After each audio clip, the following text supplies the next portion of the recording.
People say us tailors all sound the same, but I find that rather offensive.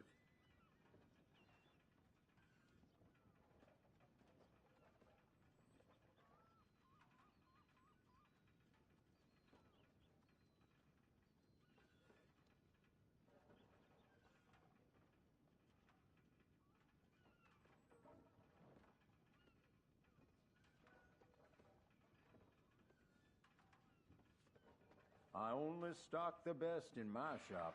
Buy from me, All right. and you'll never be disappointed. What's up, YouTube? Welcome to the live stream. It is Sunday, October 20th, 2024. Gonna be doing some Red Dead Online today, as you may be seeing on your screen right away. I am finally starting to get into the Halloween mood. I tried a few different outfits on Blondie here over the last week or two, but finally I was like, let me take a look at the community outfit, free community outfit here, and I kind of like it. I'm not gonna lie, it's mostly black. I did look to see if I could maybe find a witch's hat, something that looked like a witch's hat, to maybe go with the outfit rather than just the horror mask, but this is what we settled on. There's nothing really, no hat in the game that looks like a witch's hat, so I think the closest you could probably come is like a scarecrow hat. So yeah, Cap, welcome. How's it going? Jose, welcome. How are you? So yeah, we're gonna be doing some Red Dead Online today. We'll do some dailies. I may go around the map and get some collectibles just to see if we can rank Blondie up. I don't even know where she's at. It's been a rough week. A lot going on in real life. All good things, nothing bad, but I've just been super busy. I had a busy day yesterday. I logged on in the morning, did a few dailies. Thought I'd have some time throughout the day to kind of like pop back in, do some moonshine stuff or whatever. And I haven't really had a lot of time. So more details on that coming. Maybe in the next week or so, I can share a little bit more about that, what we've been up to, me and Lady Outlaws. We've been busy kind of behind the scenes working on some stuff. So more details to come on that. 9 roll dailies are easy today. Yeah, I did. So I should be honest, since it's 11:30 here on the East Coast, almost noon time. I have completed dailies on Big Tex, my male character. So we're gonna go into some more on these on Blondie as well. But it was an easy 9, and I think I did with him, if I remember correctly. We did 3 naturalists, 3 moonshine, and 3 collectors. So I didn't even need to touch trader or bounty hunter. But we'll get into that with her a little more throughout the stream. That being said, let's go ahead and get started. Take a look at some of these dailies. But yeah, Cap's right. I thought 9 roll dailies were pretty easy today. Generals weren't too bad either, although there was a couple PvP ones. So anyway, that being said, let's go take a look at these. Under General, again, we have 1 collared peccary skinned, 3 player kills with a pistol in free roam events, 3 player kills with a shotgun in free roam events. So the 2 PvPs aren't bad. They're both free roams, no showdowns, which is nice. But if you're not a PvPer, then you may find this 7x7 a little more difficult than the days when there's not anything under PvP. So 3 posse races completed. That's easy enough. If you have a posse, you just set a waypoint. You can race with your friends. Or just set the waypoint and then not actually race. I think as long as 1 person finishes the race, it doesn't really matter. 1 person finishes the race, it'll count. 5 raspberries picked, that's an easy one. We'll go through that. 1 visit a shop in Strawberry, and then 1 visit a shop in Tumbleweed. I did that one by accident. Usually when I set up these poker table lobbies, I'm setting them up from Tumbleweed these days. I used to do them here in Blackwater, and then Braytech made a good point. He said, he does his in Tumbleweed, so I've been doing that for quite a while from Tumbleweed. And as I was leaving town, I just happened to run past the butcher shop and got credit for that one. So we'll do the same thing here in a moment with Strawberry.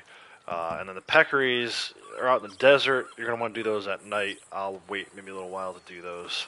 But I can see a very easy 4 for 7. Maybe 5 for 7. And if you're a PvP player, you're definitely get a 7 for 7 today, no matter what. Probably King of the Castle's best for these 2, but that's just my take on it. Roll challenges, disclaimer, mine may look a little different from yours. If you're looking at this and you're saying, how come I don't have the same bounty hunter roll daily? It's just because you haven't ranked your roll up enough. That could be true across the board with bounty hunter, trader, collector, Moonshiner and Naturalist. But yeah, so rank yours up a little more, and ours will look the same. These are the role challenges for people who have ranked up their roles enough. So Bounty Hunter, 2 bounties brought in from New Hanover posters. 1 bounty completed without killing an enemy or bounty target. That one always bugs. I've actually found the best way to complete that one is to leave the character I want to complete the daily on in camp. Have them join the posse of another character. Like I have 2 characters, right? So in this case I would have Blondie join Big Texas posse, hang out in camp. It doesn't matter who he kills. Doesn't matter if he doesn't kill anybody. He's not going to get credit for it, but she will. For some reason, just sitting in camp while other people do the bounty for you is the best way to complete this one. But as I said earlier, you're going to get your 9 for 9 today without even touching Bounty Hunter. So don't stress too much over this one, but just kind of keep in mind that if you do try to do this one, even if you don't kill an enemy, you might not get credit for it. Bugs out. And last but not least here, 2 bounty targets tagged with tracking arrow. So again, those are the bounty hunter. For trader, 6 large animal carcasses donated to crypts, 7 medium animal carcasses donated to crypts, 2 resupply missions completed. So like I said, I've just been going over those just as a formality. I think, for me personally, for my money, the best way to get 9 for 9 today is through Collector, Moonshiner, and Naturalist. So for Collector, we have 3 collectibles found with a shovel, 3 family heirlooms found, 3 fossils found. You can actually double down on these, so you'll notice as you dig your first fossil, you're going to get credit for it. You cannot get a fossil found without the shovel. So, Cap saying just need posse races done. You got free roam kills done quickly. Oh yeah, Fool's Gold's a good one too. Yep, Fool's Gold. I think for me, King of the Castle and Fool's Gold are probably the 2 best free roam events. Outside of like, I like salvage, and if you're a naturalist, you may like wild animal tagging or wild animal kills. But to get the kills we're talking about, the pistol kills, shotgun kills, definitely either King of the Castle or Fool's Gold. Moonshiner, 1 Moonshine Bar change decor, 2 Moonshine Bar drunken player interaction. I'll show you guys the hidden door trick here in a moment. And then 2 play with the band for 2 minutes. These are all very easy. You don't even need to deliver any moonshine today. And you can get your 3 for 3 on Moonshiner Roll dailies. Naturalist, 2 blending tonics crafted or used. You can see I did that one already. 1 time don't kill an animal for 24 in-game hours. That one's done already too. She just did that one sitting in camp while I was messing around getting my dailies done on my other character. And then 2 sedated animals revived. We'll go to Emerald Ranch in a moment, or maybe a little later in the stream. Sedate a couple sheep. If she can take the samples, take the samples. If not, we'll revive them and get the daily. So let's start with, I said I was going to start with, let's go with Strawberry. Strawberry's easy enough. Again, you don't even need to sell anything whenever these visit a shop dailies pop up. It's kind of nice. Literally just run past the butcher shop if there is one in that particular town. So fast travel with Strawberry, and we'll run past the butcher. To Volcanics and double barrel shotgun, nice. Yeah, I probably would have used Volcanics. And for me, I like the pump. I would probably use the pump. Double barrel probably gives you a little more range, but pump gives you more rounds. Again, I'm not a huge PvPer, so don't necessarily take my advice. That's just what I would do. Something There you slip go. your mind? Visit a shop at Strawberry. I don't know why I said something slip your mind. I haven't been here yet today. The game's acting real funny. Real funny.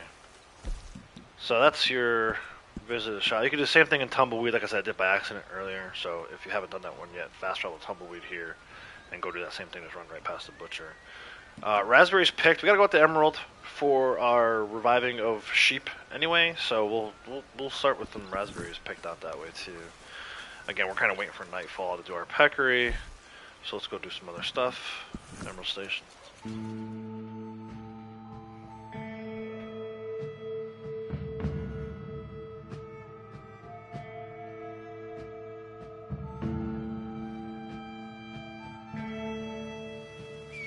Call out Midas. So there are raspberries sort of all over this area. A lot of times they're just off the path too. So if you go Eagle Eye, riding Eagle Eye, you can find them. But I'll show you where 5 are. Well, at least where I think 5 will be. Depends on whether we get 1 or 2 bushes in the area. Like look right here. There's 2 just off the path. It's kind of a good start.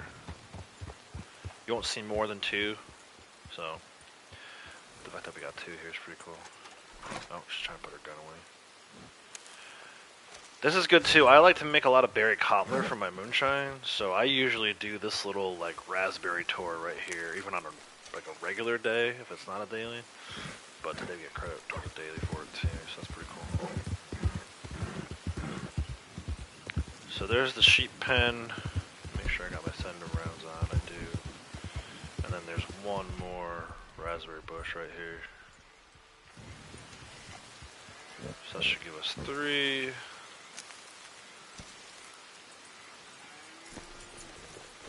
Let's go study these sheep. She is 4,800 XP away from ranking up, so we should definitely be able to get that today, no problem.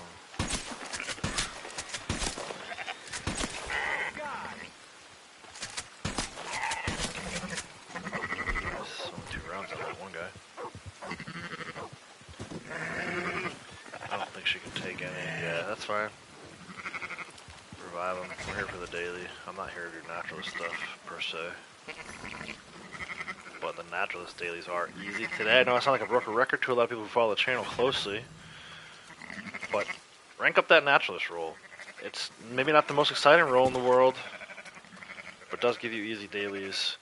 There's no gold as you're ranking your way up through naturalist, but it does end up giving you easy dailies. I'm on my 0.25 week, so like just today I earned 0.75 gold from the naturalist role, right? I mean, you're not going to see it as you're ranking up the role, but you'll see it. You'll see the benefit once you're there. Super easy dailies to me. Alright, also we're out here looking for raspberries. Moving along. We're actually moving at a quick pace today. Somewhere over here there's 2 more, maybe. 1 more, 2 more. If they spawn in, there's 1. Only 1 here, go figure. So that's 4. I'm gonna head a little west into the Heartlands. There'll be some more, at least a couple more over by, this is Larned Sod. It's not really a big location here in online. And not really in story mode either, but there's some things to do over by there in story mode. But like I said, there's raspberries all over this area. You shouldn't have trouble finding too many. I wouldn't think.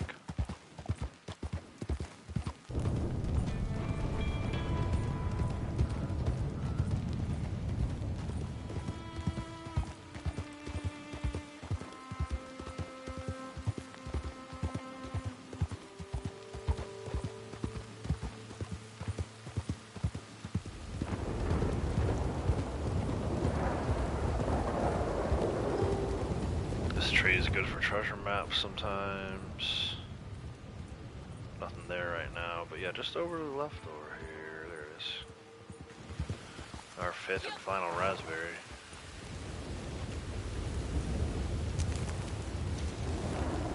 Oh, the game didn't give me credit for it. Oh yeah, there it did. Just popped this into his wildlife. So let these notifications go away.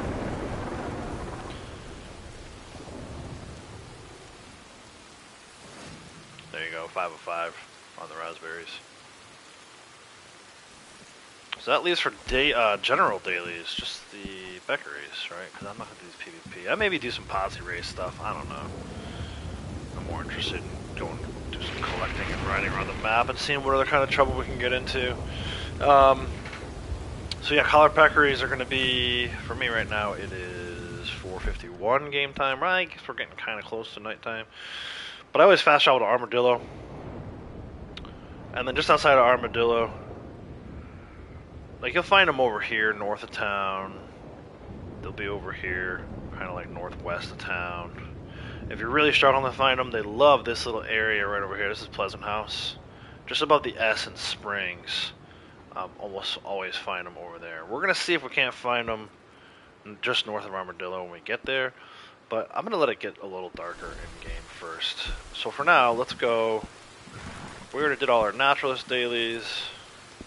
Let's go to the Moonshine Shack. We'll do this stuff. This is easy stuff. And by the time we're done with it, it should be dark enough, I would think, for the Beckeries. So we'll head back over to fast travel. It's a nice thing about that raspberry challenge. You don't really stray too far from fast travel posts at Emerald. So if for some reason you don't have a wilderness camp, or if you don't have fast travel capability from the wilderness camp,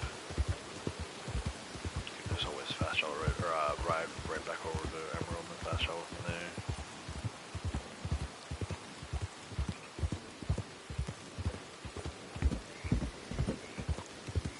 The same two bushes we already picked.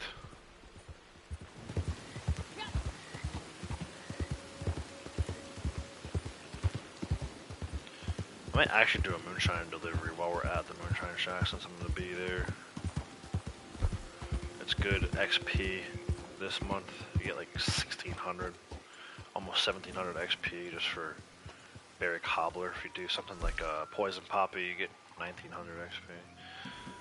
But for now, we're heading over there just to do some dailies, and then while we're there, we'll do a delivery.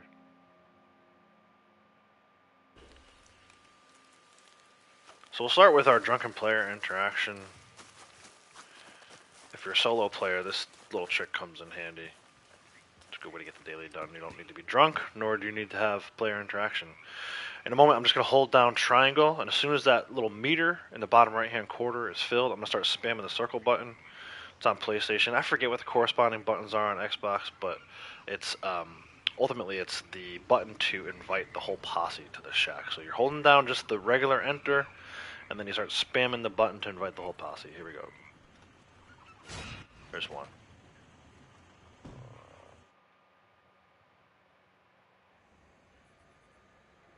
Wait for the notification to go away.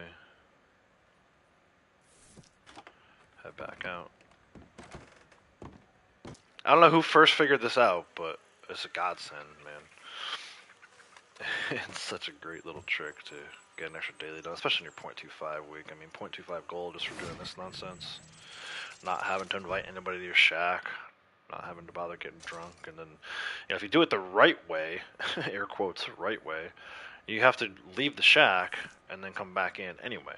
So you have to go down here, get drunk, interact with another player, then leave, and then do the whole process all over again. I think that's a lot easier what I just did there. So then we're going to go ahead and change our decor, okay, moonshine so decor. what are we talking about here? A lot of that's on discount this month, so if you don't own all 4 of these already, consider buying one. I usually just go back and forth between the basic and the hunter. I own the floral and they're fine, but we're just going to go to basic today and get 0.25 gold for that. Have I mentioned that these dailies are easy? There you go, moonshine bar, change the color. Head downstairs, play with the band. Even that's kind of misleading, right? Like, you don't actually have to play with the band. You can just pick up the guitar, or in the case of Blondie, I like to play the fiddle. We have a batch ready to go. You can, like, literally just play solo.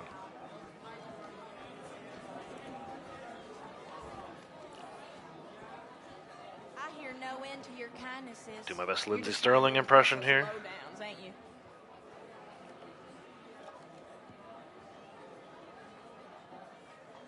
Here we go. So you talking about the moonshine door trick? You have to hold down the triangle button until the meter fills, and then just start spamming the circle button. I think you're on PlayStation, Joe.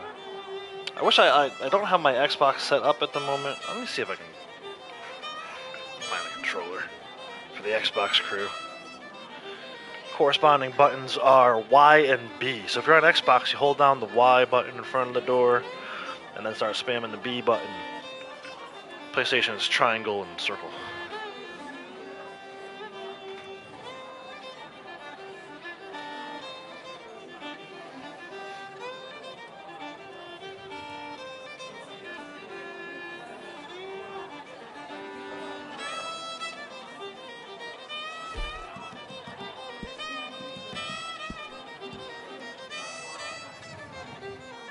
Yeah, give it a try. It may take a couple tries to get the timing down.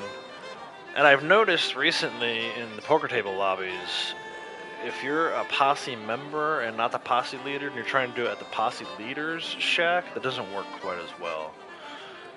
In fact, earlier I tried to do that on my other character, and it didn't work. So I dropped out of her posse, went back to his posse, went back to his shack. It seems like it works better on your own shack than it does at other players' shacks. It should work everywhere, but for some reason it doesn't. So, yeah, give it a shot.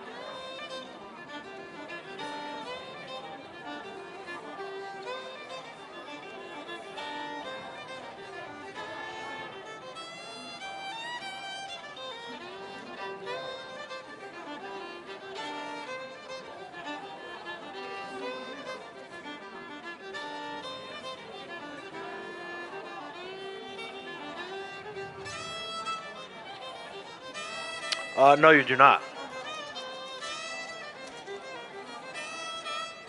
You do not have to have the posse active. In fact, I think it's better if you don't. I've heard worse, the guy said. It's hilarious. Alright, so there you go. 2 naturalist, 2 moonshiner. Now all left to do is collector, and collector is easy today because you're doubling down on the fossils. So, we have some new you know what, let's go ahead and do this. I said I was going to do this delivery. Let's do this delivery real quick. To me, you should be taking time out this month to do some moonshine deliveries when they're ready. You know, 1600, almost 1700 XP, or if you're doing special, almost 1900 XP. Every hour is a nice little gift. If you're looking to rank your character up, if you have a low rank character with moonshine, you're going to jump up big time. But even with like a character who, like Blondie here, rank 600, rank 700 characters, it's a good way to rank up while you're out doing other stuff. I like to offset it with my collecting. Karma, how's it going? Welcome. Wilkie, Sunday stream. I know. I've been so busy during the week lately, I haven't had time to stream during the week, so I figured I'd shift the schedule a little bit. Just running out that 24-hour no-kill. Yeah! Dude, so earlier, on my other character, I got the Guga Cougar at like the 23-hour mark, so sedated and sampled it, and then I was kind of sitting around waiting to kill it. And I'm like, is this thing gonna wake up before the 24 hours hits? And then the daily went off, so I killed it, and brought it back to camp, and Crips was cooking it, so really kind of worked out the timing of it.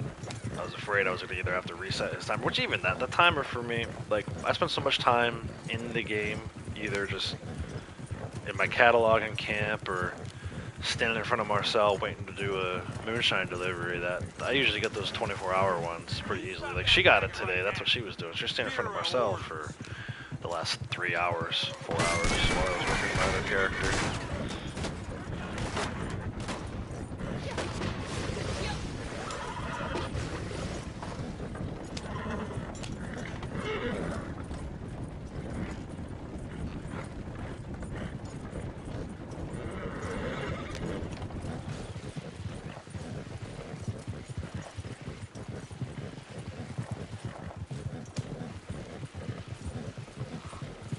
But yeah, Lady Outlaws and the kids are out.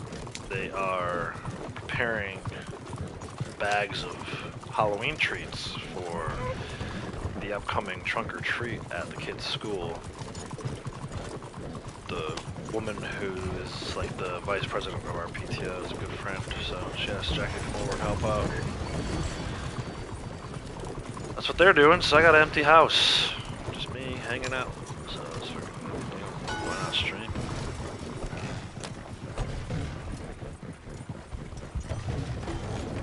This is not a daily today, this is for XP. Hi there. Tech, how's it going? Welcome. Howdy.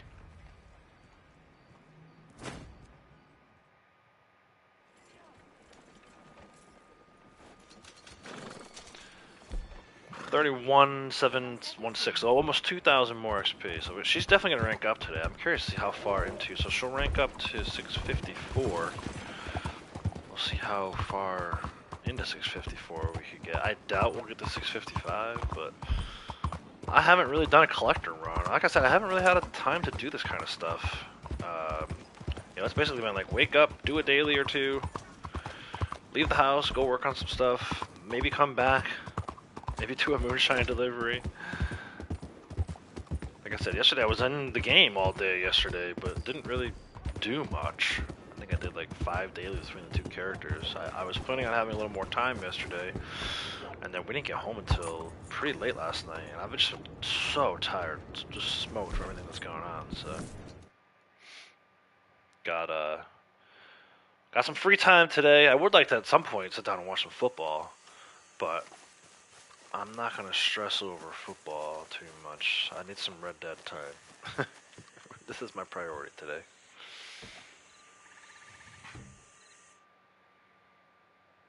Starting to feel a little more like Halloween. I don't know if it's just because we're getting closer. People got their Halloween decorations out in the front yard. Like I said, Lady Outlaws and the kids are prepping for Halloween related stuff, so it definitely feels a little more like Halloween to me right now than it did at the start of the month. I have some ideas. There are things you could do to lower the price, huh? So there you go, we got like 10, well we had 10, now we have 9 raspberries. Tons of berry cobbler coming up, so that's good, I like that. I think, to me, berry cobbler and poison poppy are the moonshine types that have the buyers most frequently. That's not to say it's always going to happen, and your mileage may vary a little bit. I know even on my 2 characters, it's varied. I feel like my male character, I can count on one hand the amount of times that he hasn't had a buyer for berry cobbler. It's like less than 5. It's probably like 2. Her a little more often, and then my Xbox character even a little more often, where they haven't had buyers for berry cobbler. But I still think, for my money, berry cobbler is the best. If you can grab an absinthe every day and get poison poppy moonshine going, great. If not, to me, it's just the ingredients required and the availability of the buyers makes it so that berry cobbler is the best option. I just happened to see this while I was with egret egg? Heron egg? I forget which one. Egret. Not even sure, but we'll take it. Alright, let's head up to... Actually, we should head down to... It's nighttime, right? So, peccaries should be out in full force down by Armadillo, so let's head over there. I found one real quick on my male character earlier, just north of town. He was solo, a little solo peccary guy, just hanging out. Took care of that. Easy 0.25. I try to keep both my characters in the same week, same gold week. I think it's day 23, 24 for both characters, so getting closer to another reset. And actually, at the end of next week, I can reset that Weekly Streaks Award, which is a tough one to get. 20 weeks is a long time, man. So down to Armadillo.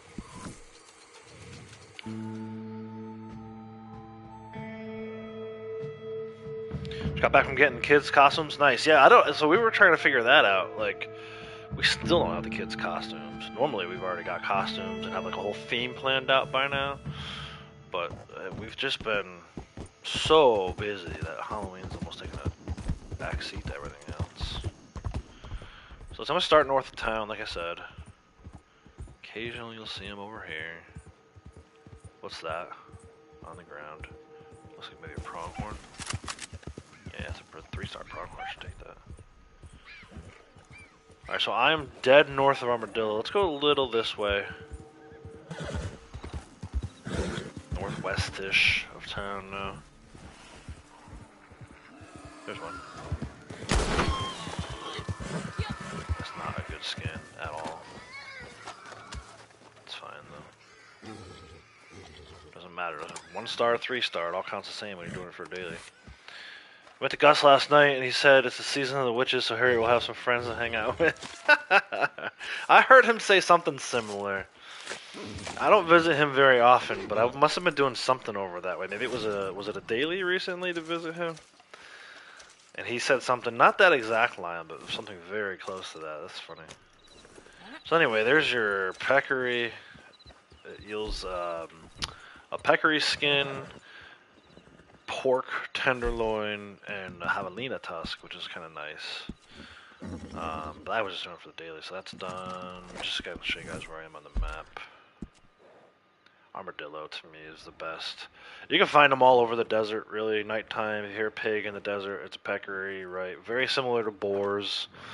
They hang out, the boars hang out at nighttime in the swamp, but the pigs, the peccaries hang out at nighttime in the desert. So to me, armadillo is the best just because it's a fast travel. You might find them outside of Tumbleweed too, which has a fast travel.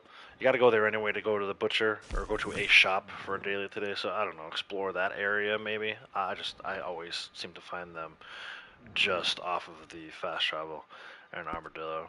So that's where I'm at there. I think it's just the 3 collector dailies left to do, and we're done with dailies. Very, very easy daily today. How long have I been streaming? 30 minutes. I'm gonna head up to Coulter. There are 3 fossils not too far from the Coulter fast travel. That's where I got my fossils earlier today, my other character.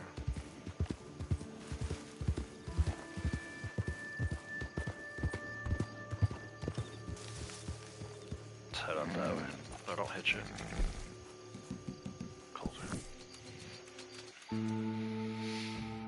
Yeah, and it's a nice touch. It is nice. I wish the game would do more stuff like that. Like we talked about last few streams I've talked about earlier this month. I thought June had a great idea regarding the sky. You know how during the winter months it's snowing, which makes it feel a lot more like winter month, I should say, December, right? Just before Christmas into New Year's. I would think that whatever code they used to put that in place, they could also use the red sky from the Halloween CTAs and put that in free roam. I think that would be a very nice little touch. You know, it's not new content, so I'm not asking for too much. I don't think it would just add a nice little touch to the season. So anyway, there's a fossil here. Show where that's at on the map. I'm literally just south of Coulter. This little spot right here, this little stand of trees. So that should give us a collectible with a shovel, and then also give us a fossil. So we're kind of doing 2 dailies at once here. If I could get a set, that'd be even better.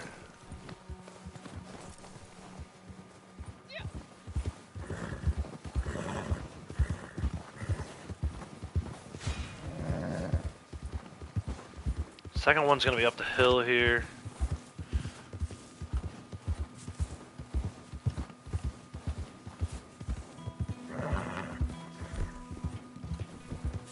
Kind of overlooking town.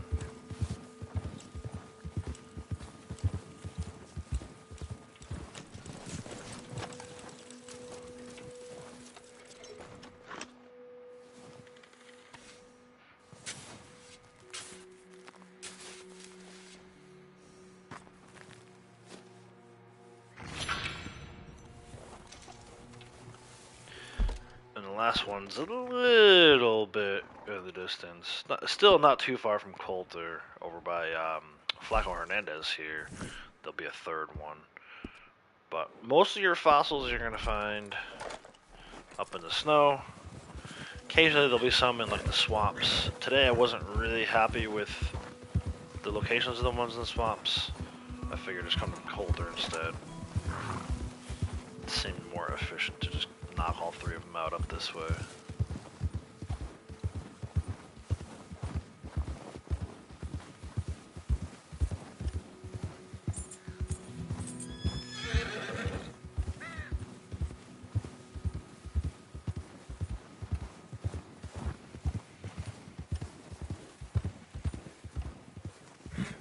Great idea. Yeah, something like jack-o'-lanterns, pumpkins around camp, kind of like the tree. Again, very similar to the winter month, right? You got the tree at camp near your lockbox. I feel like they could have done something like that. pretty easily. It's basically similar code, right? Third one's around here, so third fossil's like right here.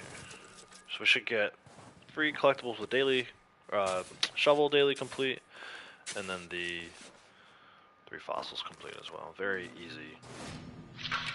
Double down challenge there. Upper tooth, that might give her a set too. Is it the upper tooth? Should it?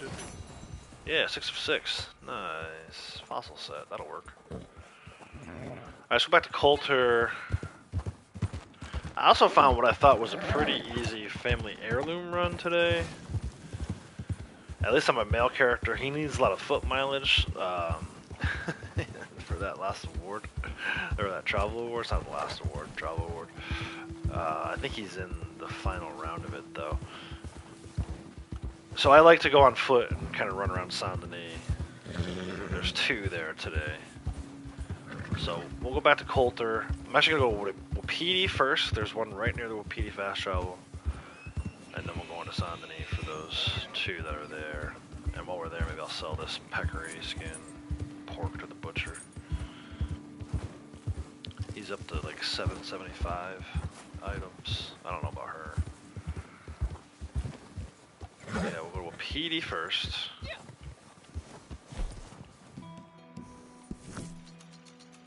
There's one kind of right behind the shed here at Wapiti.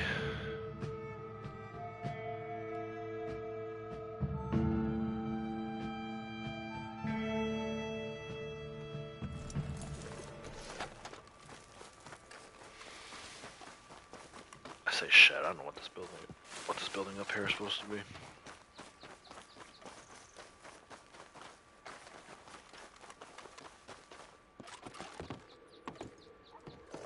Around the back.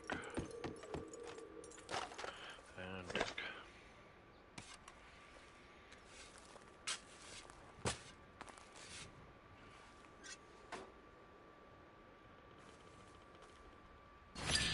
First heirloom.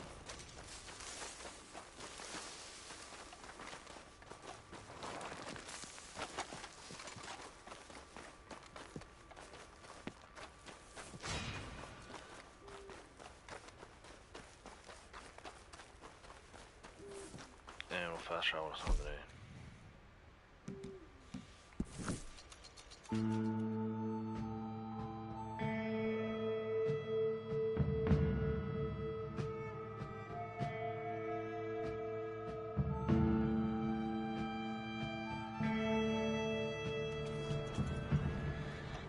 Stop at the post office and mail this set.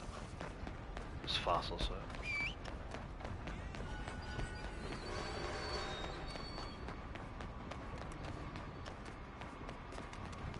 Ma'am, it's a pleasure to have you back with us. What you need to send?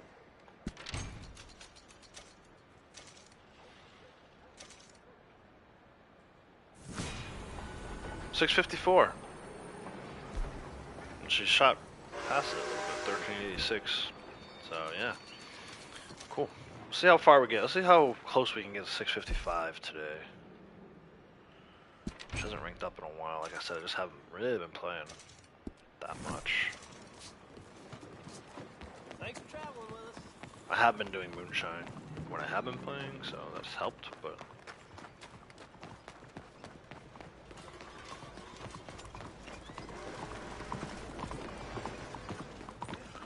stop in at the butcher here. Been a couple of moons since you've been through here, huh? Got some fresh Sell stock in? our peccary skin. She's got some wolf hearts. See a fair amount of that lately. Exotic bird meat we'll hold on to in case it's a daily tomorrow. Javelina tusk. Mature venison meat. Tender pork loin. Seems like every Also, the other stuff I'm gonna fella say. trying to Actually, the sell me bluegill we one can of get rid these. of. Bluegill was a daily See the a other fair day. amount of that lately. Animal fat. All the stuff other stuff we keep for crafting or for stew.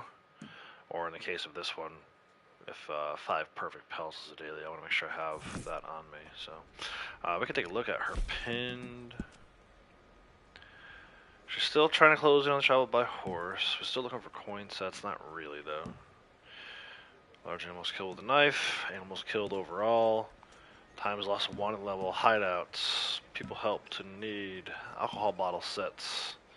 Repeater headshots. And bow headshots. So, alright, so there's other 2 heirlooms. One is at the saloon. All right. Thank you, man. Upstairs in the room where you can rent and rest as Arthur. Or as John, I suppose. I don't know, for me, when I'm playing story mode, I don't spend too much time in Saint Denis as John. I feel like there's a couple missions in the game that force you to come to Saint Denis. Maybe one that force you to come to Saint Denis as John. But I spend most of my time in Saint Denis as Arthur. I do all the Charles missions, Charles Chatway side missions, the professors down here. A ton of stuff to do in Saint Denis as Arthur. Or John, that I typically do as Arthur. So. Inside the saloon. Upstairs. And yeah, you can actually sleep in this bed. Story mode. Cherry comb. It's the saloon here, by the D. And then over by the S at Angelo Bronte's mansion on the back patio is our 3rd and final heirloom, which will give us our 9th and final roll daily. Suddenly sure is quiet. Bam. That's what I was looking for.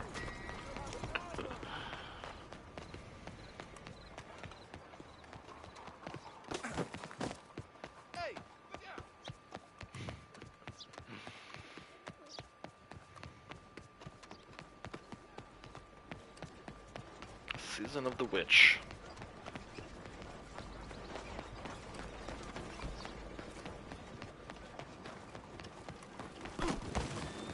Damn lunatic.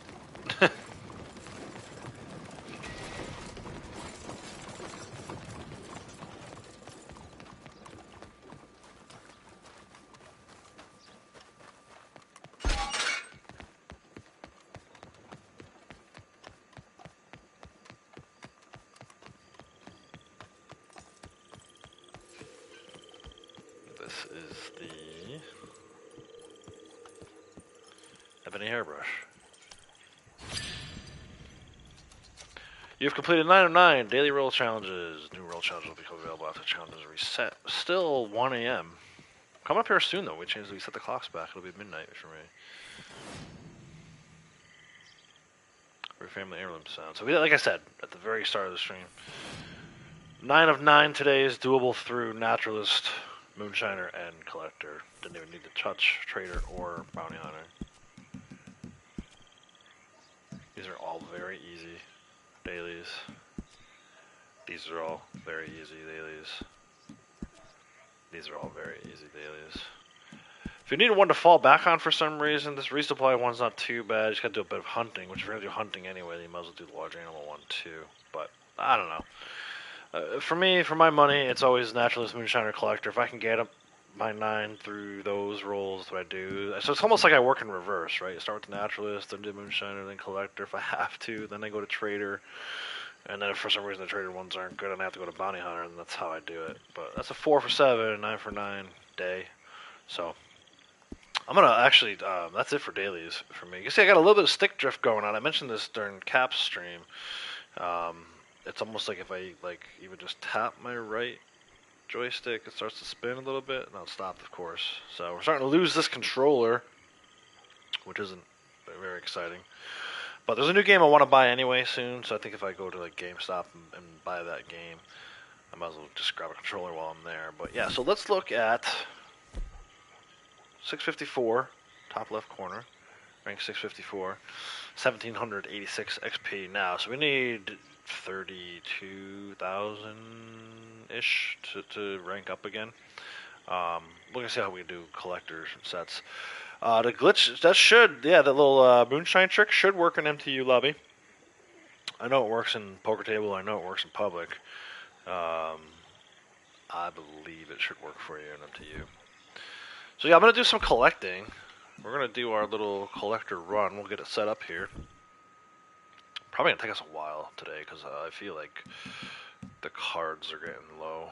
Look at this, 214 on the cups.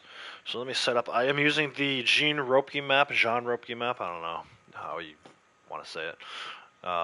Basically go to Google and type in RDO collector map. It's an interactive map that allows you to tailor. You can take off, like, hide all the collectibles. You can show all the collectibles. What I usually do is I hide and then I pull them up by the category I need. So like right now I need these cups. We're going to go through these. 6 and 8 are the only ones I have. That's a 3. So you can mark the individual items as important, which is kind of cool. That it allows you to filter out the other items and collect only the ones that you need. This has been such a great tool for me. This is how I ranked up my main character to rank 1000.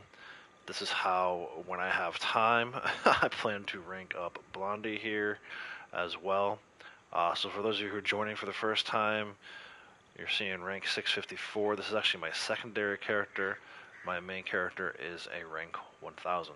So yeah, try it out. Let me know if it works. It should. I'll be surprised if for some reason it doesn't work for you. So under swords we have Ace and Knight already. So we'll make sure that we leave those off of our important items list. It's a nice little thing. I think this way you spend a little bit of time up front and save yourself some time on the back end. As far as your collecting goes, I know, for some people they don't really care for collector roll too much, but it's still, to this day, even with Moonshiner on bonus, this is still the best way, I think, to rank up. When I say Knight and Ace, yeah, we're good there. Alright, for wands, we have 5, 3, 4, 8, 9, 10. 3, 4, 8, 9, 10. We'll leave off. 3, 4, 8, 9, 10.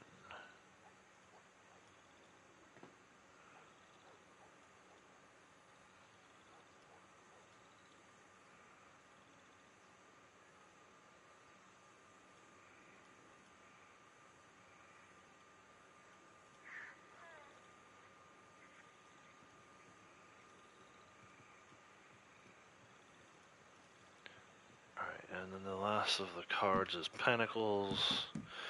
We need to leave off Ace, 6, and 7.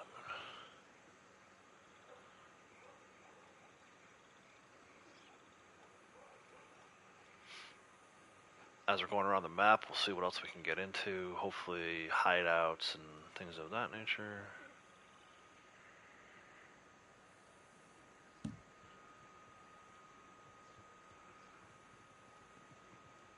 It's not just collecting.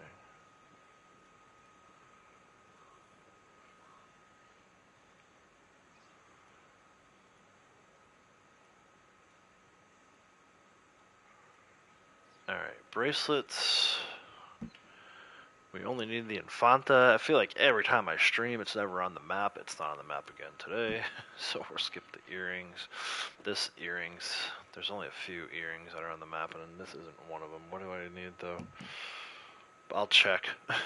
I know it's not there. It never is. Bashane Ruby. So the Hartford Garnet is up by Annisburg. Calumet is by LeGras, but yeah, this Bouchane Ruby is never, ever on the map. It does not have a static spawn. Very annoying. Rockstar took out a lot of the collector cycles a while back, and for some reason I feel like it kind of screwed a lot of people over. The Pele Pearl necklace is there today. It's in the eye of the snake at Serpent Mound. Very cool. And then the rings, we need the Pilgrim Moonstone and the Bosque Emerald.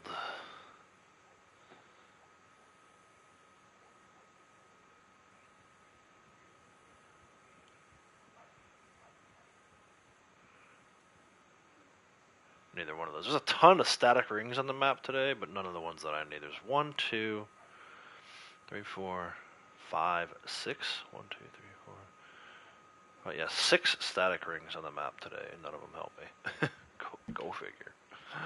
Alcohol bottles, we could skip Tennessee whiskey and London dry gin. All the other ones we need.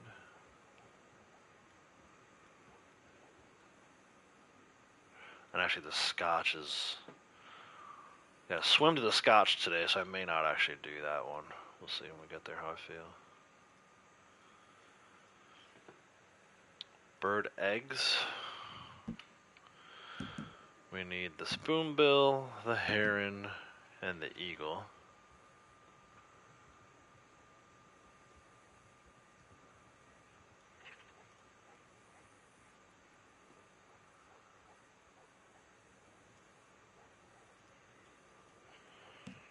The vulture, the hawk, and that's it. Vulture and hawk.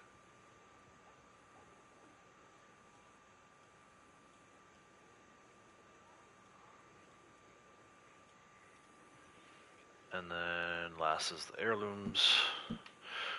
So these categories I've been going through: the cards, the jewelry, the cards, the alcohol bottles, the bird eggs, the heirlooms, and also flowers, even though I skipped flowers, are on the map every day. They just kind of move around. So if you're new to the collector role, if you're new to the game, you want to rank up fast, definitely recommend this interactive map I've been going through. I think you'll find that it will introduce you to kind of the layout of the map. I think you'll learn the map more quickly this way. You'll definitely earn a ton of money, and you'll definitely get a ton of XP and rank up by going through like what I've been doing here. So we need the jade hairpin and the carved wooden hairpin.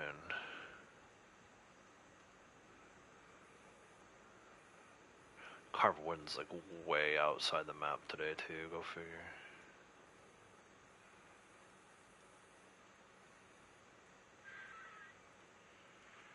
Alright, we need the boxwood comb and the goat hairbrush.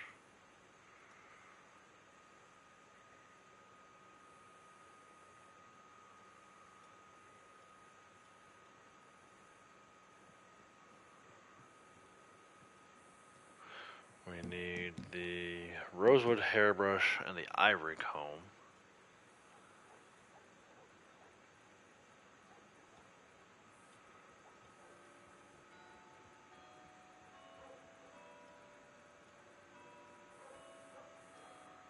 Where is the ivory comb today? Why don't I see it on the map? Is it hiding? Oh, there it is. It's an armadillo. And then we need the boar bristle brush and New Guinea.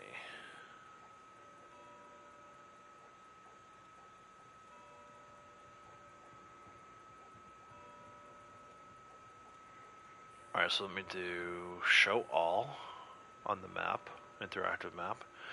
Scroll down to filter markers. We change it from none to important items, and it tells me we have, I can't read that far, it's either 57 or 67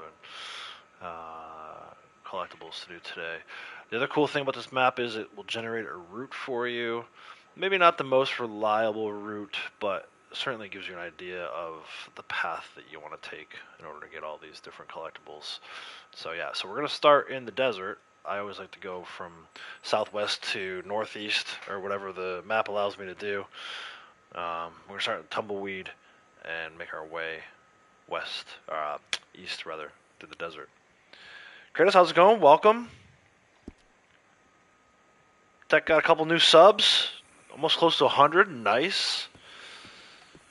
That'd be amazing. So I'm going to go to, there's probably some collectibles here I could grab, but I've already put my map down to the southwest there, so head back to the fast travel.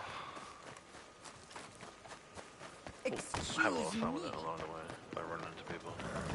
Or unsuspecting people who've sound that you're about to get run into.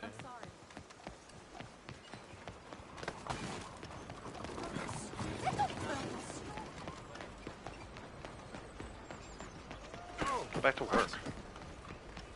This guy's working hard. Excuse you. Oh. Lay that lady out.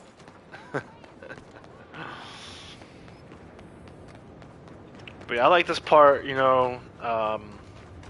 Again, I know not everyone finds collector to be most exciting. It's not just a collector run, right. Like, we're going to be looking to do hideouts and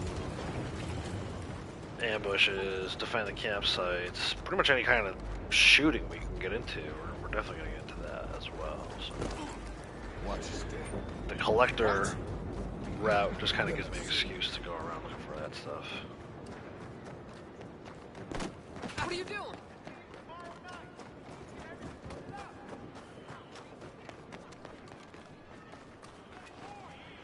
Tumbleweed.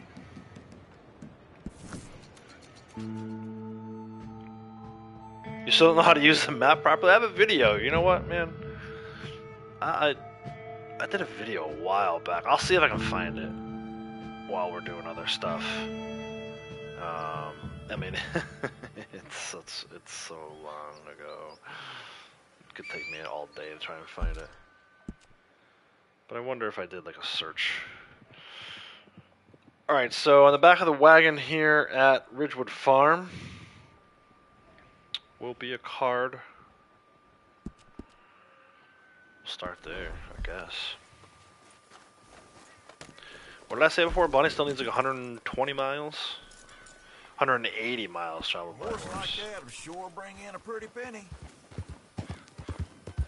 I don't think we're gonna get 180 miles today, but we'll see what happens. So if I go video and I do... What if I did... I wish I could search my own channel. Probably can, I just don't know how.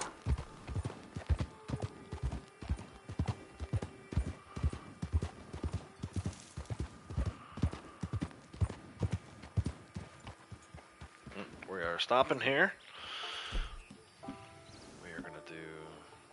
Oh, she doesn't even have the rolling block. You know what? Let's do this instead. We'll use a regular rifle. I think actually she needs repeater kills, right? Does she have the repeaters? She has the Evans. Let's see what happens here. This Evans repeater. She needs repeater, headshot, bow, headshot kills. Actually, the bow could be fun too. Actually, let's switch them. Put the repeater here. The bow there. Maybe we'll do some dynamite. Friggin' dynamite headshot.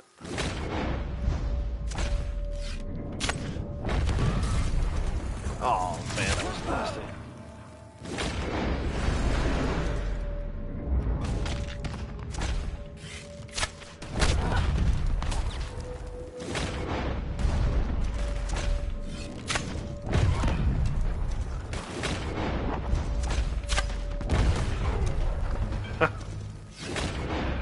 Headshots are cool, but it's more fun to watch them fly up in the air.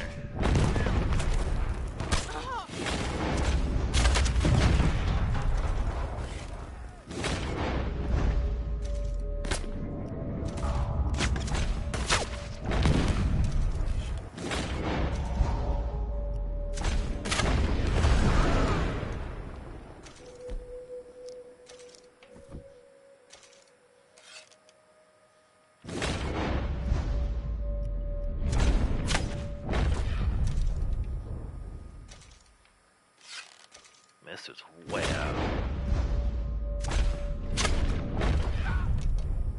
Didn't quite get the headshot on that one.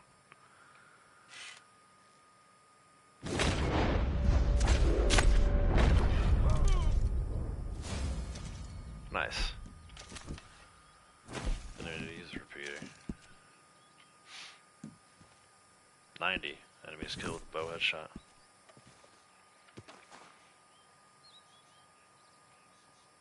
You're gonna do 5? You're gonna do a 12-hour stream? Nice. Man, it's been a long time since I did a 12-hour stream.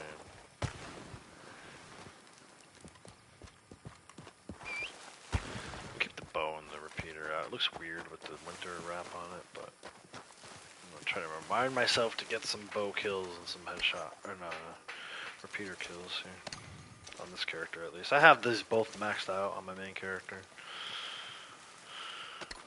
We'll see if we can get Blondie caught up on the awards.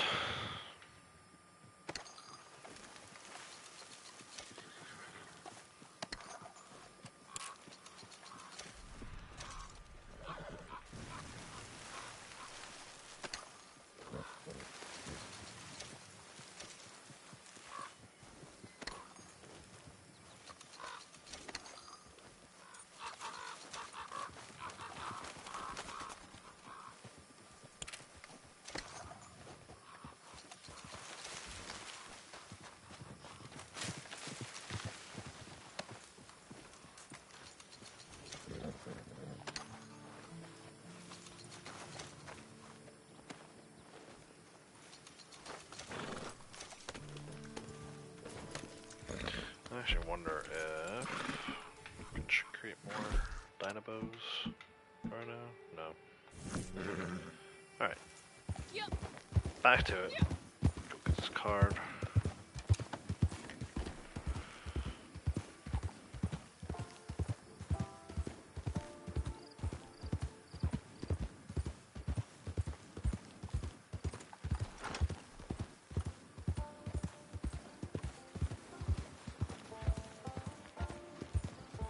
Hello.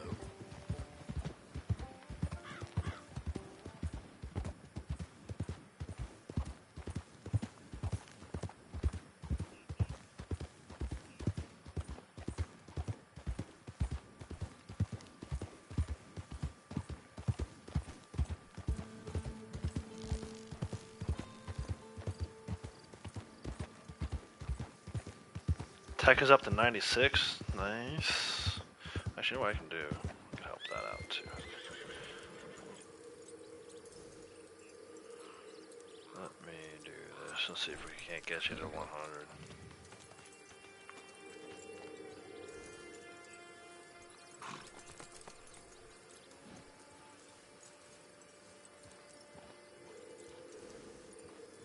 See how that works. Guys, go check out Wasting Tech. 4 away from 100. Hit that subscribe button on the channel. Help him out.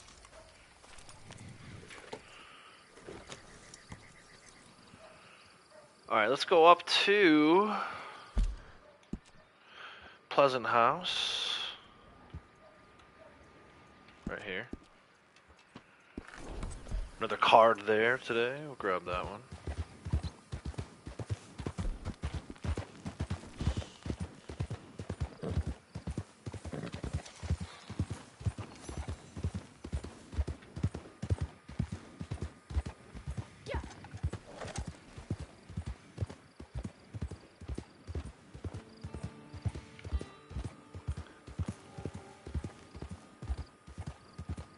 Still kind of looking for that video for Kratos too.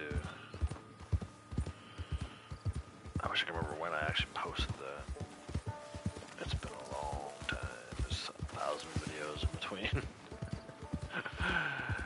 God of War stuff, Horizon stuff.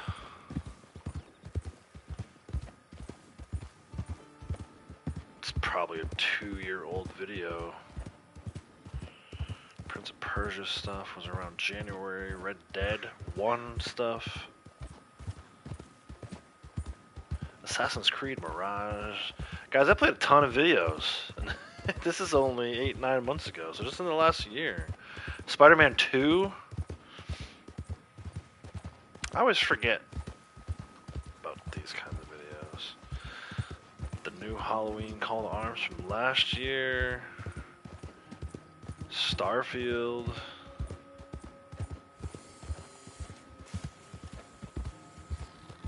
Some Xbox stuff. Red Dead Online Xbox stuff.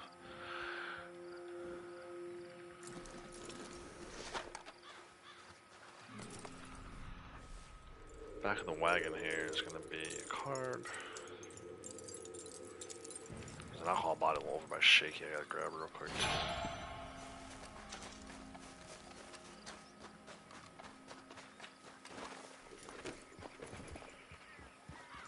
Hey, you bet, Tech. No problem, man. You're always been supporting the channel here, so hopefully get to 100 and beyond. I remember what it was like when I was just starting out and had less than 100 subscribers.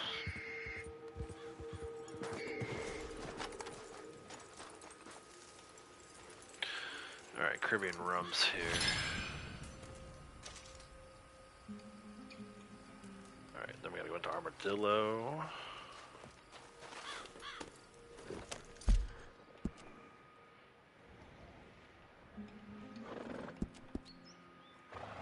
An heirloom and a card.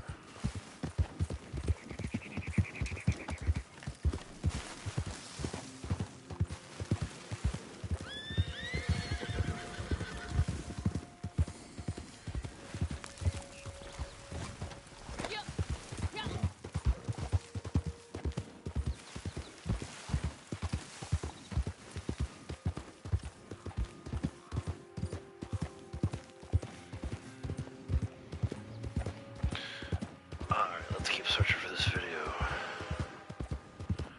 I can like picture the thumbnail in my head, which is kind of crazy.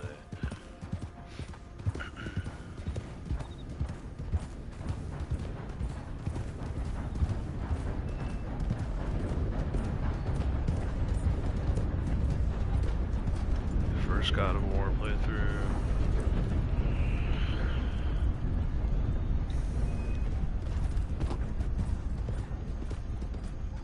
Horizon Forbidden West.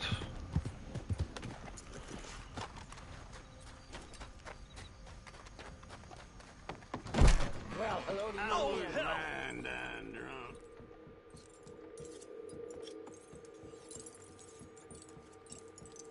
Take care.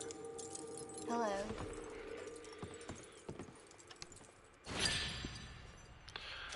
There's also a card here.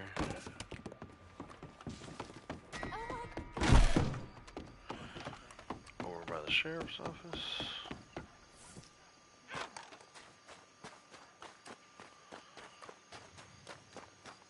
Behind the sheriff's office.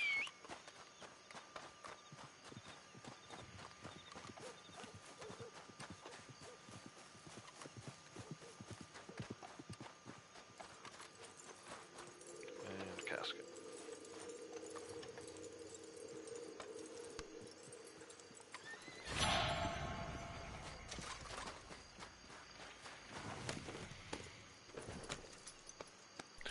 It's a card over at Coots Chapel.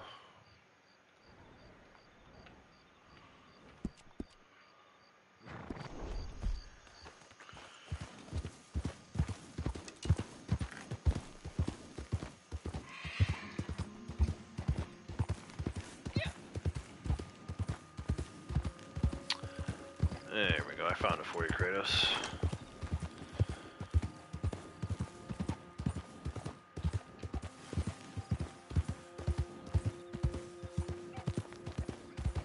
I think this is the one. Let me just let it play for a little bit to make sure. I posted it back when we had 2 times RDO and XP on collector roll. It was 2 years ago. But it's still helpful, I think, even when collector is not on bonus.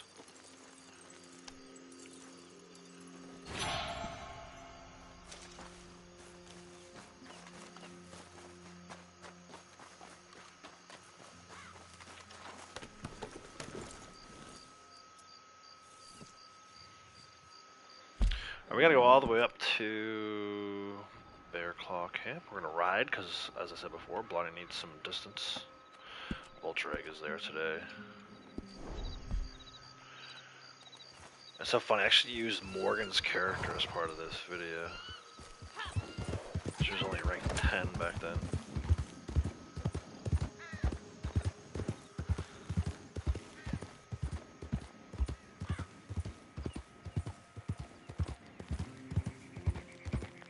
Yeah, there we go.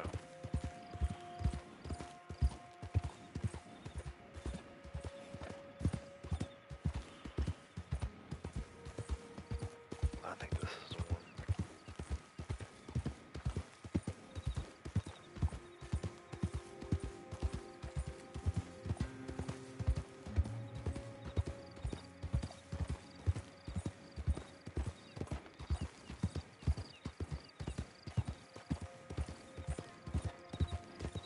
Yep.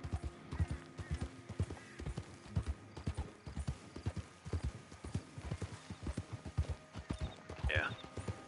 I'm not even sure if Kratos is still here.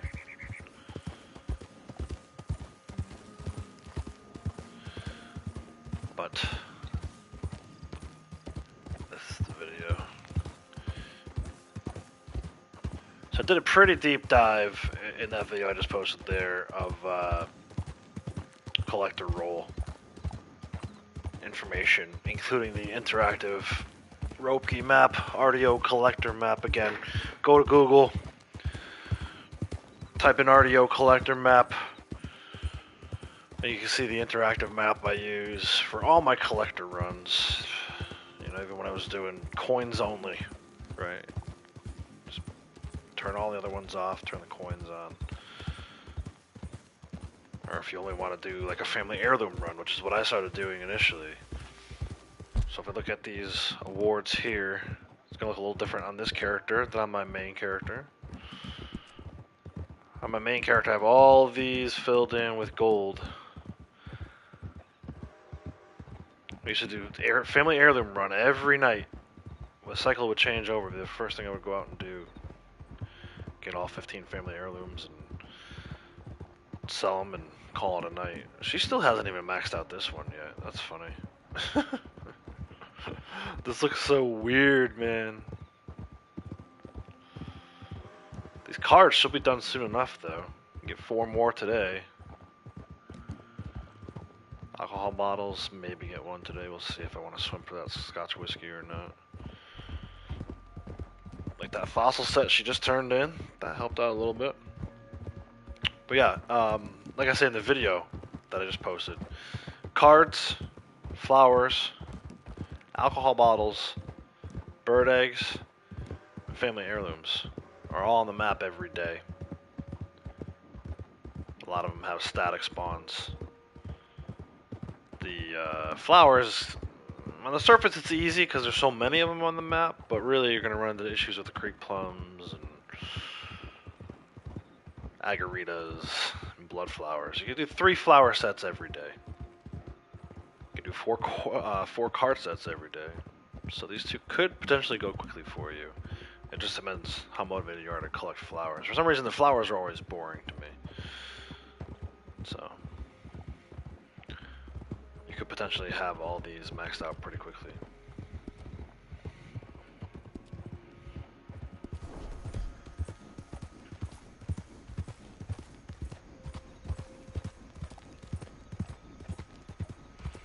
The coins and the fossils and the arrowheads, that's where you're going to have issues. Especially the coins. We just found out on my main character the coins is such a pain in the ass. Make you pull your hair out.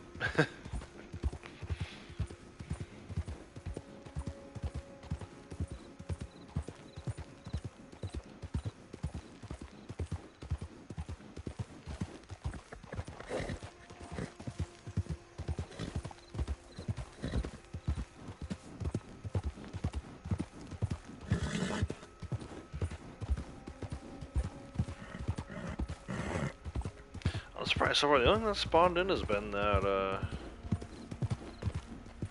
moonshiner event there outside of Tumbleweed.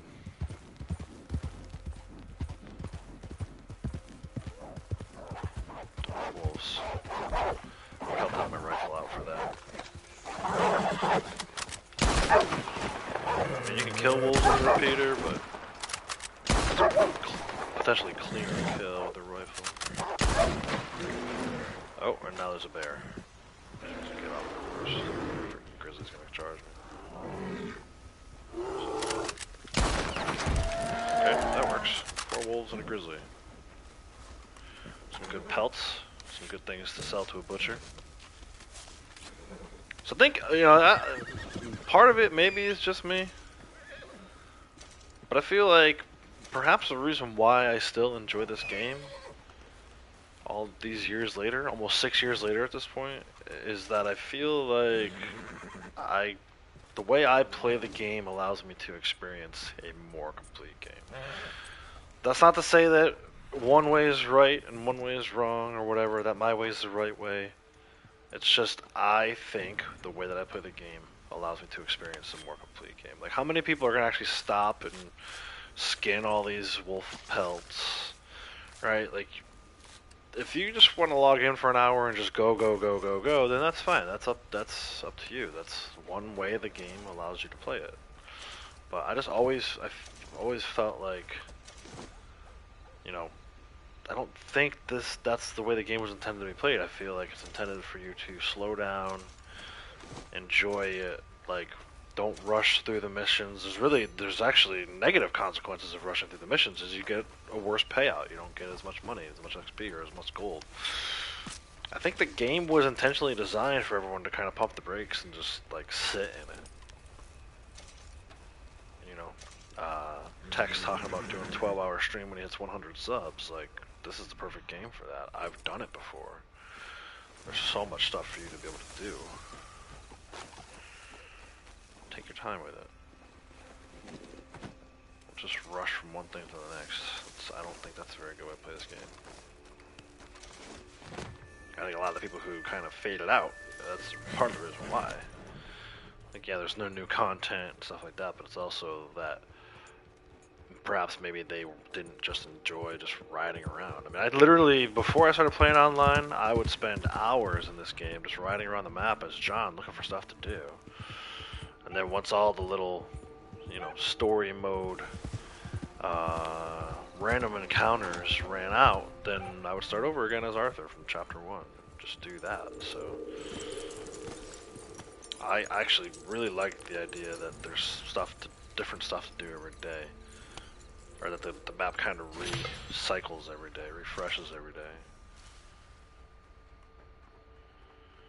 So I got our vulture egg, and then over here, and here is a card.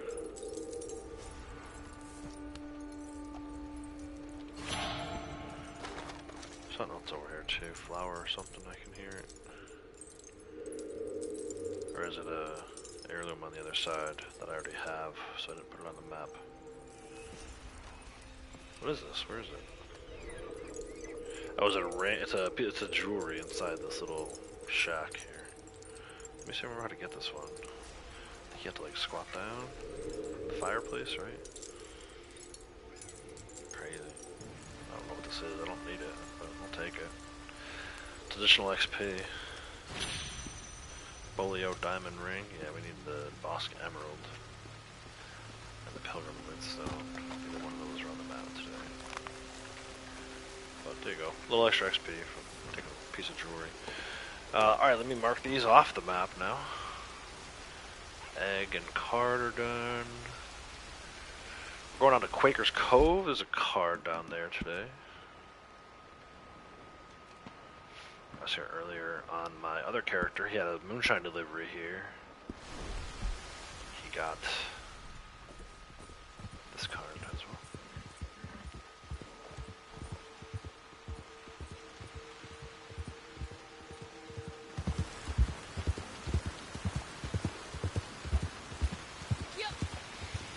Managed to play for 18 hours yesterday. 7 hours. Was this 2 of you collecting? Nice. Yeah, you can collect almost the whole map in that time. I've heard people collect the whole map in 7 hours. Taking loads of photos. Cool. It's awesome. It's a beautiful game. There's so many ways to play it for hours and not really do anything. Yeah, seriously, man. I know people who play it. I used to play for 2-3 hours and not do anything. Trying to run bounty wagons off of Manteca Falls and build a bridge to Mexico. Like, you can waste so many hours in this game. And I get it, you know, it's frustrating for a lot of people because there hasn't been new content. But I don't know. I kind of always felt like you can make your own content with this game. They give you a super large canvas, and it's up to you to do some of the painting.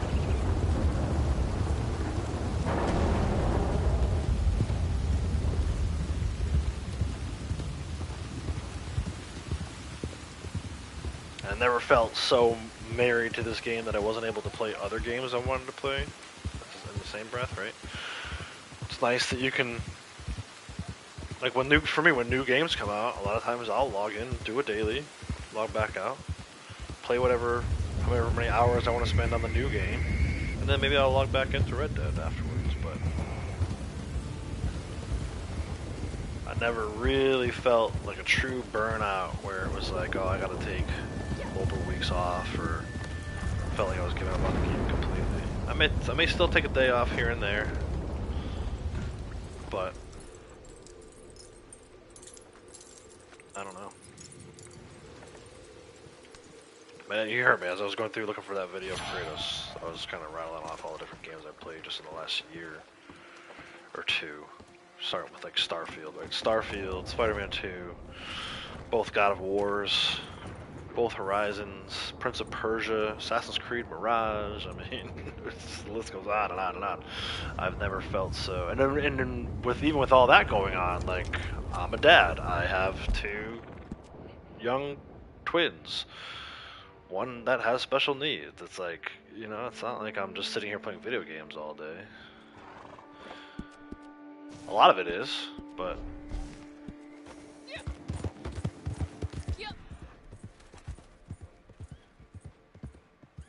this game, for whatever reason, it's just, especially with these private lobbies now. Like back in the day when you were kind of forced to play with other players, maybe then I would get a little frustrated because I couldn't do what I wanted. But I play the game I want now, the way I want now. It's awesome. A lot of fun still.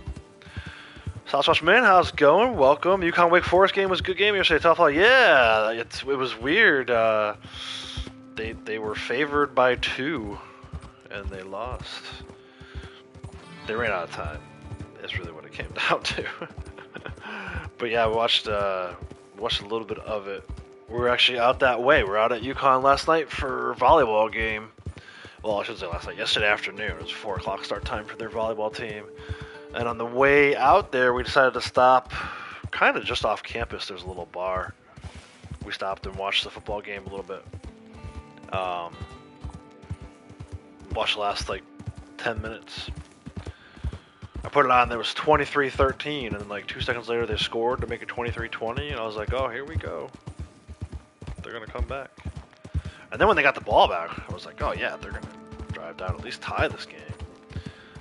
But no, they couldn't get it done. It's alright. I'll be honest, as much as I enjoyed playing as them on NCAA College Football 25, I'm not a huge fan of their football program. I like their other sports, but the football program has always been kind of secondary to me, which is funny because it's backwards, right? I think most colleges and universities, it's they put the football program first, and there's just all the other sports. But UConn's got a lot of good athletics, man. I know they're known for their basketball teams, but their soccer teams are usually pretty highly ranked. The hockey teams are usually pretty highly ranked. Basketball team is undefeated, or volleyball team rather is undefeated at home right now, and is 15-2 or 16-2. So they look pretty good. They won yesterday in 5 sets. They were without what I think is their best player. I was surprised to find out that she was hurt. She's in a boot, so hopefully it's not too serious. But when you see the boot, it's like, oh no. But they've got, I think the field hockey team is pretty good. It's they say it's an everything school, right? Everybody, oh, it's a basketball school. I'm like, no, it's an everything school. Maybe not so much football. But, again, soccer, field hockey, volleyball, they're all kind of playing right now and playing well, so.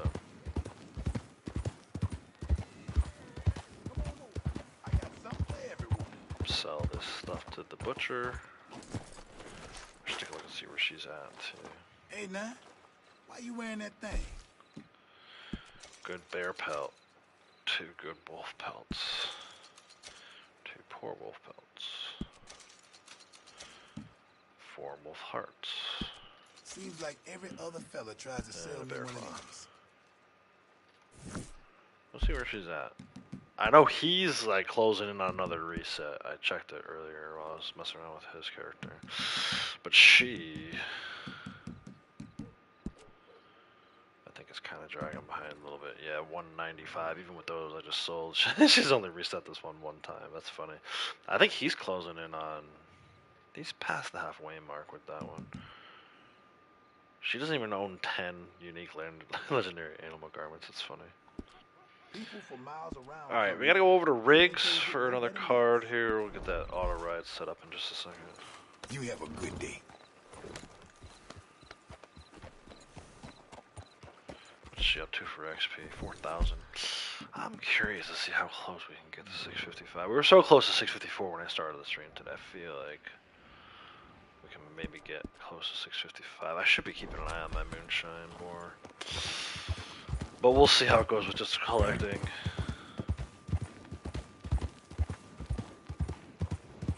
But yeah, I think, to go back to the earlier conversation, you just gotta love riding around the map. If you love riding around the map in this game, then you're going to be all set. Like, you'll never get bored, because that part of it is never going to change.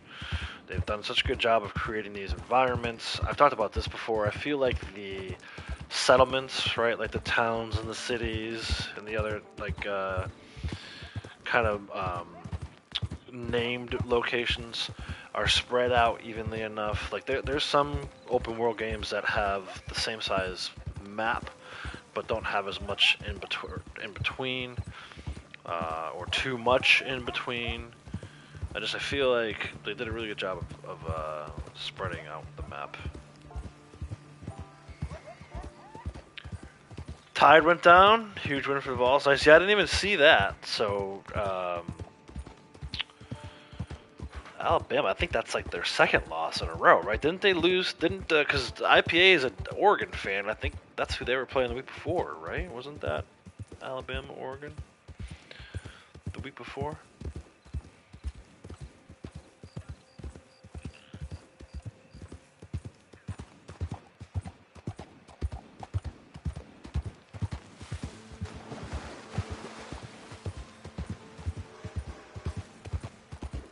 Yeah, that's 2 in a row for Bama. They lost to Vanderbilt.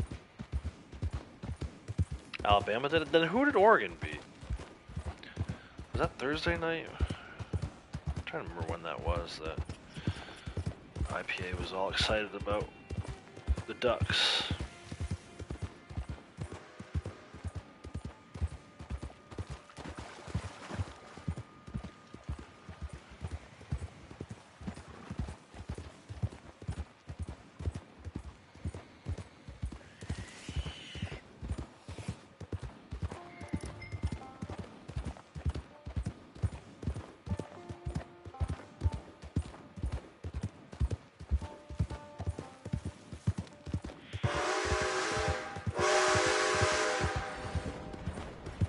Oh, it was Ohio State. That's right. Yep.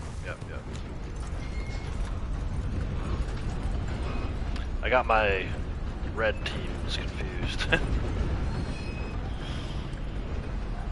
It's not here. It must be down by the scale. I'm on the wrong level. Gotta go down the floor. There we go.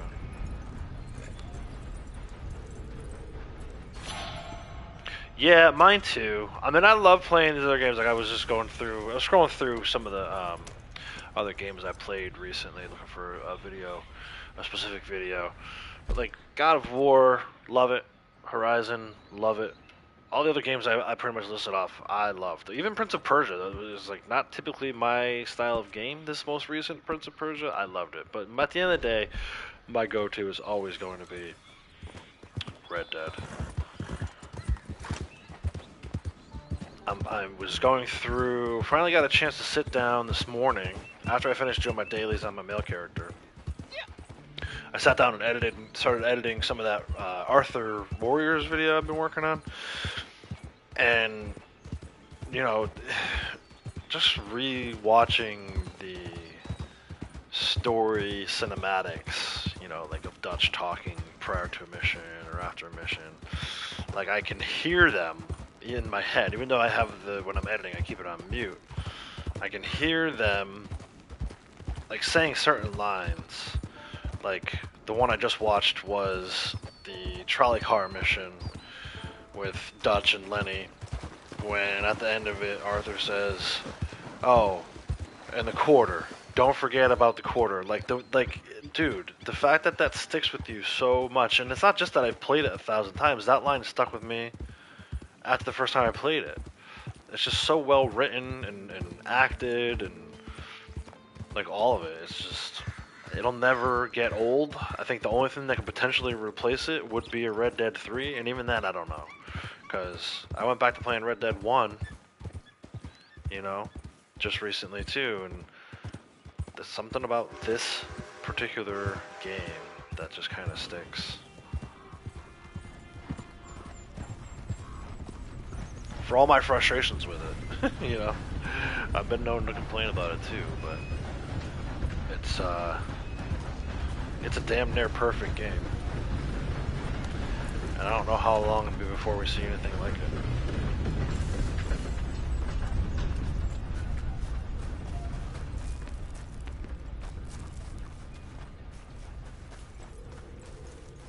So this one on the crate is here, which is the one I need. But I think the one up on the tower is there too. Game's not telling me I need that one. Yeah, there it is. I can see the flakes. I don't know if I should get it or not. Let's just leave it. It's there though. If someone else wanted to grab it, if you're following along on my little collector run here, you could always go grab that. We need to go. There's a cart, kind of in the middle, smack dab in the middle of the heartland. This cart will have a wagon, or this cart will have a wagon on it. This cart will have a card on it. Over by the oil derrick.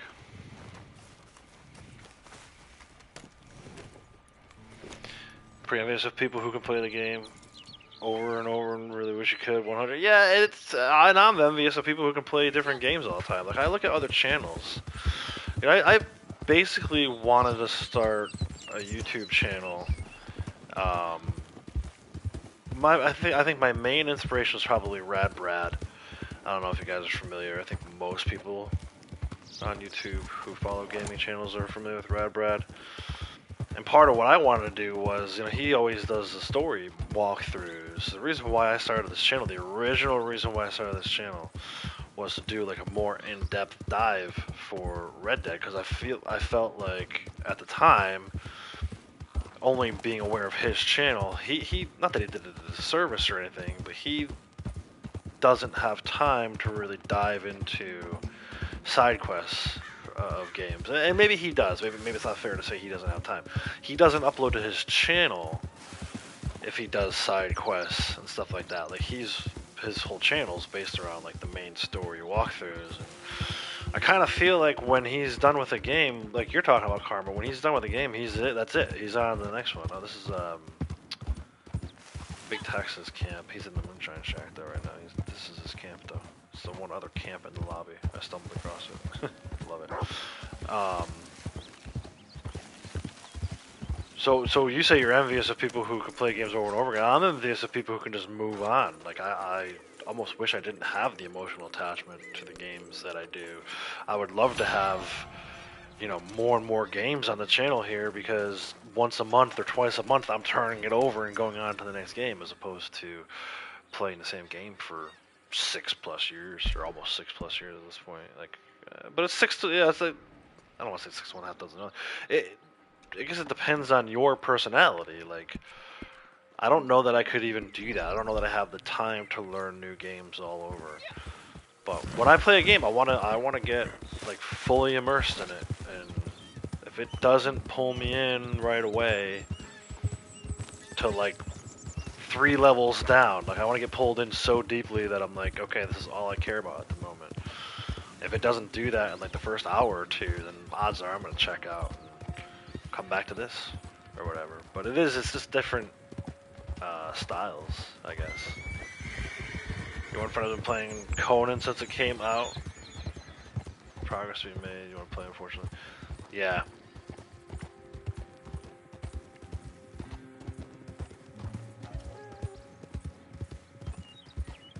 Yeah. Yeah, and I guess that's kind of like what we like. You know, I've had that experience here with Red Dead Online, right? Like, for the longest time, leading up to rank 1000, I was like, what am I gonna do when I hit rank 1000? And then I started focusing on those awards for my main character, and you know, specifically collector awards. And then once we hit the coin award completion, then I started again. I was kind of like, what am I gonna do? Okay, well, I've got this female character I'm gonna start working on, and there's still other awards that I can work on my main character. It's just right now we're taking a little bit of a break from that. And for me, I think if you like the game enough, you can find something to do.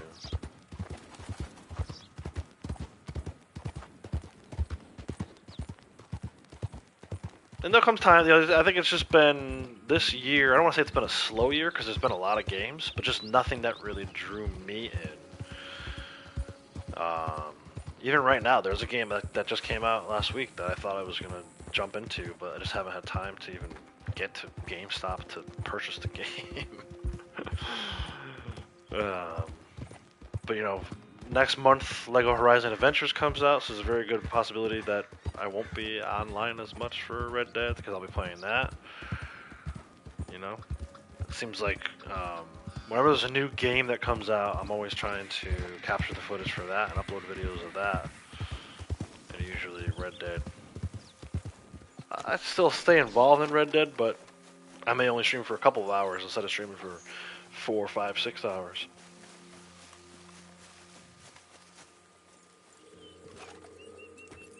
Right now, everything's kind of taking a backseat to stuff I got going in real life, but you know, at some point we'll pick up streams. Will get back to at least 4 hours every day, or at least 4 hours every like 3 times a week.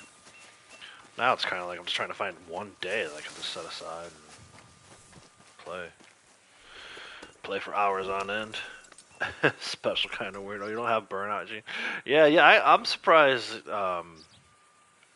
You know, you definitely are up there with the folks who will probably always play this game.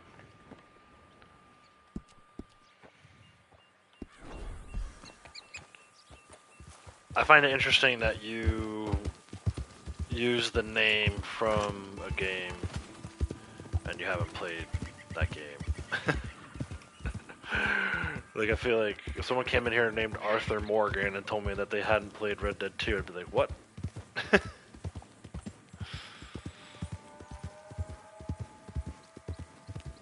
be starting a new series with 7 Days to Die. So what is that game? What's that even about? I don't know that I've ever even heard of that game before. Is that action adventure game? Is it open world? Like, what's the deal behind that? You were one and done before you played Red Dead? Yeah, me too, for a lot of games. So I kind of have, like, every, I don't know, we'll say 10 years or so, I find a game that kind of, like, grabs me and just won't let go. I've talked about it here on the channel before, especially with the most recent Zelda game coming out. I was a huge fan of Link to the Past when I was younger, probably, like, I don't know, 10 or 11 years old. I could never put that game down. I would play other games, Mario games, F-Zero, whatever was out on Super Nintendo at the time. I would play them, but I would always look out. I would always come back to A Link to the Past. And then that kind of happened with, like, Madden games and sports games, like MLB The Show. The 2009 version of MLB The Show. I was obsessed with that for a couple years straight. So, we'll see. I'm not ruling out that I won't eventually find a game that'll grab me again in the future. Who knows? Maybe it's GTA 6, right? GTA 6 will come out next year, and could be a ton of that being played. But I think for right now, this definitely is my go-to comeback kind of game. I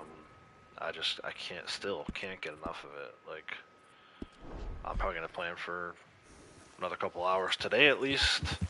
I've already been streaming for over an hour, so you're talking about 4 hours today. I don't know if I'll play that long tomorrow, but it does seem like most days, on the average day, I'm playing for about 4 hours a day.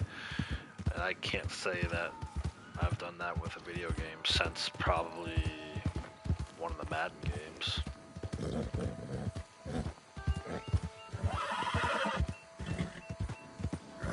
I thought Starfield was going to be that game. Starfield had all the right ingredients. You know, science fiction, exploring planets and stuff like that. It felt like maybe it would be a once-in-a-decade game. But then for some reason, it just, the overall final product didn't really stick quite the way I thought it would. I thought, like I said, I thought for sure, you know, we would be sitting here talking about what I was mining to build the base with in Starfield. Instead, I'm going around doing collector runs on my second character. Something eventually will force me to break away from this game. It just hasn't happened yet.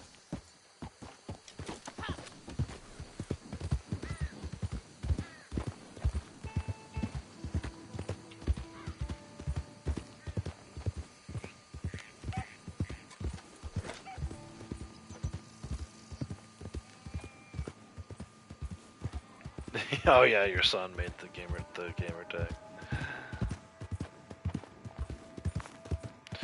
All right, so Survival game mixed with tower defense. The only game kind there is another game. Like, okay, cool. I like survival games. Kratos, thank you so much, man. Gifted 1 membership. Thank you, thank you, thank you, thank you. Beast Lady, congratulations. So the only survival game I've really played was, gosh, I can't think of the name of it. We were just talking about it the other day. It's got Josh Duhamel as the lead character. Science fiction zombie game where he's kind of like in a prison. I don't know why I can't think of the name of it, but I can't. It was good. I played it like earlier. Was it earlier last year? I think. I'm not a huge survival game fan. This was good. There were certain things I liked about it, certain things I didn't like about it. The final boss was like nearly impossible for me, even on the easiest setting. But yeah, you never know what's gonna hit with me, even in that regard, right? So like, typically most of the games I played or that I've obsessed over were open world games, but I like a good strategy game too. We've talked about Warcraft and Starcraft on the channel before. Yeah, so possibility that if a Starcraft 3 ever gets made, I could possibly get obsessed with that.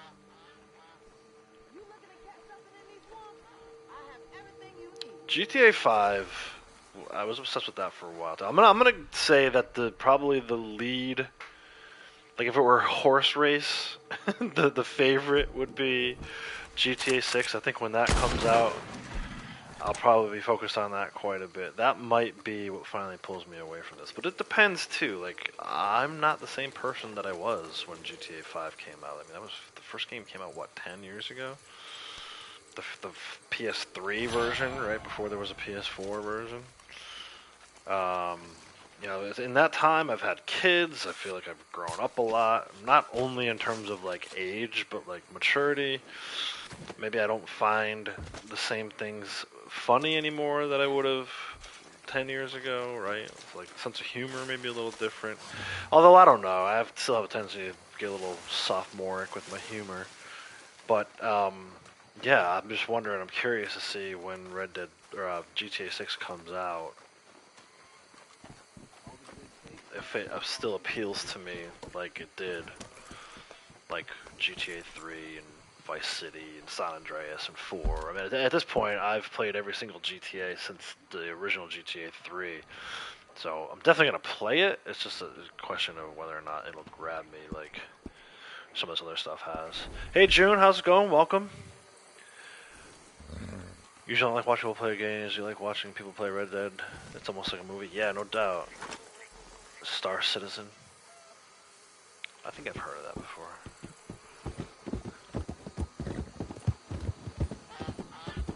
I usually like I was talking about Starfield before. To me, if it's like, well, I guess I don't really have a preferred style anymore. I still like open world games. There's no doubt about that. But I got into the action adventure games too.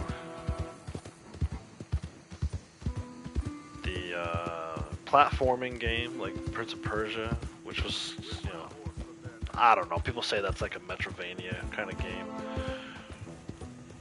I enjoyed that. I didn't think I was going to enjoy that as much as I did. I still need to be able to chill, though. Like, I can't just be fighting bosses 100% of the time. I need I like story, plot-driven games, too.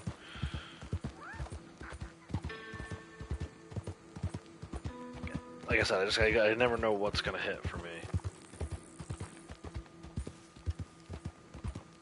I kind of figured this game would be a hit for me. It had all the right elements, right? Rockstar developed an open world game with Wild West that had all the right ingredients. And here I am 6 years later, still playing a version of it.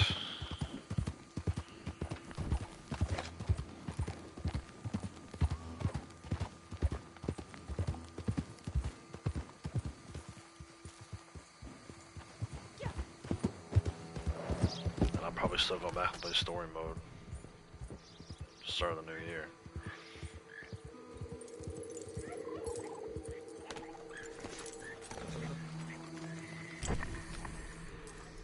But yeah, I like watching people play this game too. I feel like it's a good game to see how other people are playing it.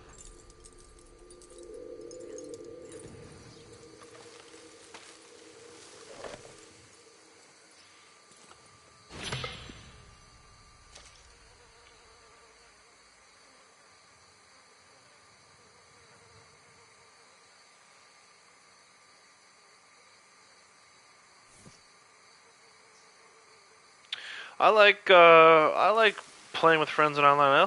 I really enjoy playing solo and online. Maybe I'm weird. I'm probably in the minority with that, but I'm perfectly fine playing this game by myself. To me, it's like two different styles. Like when I'm playing solo, I get to do my own thing. I don't feel compelled to do what somebody else is doing, just for the overall good of the group.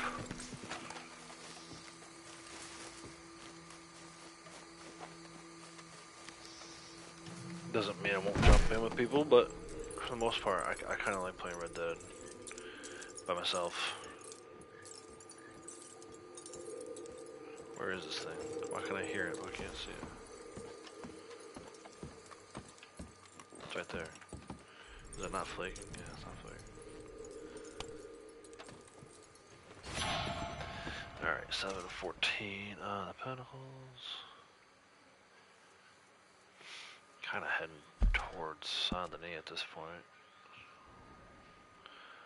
There is a card. Is that Algernon's? Yeah, nice. Algernon's.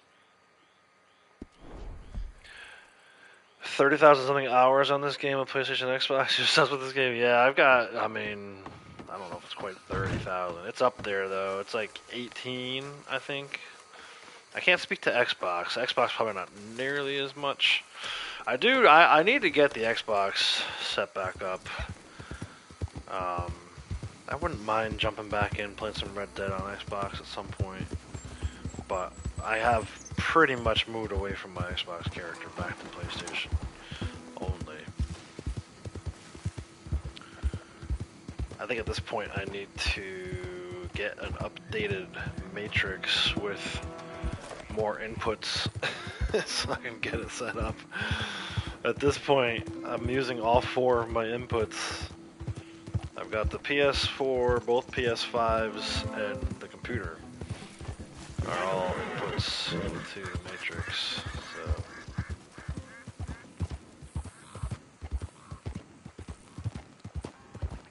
So I need one for the Switch too, so I need to take a look at getting maybe an 8-input Matrix at some point. They're expensive though.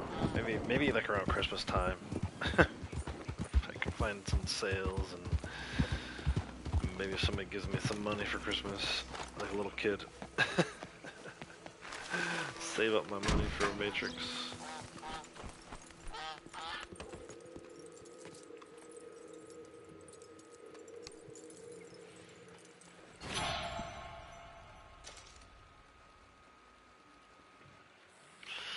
Alright, we're going out to this little fishing hut here. Has a card today.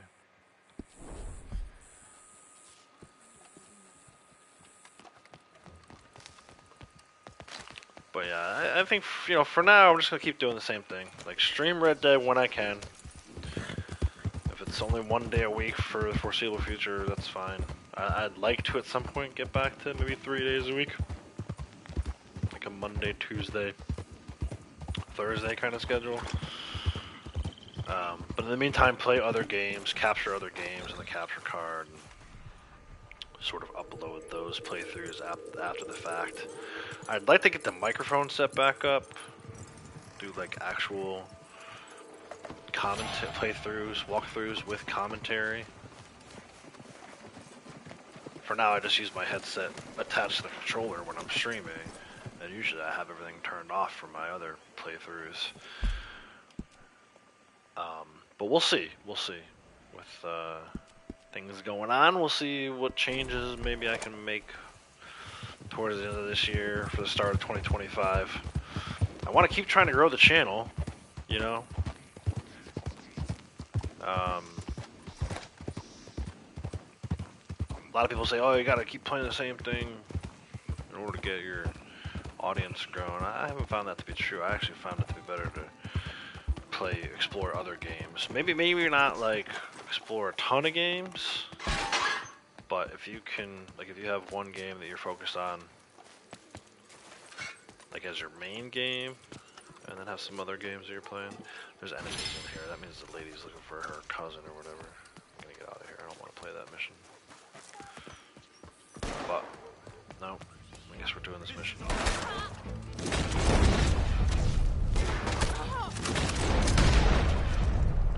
I don't have my bow warmer.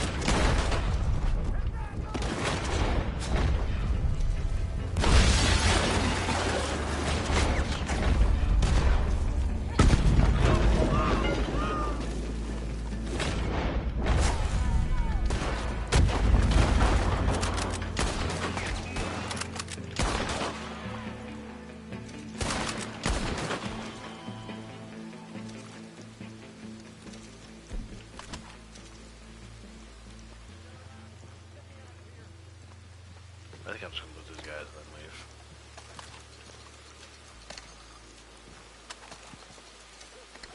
Too many other things still to collect inside the need to be messing around with this dude. Although I guess I am kind of going back that way. Oh, shit. Let me see something real quick. Yeah, we kind of got to go over here. Right above the eye. And he gets dropped off right here, so I might as well just take him.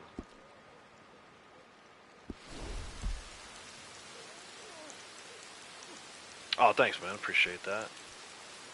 Yeah, I try to interact. I kind of, so it's like I want to grow the channel, but I don't want it to grow too quickly. I've had that issue in the past where it started growing a little faster than I was ready for, and it became a lot harder to keep up with chat.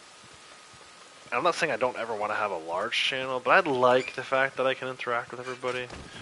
Like, I do my best to catch every line that you all write. If for some reason I get too busy or someone says something controversial or silly, I may just skip over it. But for the most part, I like being able to keep up with chat. I feel like if the channel grew too much, like I don't know how, like just for an example, PvP Cat, I don't know how he does it, man. He misses, and it's not a fault of his, it's just the channel's so big. He misses like so many different things people say in chat, and it's like, you know, I'm not saying I don't want to have a channel like that ever, but I'm definitely not ready for that kind of channel right now where I just ignore everything.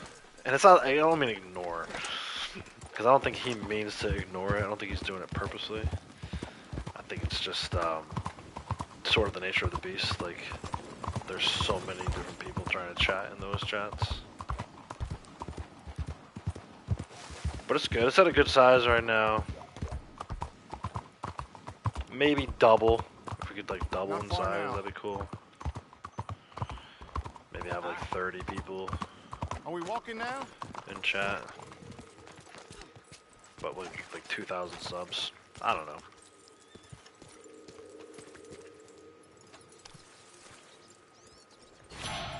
It's kind of nice too. The more the channel grows,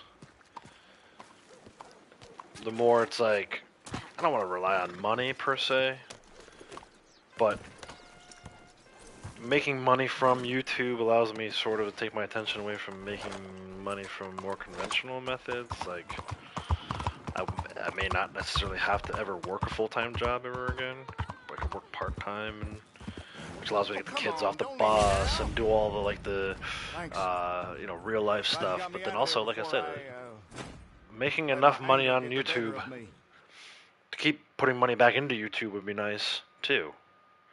So you can't keep up with chat even when there's no one in there. Nah, you do just fine, man. I've seen some people struggle. Some people get too invested in the game, and it's fine. But then I'm like, well, what's the point of live streaming? Like, we're just gonna play or just turn it off. Turn your mic off. Turn your commentary off. Say no commentary in the description of your videos, your live streams. You know. I'm not saying you, Tech. I'm saying people in general. And that's fine. I've seen that before. I've done that before. Right? I've had early morning sessions where I knew if I was talking too loudly, I was gonna wake the rest of the family up. So I kind of was like, all right, turn the microphone off today. And I'll put something at the top, like in the chat, and pin it and say, hey, no mic today. I think more people should do that. I think more people, and I've made that mistake, I think when you first start out, there should be no rush to get a microphone. You should, in my mind, be... Grab this bottle in this computer. You should be...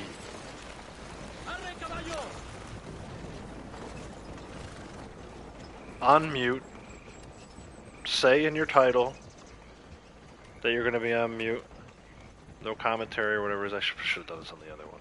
If you go to the other bridge. That way people know. And as people are coming in and typing, practice it. Practice what your response would be. Say it out loud even though people can't hear you. See how it sounds to you.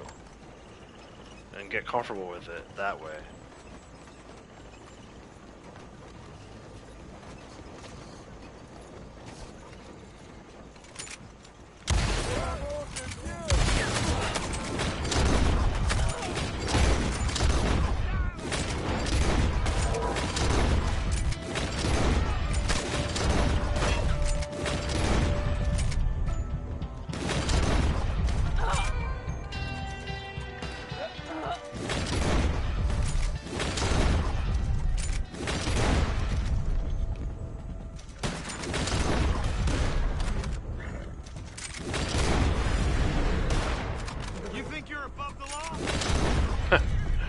Literally, I'm above everyone.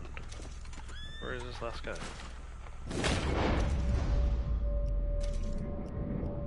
Where are you hiding? Oh, there you go. You just exposed yourself. Somewhere in there. I saw the bullet come out. He's gonna kill me though. Don't die, Blondie. So now where is it?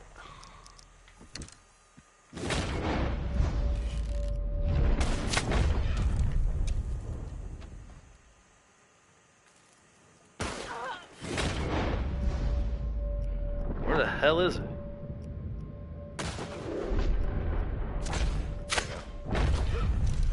Take that, you bastard.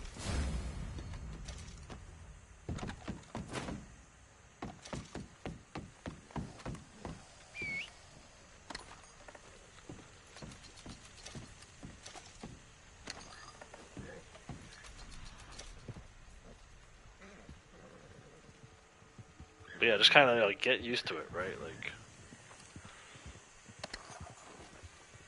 get used to having a mental clock, like a clock in your head where you're like, okay, it's been a while since I did the chat. Let me look over and see what's going on. And you need to do that stuff anyway, especially because like we have a smaller channel. People are gonna be looking to freaking troll you and say all kinds of nonsense that you're gonna have to get rid of in chat. Some stuff you just can't leave written in there. So there's a lot to it. I don't think people really appreciate. I think most people here know because they stream or have a channel themselves. But you know, when you're first starting out, it's like, oh yeah, I want to stream, but I'm not sure about how to even begin.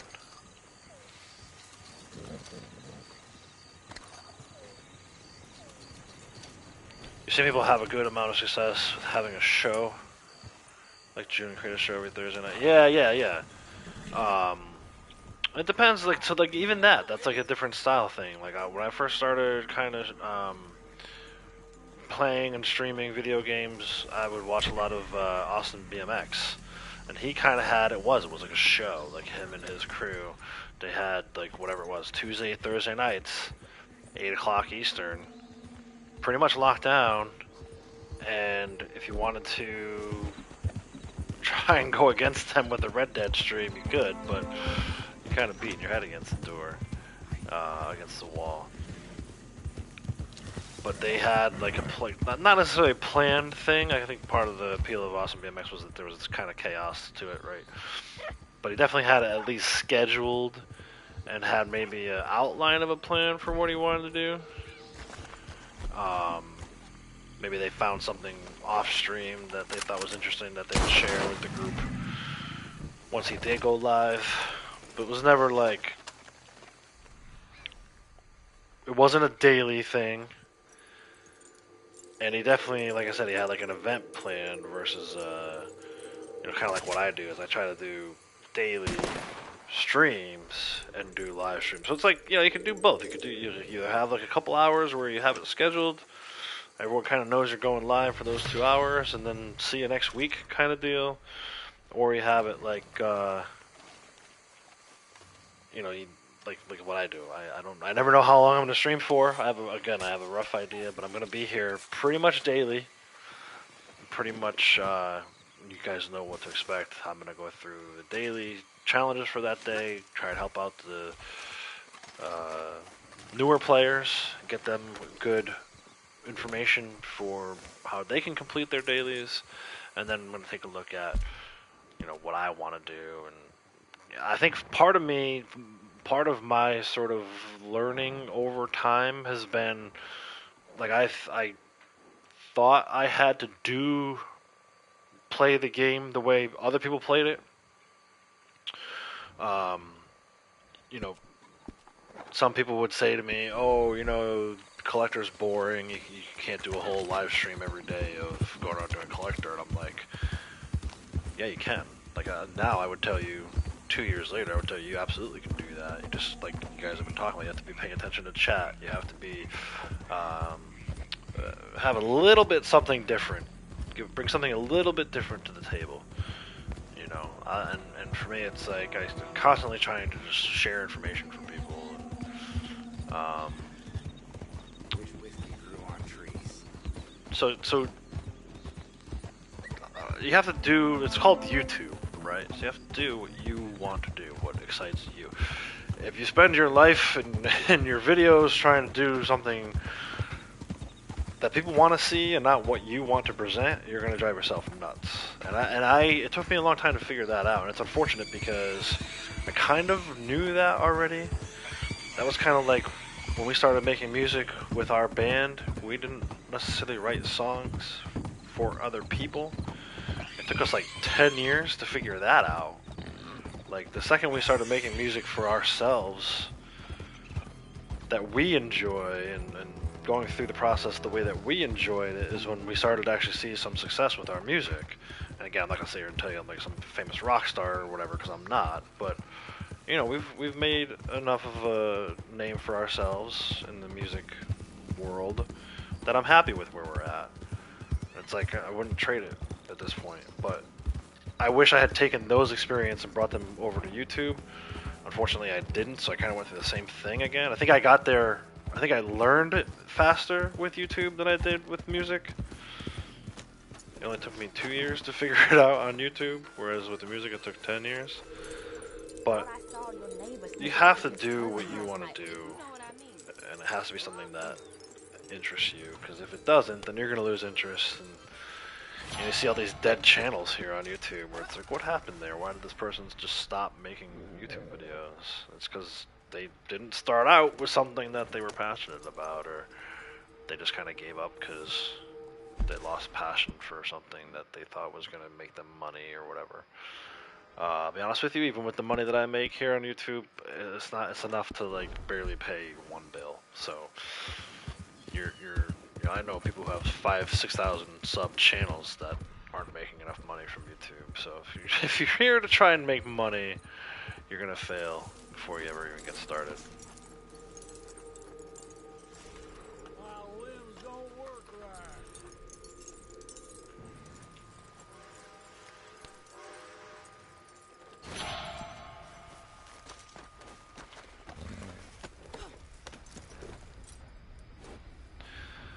Into roads. Oh, I like this next one. It's at this house here with the dog and the guy in the back patio.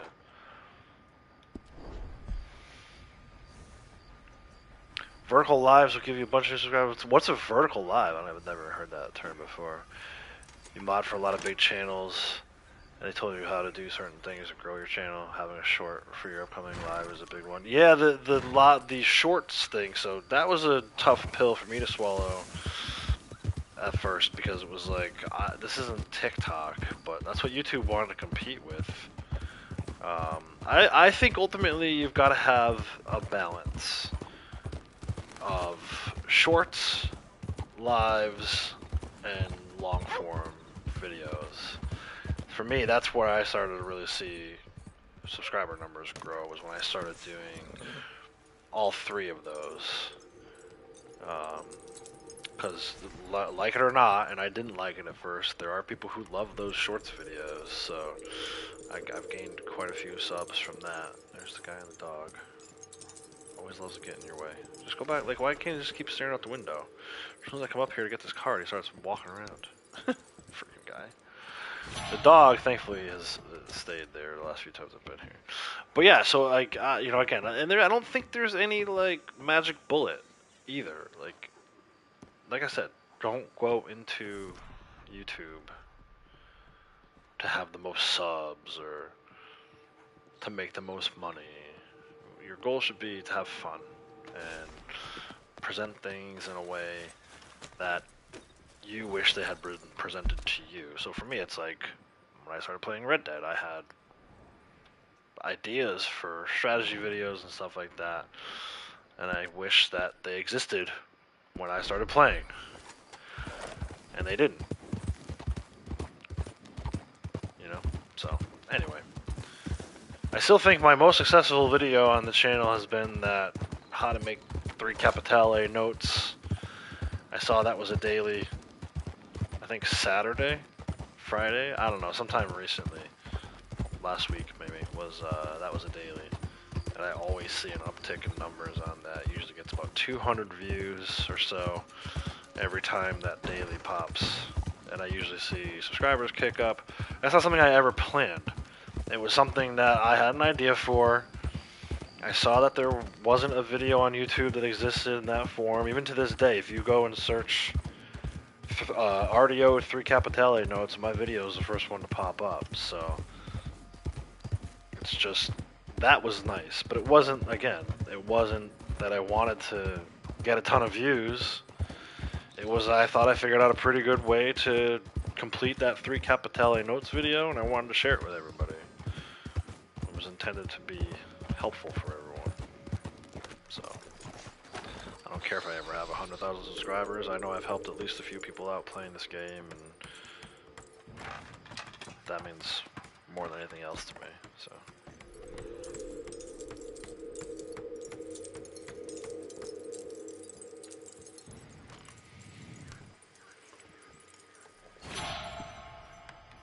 Yeah, they get a lot more views because they're shorter. I know it sounds ridiculous to say, obviously. It's called a short, so they're shorter. But that doesn't mean, like, to me, it's like views versus healthy views. So, like, you could get 2,000 views on a short and not get an additional subscriber from it. Or you could do a live stream and get like 150 views and get like 3 or 4 subs, right? So like, Watch yourself. it all depends on what you're looking to do. I've not found those shorts to be particularly beneficial. And again, you never know what's going to take off. Like, I'll have what I think is a great idea for a short video, and then I upload it, and it's like 50 views. I'm like, okay, well, apparently that wasn't as good as I thought it was. But that shouldn't stop you from doing that kind of stuff. It's going to be a ton of trial and error. Like, I never would have thought that, like I was just talking about that 3 Capitale notes video. I didn't think that that was going to be my number 1 video, and I never really planned for it having those, I don't know if it's residual views or what the right term for it is, but like the fact that every time that's a daily, I almost can tell it was a daily without looking at the dailies because I see it in my top 3 videos on YouTube Studio. So, you know, to me, that's been the most interesting part of having a YouTube channel, is like all these different videos where I'm like, oh, this is gonna get thousands of views, and it hardly gets anything. And then I'll do like some random dumb video where it's like just for fun, and it's got huge view numbers and other stats. So it, you just never know. You can't really plan for it. Just gotta keep uploading the stuff that interests you and find a group of people that are interested in the same things you're interested in, and at the end of the day, that's all that's gonna matter. There's no real right or wrong way to do this YouTube thing.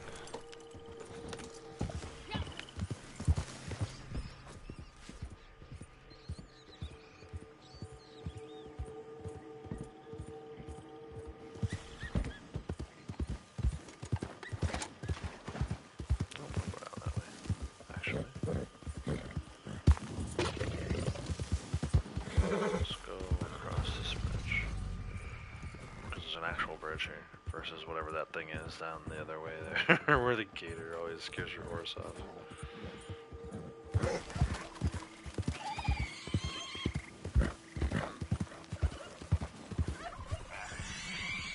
Can't see anything with this fog right now.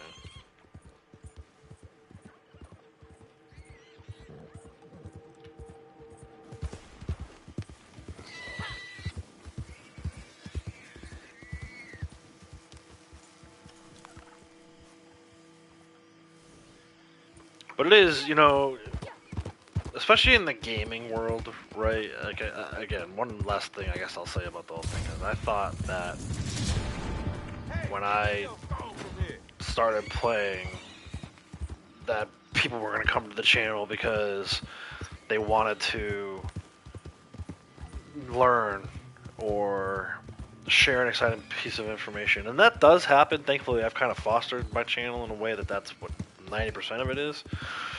But there's people who come in here, man, and they like literally just want to see you die. Like they want to watch your character die. They want to see you screw up. They want to see you run into a tree on your horse and act like they've never done that before. We've all done that, right? But they want to, for some reason, their ego or whatever needs that stroke of I'm better than this person that has 1,000 subscribers on YouTube. I'm a better gamer than this person who's a rank 1,000 player in Red Dead. Like they have to have that kind of stuff, and you'll see it. They will never say good game when you complete a CTA, but they'll be the first one laughing at you when you die in a CTA or whatever. And that's just one example. It's like, I'm prepared for that because I find it funny that like that's how they are. Like I think they're coming here because they think that they're going to be entertained, but you can be entertained by your audience too. And again, this isn't talking about everybody. I think the majority of the people who come in here are good people who either want to learn something about the game or want to share something that they know about the game. But the problem is you get a ton of people who they think they're God's greatest gift to gaming, God's greatest gift to Red Dead, and it's like, no man, I've watched you play, and not only am I confident that I'm better than you at the game, but I'm also confident that I'm a better streamer because I pay closer attention to my chat, or whatever the case may be. It's like, first of all, it's not a competition, right? Like, no one came, like, if you came to me and said, hey man, let's both start with 0 subscribers and see who could grow our channels faster, that's a competition. You've outlined the rules of the game.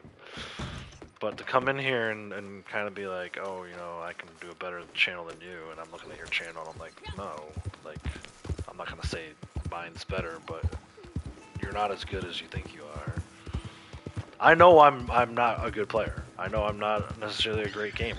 I just been around for a long time, been doing this for, maybe not the YouTube thing, but playing the video games I've done for going on 40 years now. But that's my biggest thing is, like, I wasn't necessarily prepared for that at first either. It was like, you're trying to do a good service for people, or what you feel like is a good service for people, and you got people coming in and intentionally trying to ruin that for no other reason other than, like, the Joker and Batman. They just want to see the world burned, right? It's like, that was a weird thing to me that I wasn't ready for.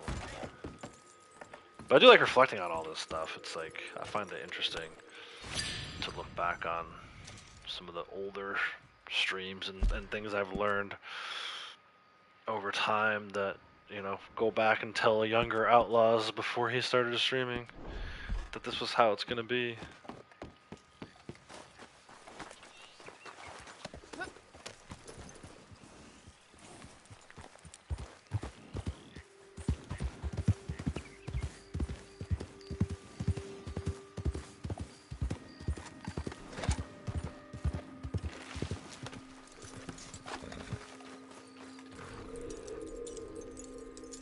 I always forget that you don't actually have to duck. Once you duck though, yeah, there we go.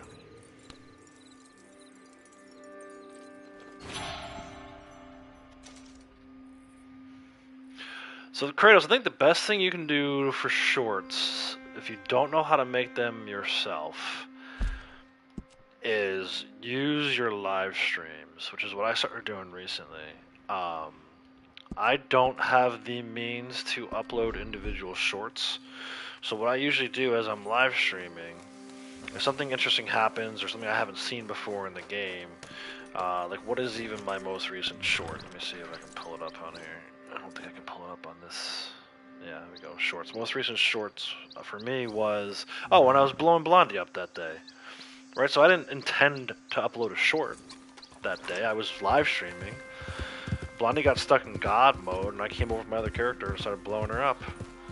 I made a mental note, actually not even a mental note, I wrote down the timestamp of when that happened in my live stream.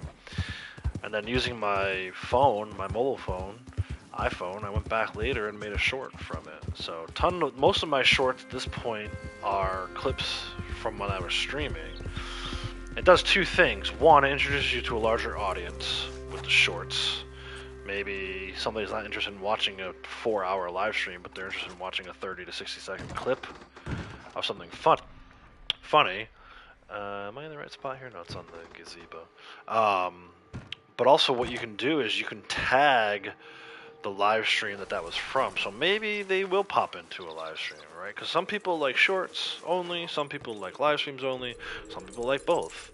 So if you can find somebody who's like, they just happen to be looking for a Red Dead live streamer, and they stumbled upon your Red Dead short, maybe they'll come check you out on live stream. You never know, right? So to me, that's been the easiest way to sort of create shorts is you can go back into a live stream afterwards and clip out like 30 to 60 seconds and make a short out of it. So like I know Kratos, you mentioned you were streaming the other day, doing a collector stream. I don't know if you saw something that you hadn't seen before or thought was interesting. Don't be afraid to go back a few days later and turn that into a short.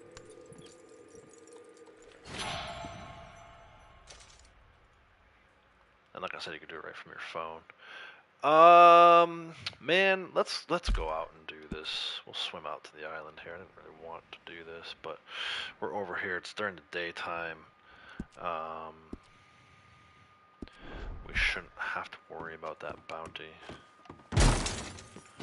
Right? Yeah, it's morning. That bounty should be there.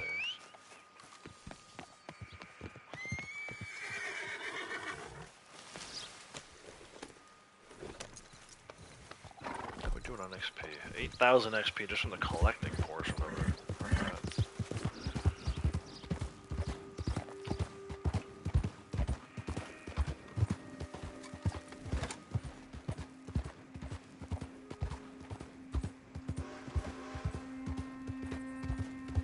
You kind of got to listen to YouTube too. Like, you know, like I said, at the end of the day, it's your channel. You should do what you want to do on your channel.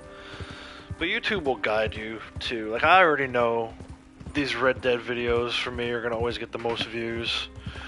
If I try to do some other game, you know, unless it's like God of War, which also gets a lot of views. If it's like some obscure game that nobody really knows about, you're not going to get as many views. And you'll see people sub and unsub all the time because someone, like when I was doing the Prince of Persia stuff, maybe somebody thought that I had a Prince of Persia channel, so they subbed. And then I stopped making Prince of Persia content, so if you weeks later or whatever they unsubbed, you're gonna see that kind of fluctuation. But But I think for me, at this point, YouTube has pretty much told me that this channel should mainly be a Red Dead channel with a couple other games thrown in. So that's kind of what I've done. And not only because YouTube told me that, but because that's kind of like what I enjoy doing anyway. So maybe, yeah, maybe your channel will get more views from shorts and you get more subs from shorts. I know, Sasquatch Man was talking about he was starting to do stuff on, I forget if he said Instagram or TikTok, but one of those other social media sites.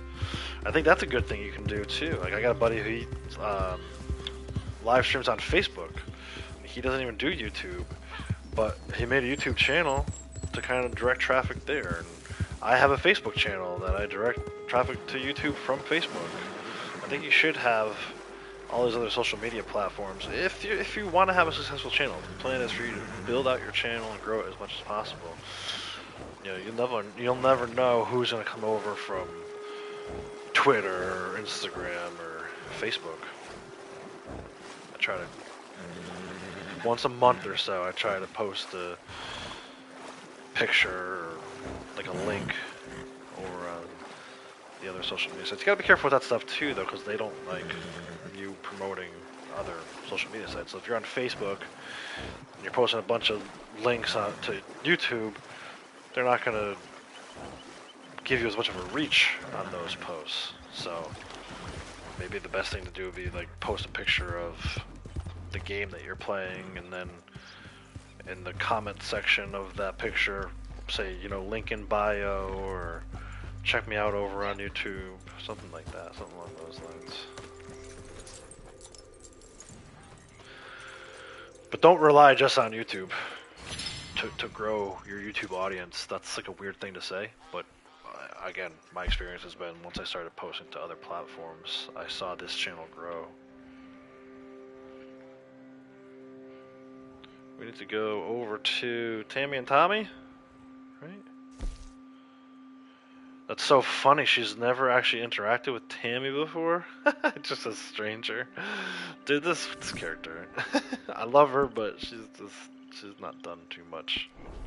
Not done nearly as much as my main character has done. Beast Lady, welcome. How's it going? Yeah, Kratos got you a membership.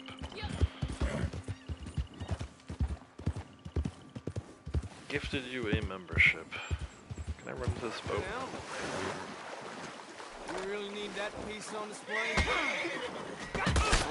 Damn you! Oh, he's gonna kill me in the water. Oh, I knocked him out. That is hilarious. I didn't know you could do that. Ride the boat. Music's a little much.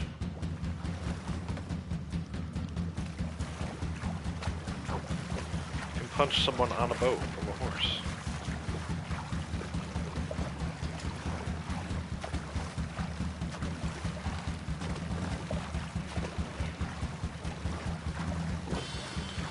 So let's see, we are at 36 of 67. Do we still have 31 more collectibles? I feel like probably not going to get all these collectibles today. Wasn't sure how long I would stream for today, but I definitely wasn't planning for like 5 hours. Let's see how it goes. The downside of this is now I abandoned my horse, so I have to go like far enough away for him to despawn, and then I can call him back out.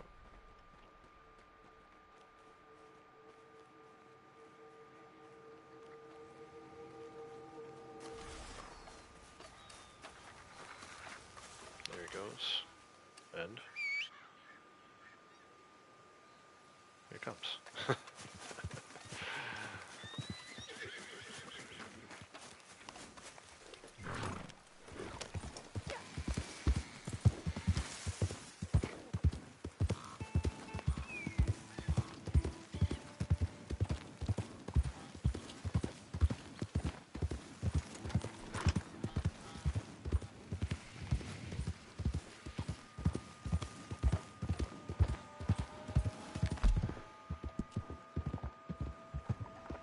It's quite a ride. Let's see what else we have left to collect here. So pretty much roads and Saint Denis are done. The desert and high plains are done. Great Plains, Blackwater is done. We're gonna end up back over in Strawberry at some point, but we gotta go up through Annisburg first, then double back to Emerald. I don't know about all that, man.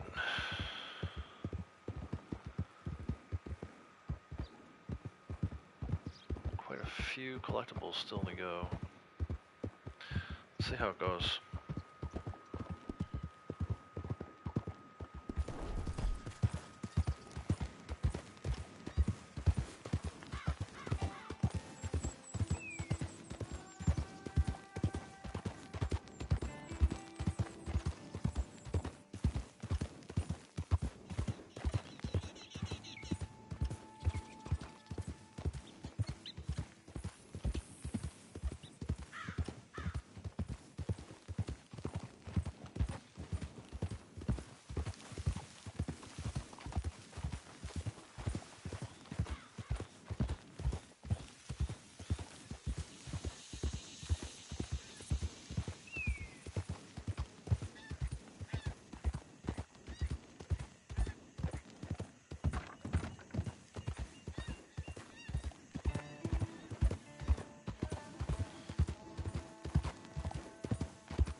Beast Lady, thank you so much for gifting 5 memberships.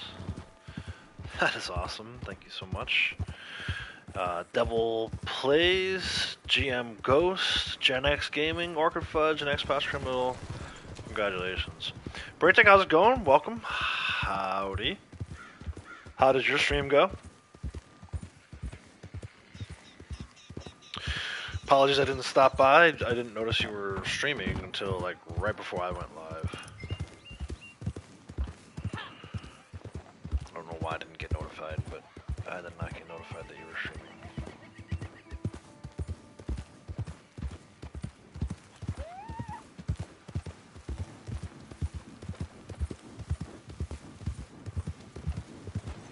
You out of your mind? Nice. Yeah, I saw you were doing some CTAs. Assuming those went well. Curious as to whether or not you and Key have completed the stay in the pentagram at what's that place called? Limpany yet. Did I go to the wrong spot here? Maybe I need to zoom in my map a little more.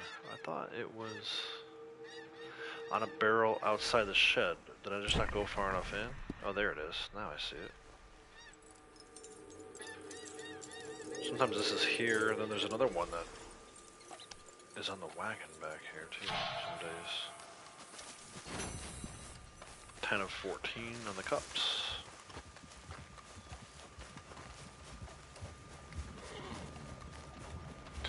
Alright, then where to? I think we're going up for an heirloom by Landry's grave. Here?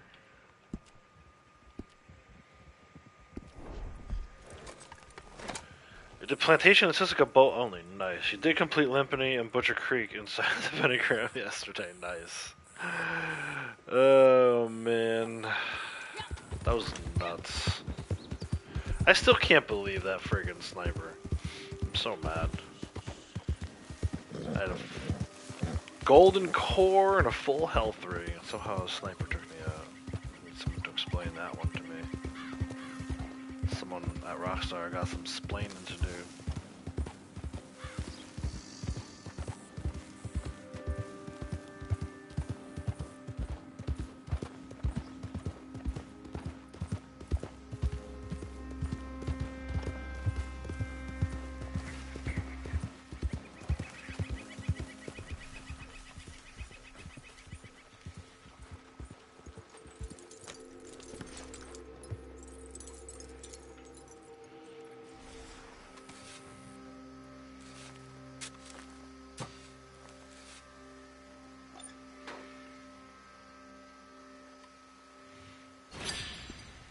You got annoyed by him yesterday too. I'm assuming though you guys took him out, right? You completed it.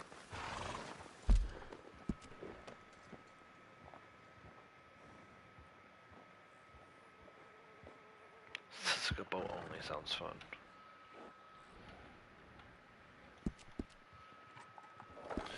Alright, over to the fort here.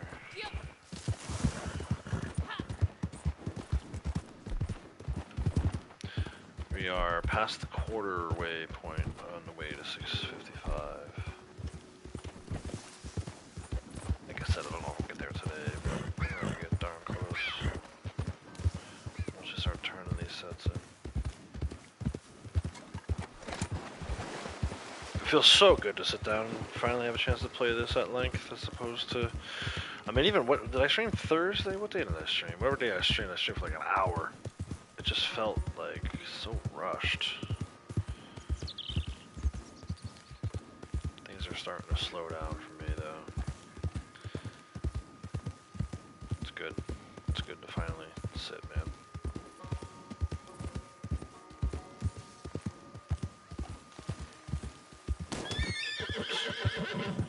Damn, there's rabbits everywhere.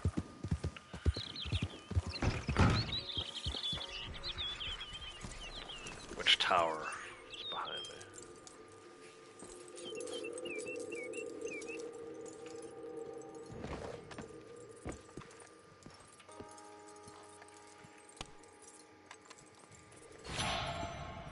I have not really played too much with the compass.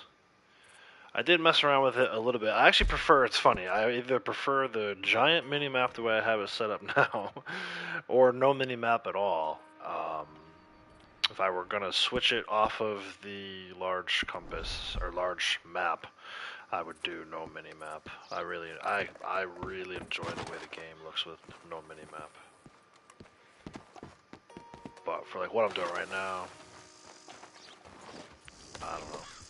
I'm afraid I would miss a legendary animal or something.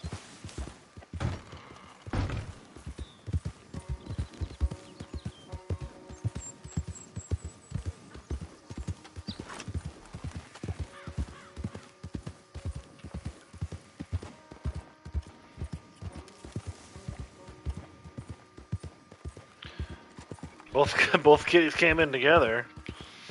That sounds awful.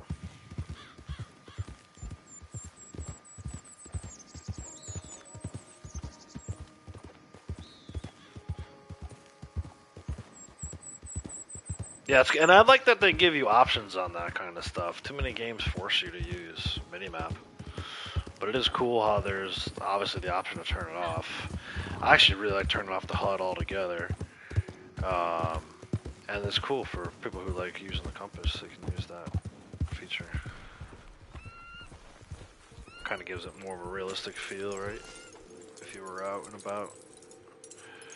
At this point though, I mean I can just turn the thing off. I know where all the different towns are. I think the only real problem I had when I turned off the minimap one time was I was down here fighting the Nightwalker Panther. And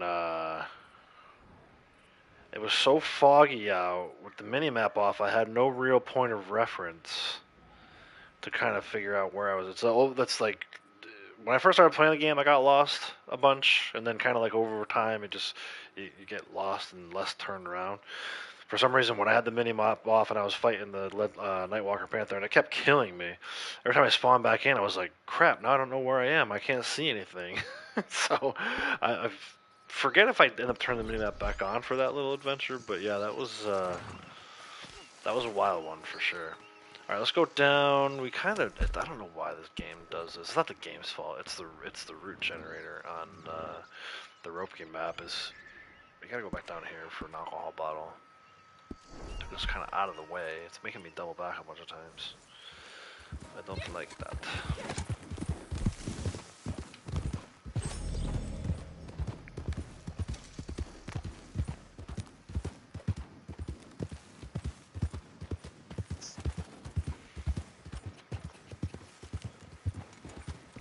Yeah, that Nightwalker Panther. And I forget, I think I was using a different horse than my main horse. My main horse on my main character is like really good around panthers, legendary panthers. It kind of freaks out with certain weird things, like elk and stuff like that. But he must have bucked me. So I think I was trying to do that with like no mini map, no reticle, HUD completely off, and it was just like, you know, I was trying to rely on just its little growl to find out where it went, and in the fog it was brutal. I have a video of that somewhere. I don't think I have it up on the channel yet though.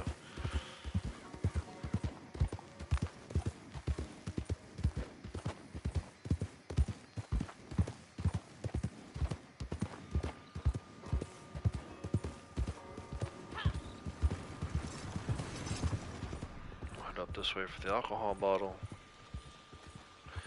And then it's going to want us to go back up by the Serpent Mound after this. I wish it would have brought me here first.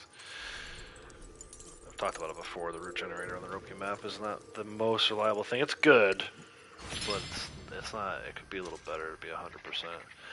So like we were here, it had me go up here just to come back down here, and now I got to go back up to Butcher Creek. They could have just had me come down and get the alcohol bottle, then come to Serpent Mound, then go to Butcher Creek. So it's a little...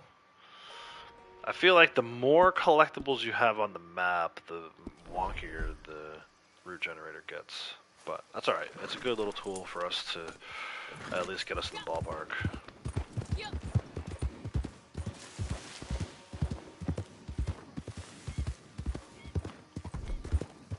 Almost at 10,000 XP here, closing in on 655 on this character.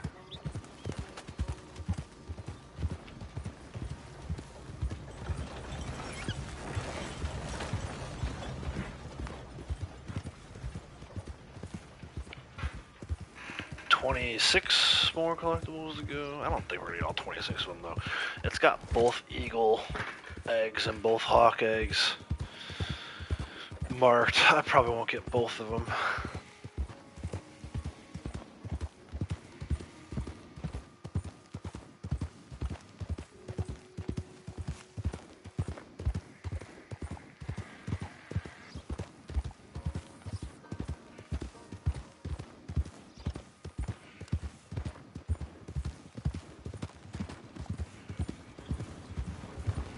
What are you doing?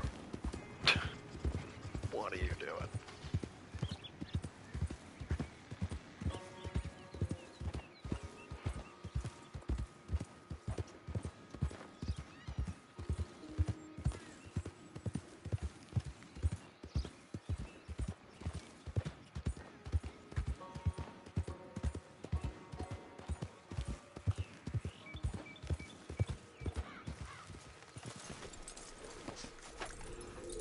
That was an arrowhead here. Wasn't planning on getting that, but there it is.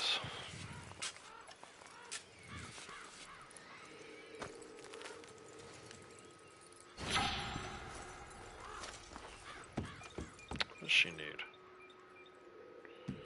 She needs the obsidian.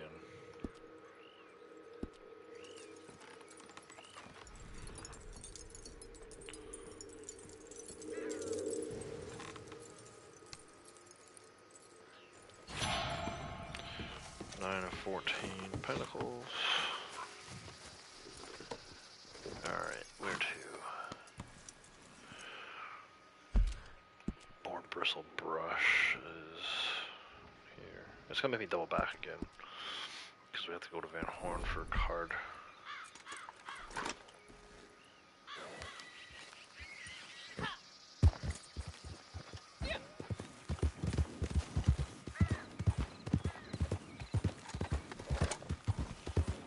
Might actually go get that. Well,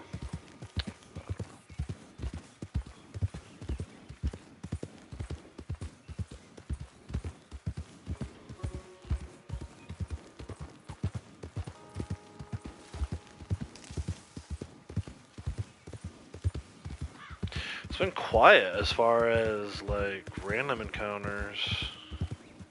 Of course, as I said that, a bootlegger spawned in down here, but No hideouts, at least that I've seen. No ambushes. There's a ton of bootleg stuff, which will take care of these guys. So we grab this.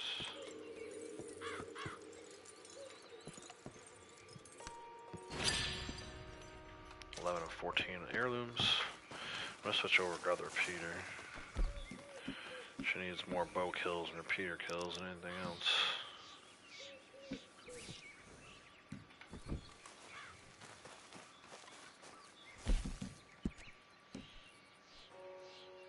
One headshot with the bow. Let's try this with the bow. Breakdown mentioned bow only. Let's see how we do. Tonic up though. Need 9 headshots. Reset that one. What's this guy doing?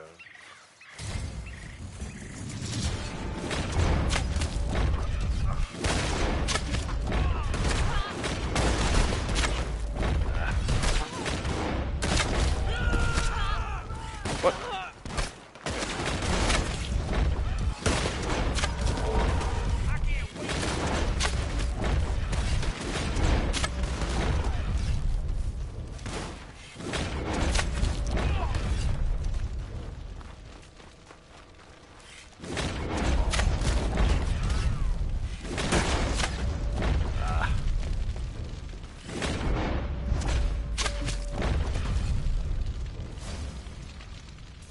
I got 8.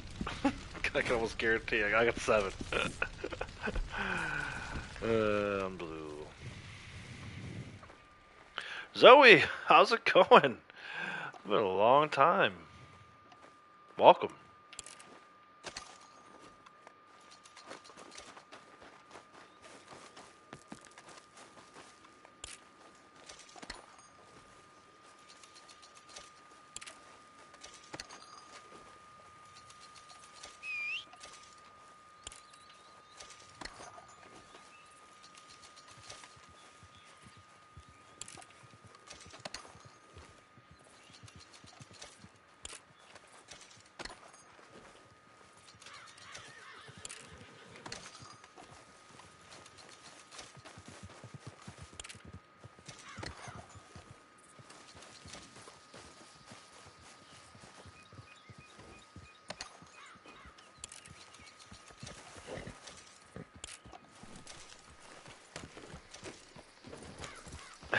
I didn't. The bulletproof version is nice. Alright, let's go. I gotta go down to Van Horn for a card that is in the station today.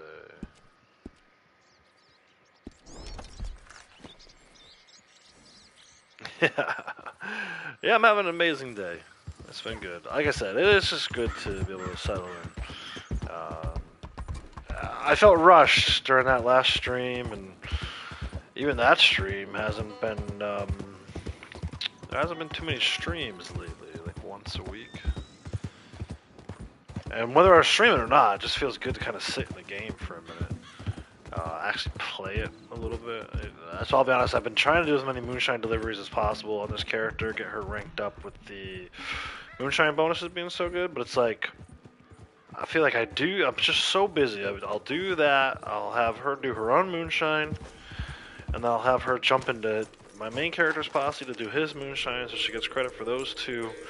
And then like the next 45 minutes to an hour while I'm waiting for the moonshine to cook, I'm off doing other stuff, like little projects going on here and there that require my attention. So it's been, this has been what, 2:44 according to my little timer here. 2 hours and 44 minutes I've been streaming. It's been nice to just sit in this and enjoy playing the game. Alright, now we're going up past Annisburg for an heirloom at this little cabin here. Yeah, this extended, playtime. It's weird too, because I've been logged in the whole time. Like, if you happen to be spying on me, checking up on me, you would see that I had been logged into the game for like 8, 10, 12 hours at a clip, but definitely not playing that long. Playing only like maybe a fraction of that time.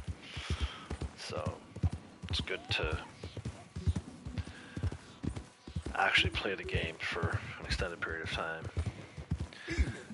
You bought Moonshiner for your newbie and you maxed it out already? I'm not surprised. Moonshiner's, I think Moonshiner and Trader are really easy to level up, especially in the case of Trader if you have friends. Like, I'll never forget, many of you guys know Rowdy. He ranked up Trader on his new character without ever doing one of his own Trader deliveries. We just had, between me and Ducky and all the other people that Rowdy plays with, like Will and Ashley and Michael, he had a ton of different Trader deliveries that he could sit in on with his character. He went from Trader roles rank 0 to Trader role rank 20 without ever doing his own Trader wagon. So yeah. Key, howdy, welcome. How's it going?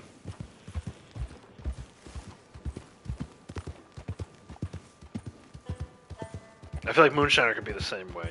You can rank up, especially like this month with Moonshiner being on bonus. If you have a lot of friends that you play with, or especially if you have friends who have multiple characters, I mean, you can do 800, 900 XP Moonshine deliveries as a member of a posse, not even as a posse leader. Posse leader, you can do like 1600, I guess close to 1700, or if you have special, you can do 1900 XP deliveries. So, I mean, that's almost if you can do special, that's almost a full Moonshiner rank. It's only 2000 to rank it up. Between the creation of it, the delivery of it, and the starting a new batch, it's like you could potentially do rank up Moonshiner in 20 deliveries.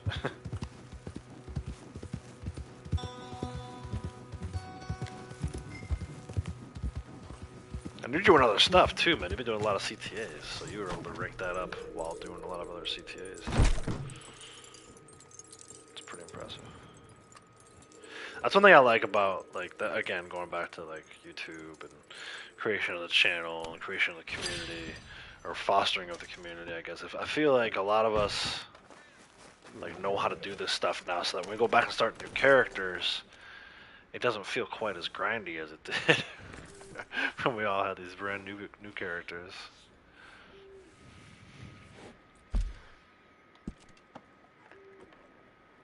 I'm doing good, Key. Thank you for asking.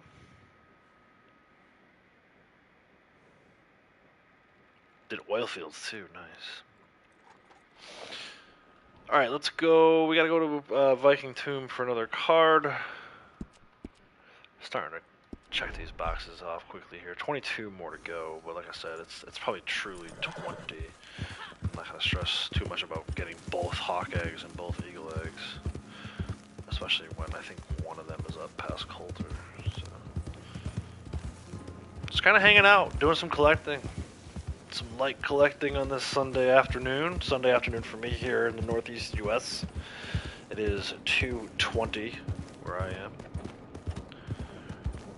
It's been a really busy week, a lot going on. We have parent-teacher conferences this week, so kids had early dismissal pretty much all week.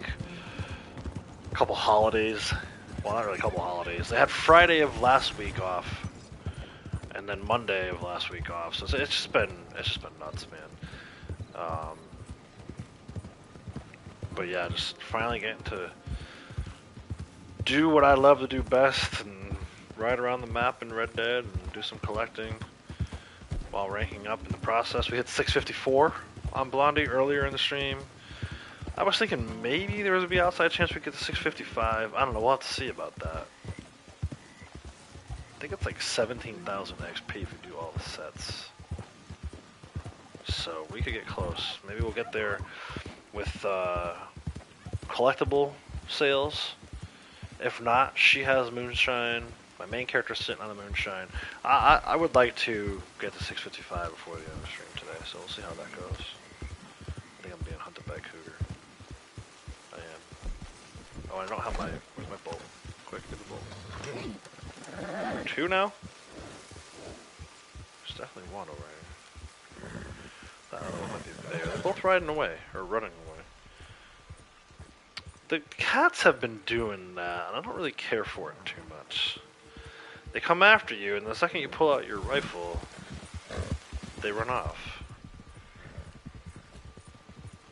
What's this other one doing? Was that even a cougar? territory. Oh, that's a bear. Alright. I guess we're not gonna get cougar for our camp.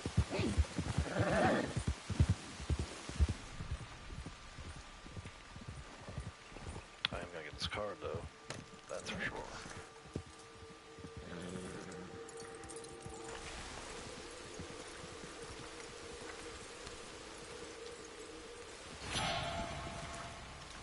Ten of 14 in the Pentacles.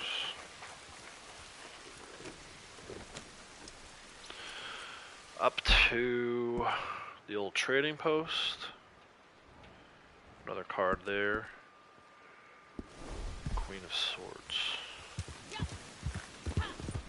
Keeping out for cougars up here. Yep. I thought there might be one. You see, though, they're like distracted. Like, where is that cougar going? It ran right past me. Only 2-star. We'll take it though. Cats are acting weird. I hear defend the campsite. At this point, I don't feel like doing it though. Hunting wagon.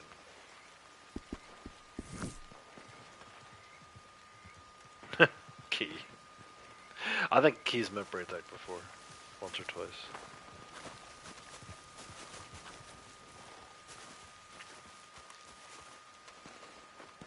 Nothing in here. Now there is.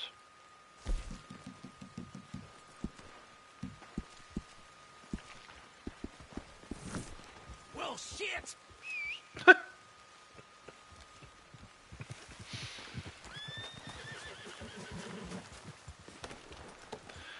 This cowboy's never heard gunfire before.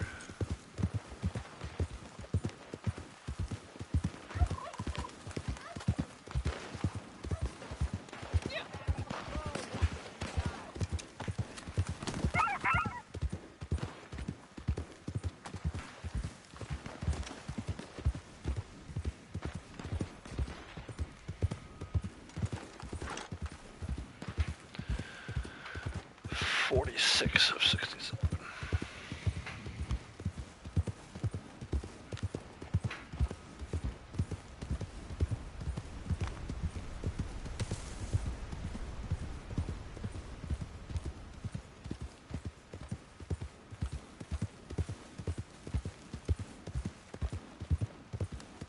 It's quiet. There's like no music.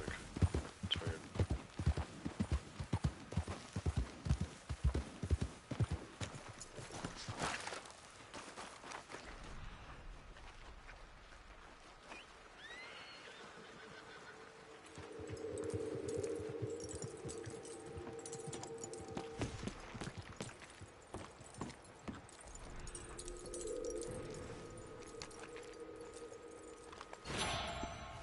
Ten of 14. Something else here too. What is flaking? Herbs? Those look like flower flakes though. What's back here? Ah, Alaskan ginseng. Okay, take it over here. Inside the pentagram with one revolver. Oh man. Key in her CTA challenges. Alright, yeah, so we gotta go over towards a PD. There's a Hawkeye. This is a hell of a ride. It's all the way over here. And then up this way. But we're trying to tackle a lot of distance on the horse here, too. We started at 820. We've done 23 miles on the horse since the start of the stream. That's outrageous. I told you I didn't think we were going to get to 1,000, but it's quite a bit of ground.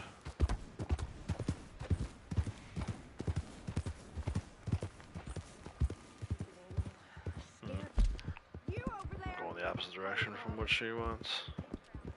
She wants to go to Annisburg.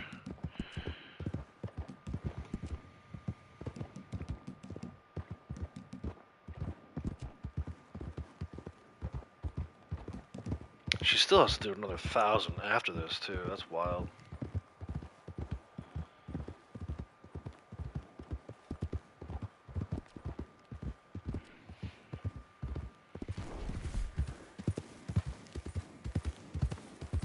Oh no, Bertic's not feeling good. And blindfolded. Turn the rain app off. That's kind of like being blindfolded.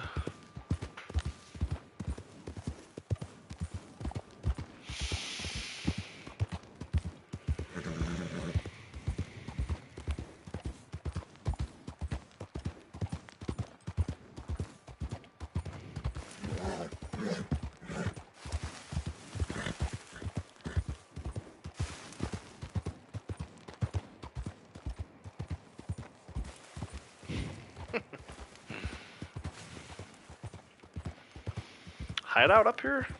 Are those lanterns always on? I guess I haven't been up here at nighttime in a while. There should be something here. Right, isn't that the... Oh no, here, rather. Sorry, the witch's hut is here. It'd be cool if there's something there during Halloween. Has anybody checked that yet? I might go over and check it out. Imagine if it was like only there for one day on Halloween.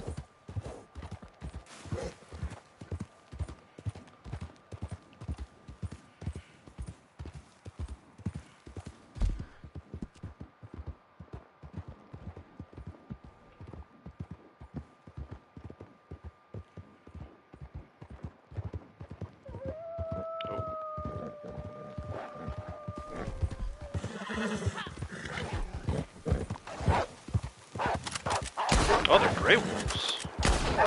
Interesting. These are almost always timbers up this way.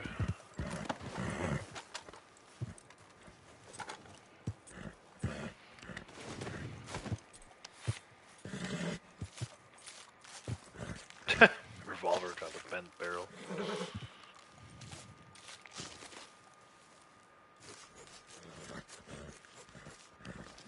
Lottie is like covered in dirt. I think it's because I haven't fast traveled anywhere.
Alright, back to our ride.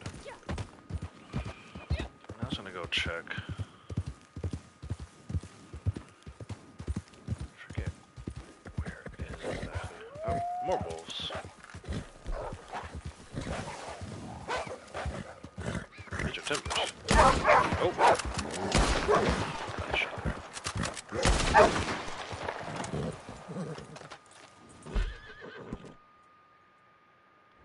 Yeah, I just gotta keep heading west from here. We'll get to the witch's hut, which isn't really actually there and online. Unless maybe, who knows? Everybody's got excuses, Key. Sick. Broken guns.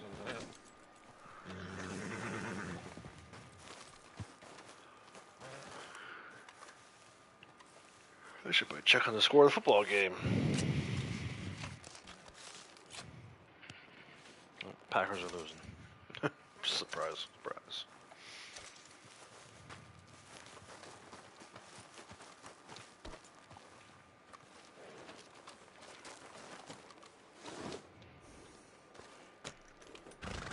Alright, let's keep heading west.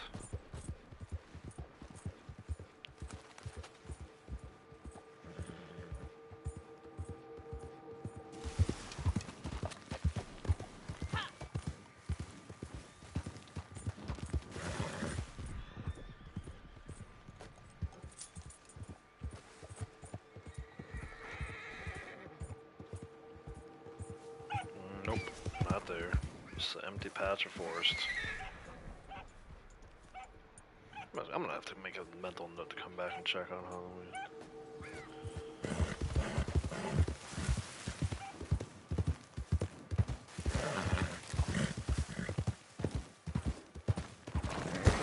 Oh.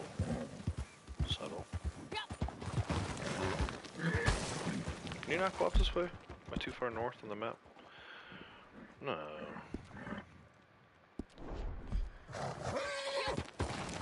Yeah, must be. Alright, settle down, Midas. He's walking like a lame dog.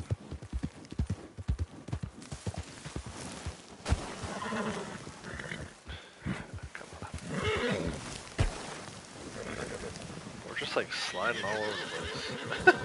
I've done this before online. Whoa, super jump.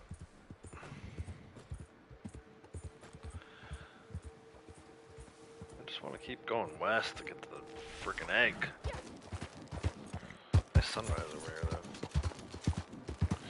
though. Alright, fine. We'll check out the cool sunrise. Twist my arm. Drink it in. We were talking about this before, man. You gotta stop. Smell the roses sometimes. Just gonna figure out where the sun's gonna. It's over there, I think.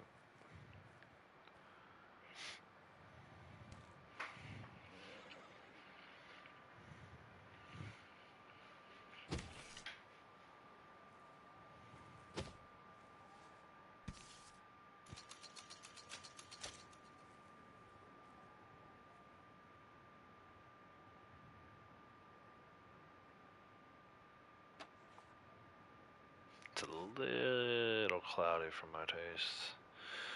Looks like it's getting worse too. It'll start raining.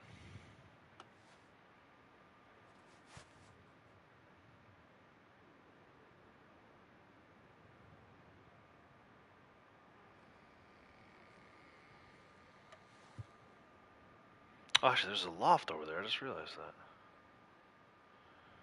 Right there.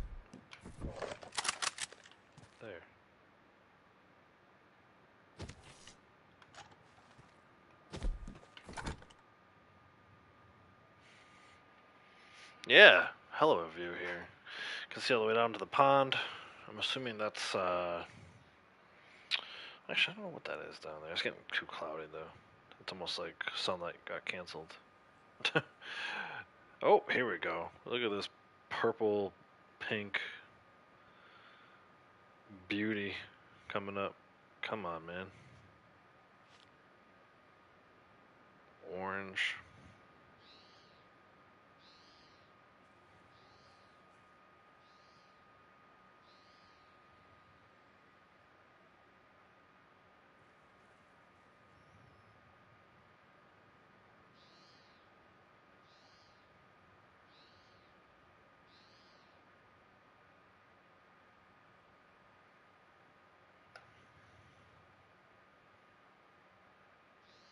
Nice.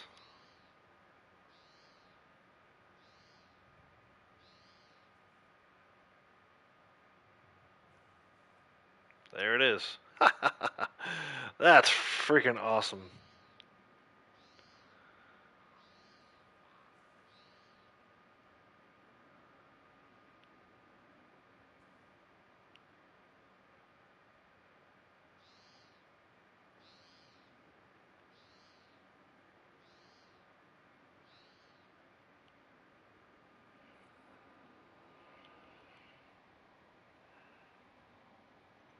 Yeah, the only game that really comes close with the sunrise and the sunsets is Zero Dawn. But even, I mean, Forbidden West. But even that is not like this. Especially, like, I've done this so many times, I kind of have a good idea of where the sun's going to pop up. I never imagined to be that close to center of the screen. In fact, the fact that it's just a little offset might have made it better. That was just pure luck. But, man, that looked cool for a while there. Alright, let's get back to it. Back to work, y'all.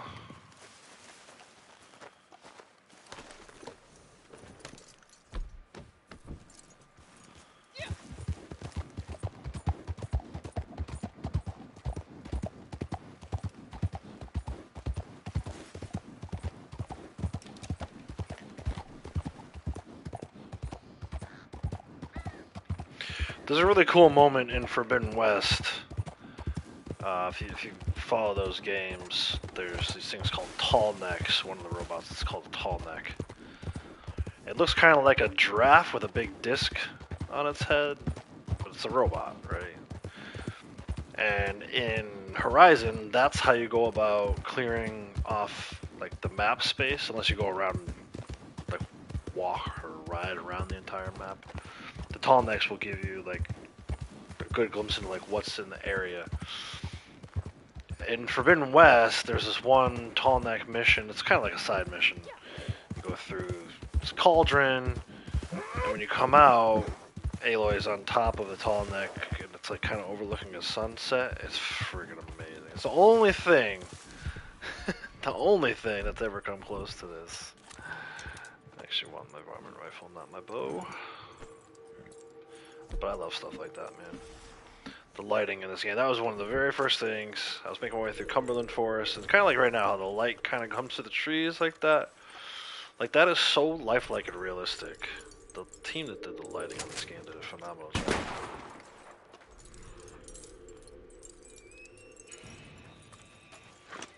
But yeah, the lighting was doing that same exact thing as I was going through Cumberland Forest, my very first playthrough, and I was like, holy crap.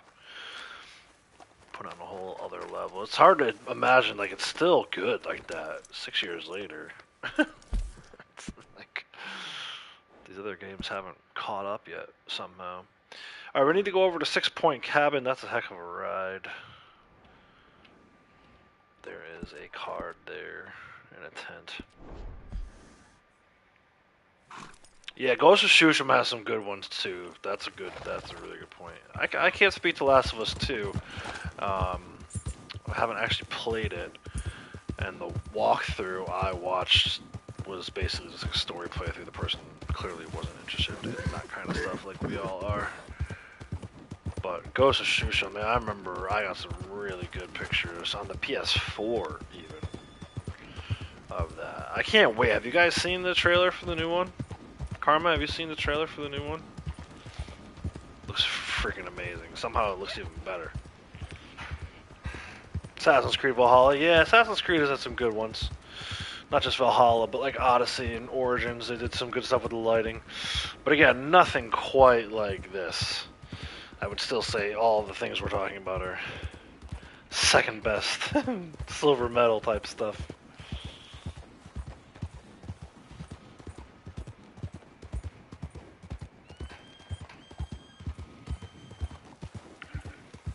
I'll be curious to see what they do with the lighting for GTA 6. You know, it's basically Florida, Miami area.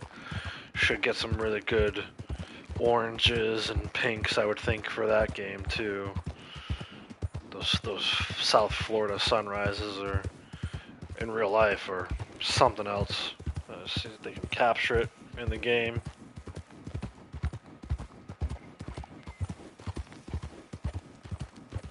Yeah, no doubt. Send me some pics. I love stuff like that. Before I dove back into video games the way that I did, I was a big hiker. You wouldn't know it to look at me now. I weigh like 340 pounds. But when our dog was not real young, but younger, we would go out in the woods and do like 14, 15 mile hikes, spend all day out there, and just, I love nature and stuff like that. We don't get there's like not a ton of cool wild animals where I live. Pretty standard fare, like deer and coyote. I'm trying to think like what the coolest thing I ever saw hiking up this way was, and there's not much. But just like being out there amongst the trees and enjoying. I would always try to get to the trail before sunrise. Get up at like 4 a.m. Drive like an hour to the trailer where we were going, and start our hike at the very beginning of daylight. And usually back in the car by sundown. But just spend like all day out there, just kind of walking around in nature. It's like not something that I think a lot of people take for granted or aren't even aware of. You know, especially the gaming community, the whole like touch grass thing, right? Oh, go outside. It's like it's true, man. Not enough people are able to get outside and enjoy it. It's a whole other world out there. I live in a state where it's like the third most densely populated state in the country. But even our like northwest corner and northeast corner of our state have some really wide open areas. It's freaking cool. Brayden's been outside. It's boring, if you say so. Nah, it's definitely not for everybody, but give it a try. You know, I never thought I would enjoy it as much as I did, and I had to kind of like tailor it to meet my needs too. Like, I don't like bugs and insects, so to go out hiking in the middle of the summer where I live is insanity. There's just a million bugs everywhere. But I like to go in like the fall time, kind of like now. And the winter is really good too. It's cold, but because it's cold, there's no bugs. And usually because it's cold, there's not a lot of people on the trails. So there were days where me and the dog would be out there for like 4 or 5 miles and not even see another person. Pretty freaking cool. There's some wilderness areas of our state that don't get appreciated enough. That marker I put down was for a heirloom, the New Guinea rosewood hairbrush, over here in Valentine at the hotel. Stop and see the butcher first. Sell these pelts and these hearts.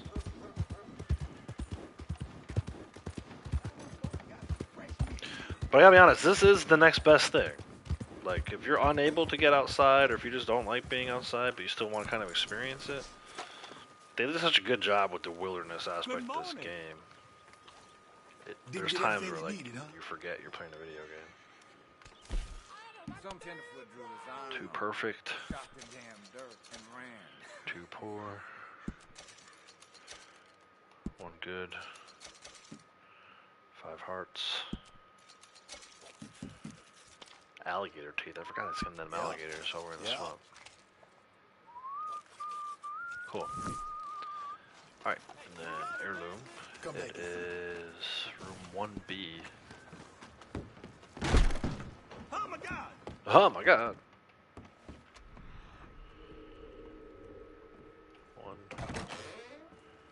1A. 1B.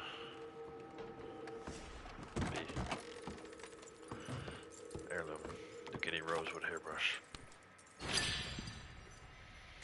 Went outside too yesterday, nothing boring about it. I was in the wrong area.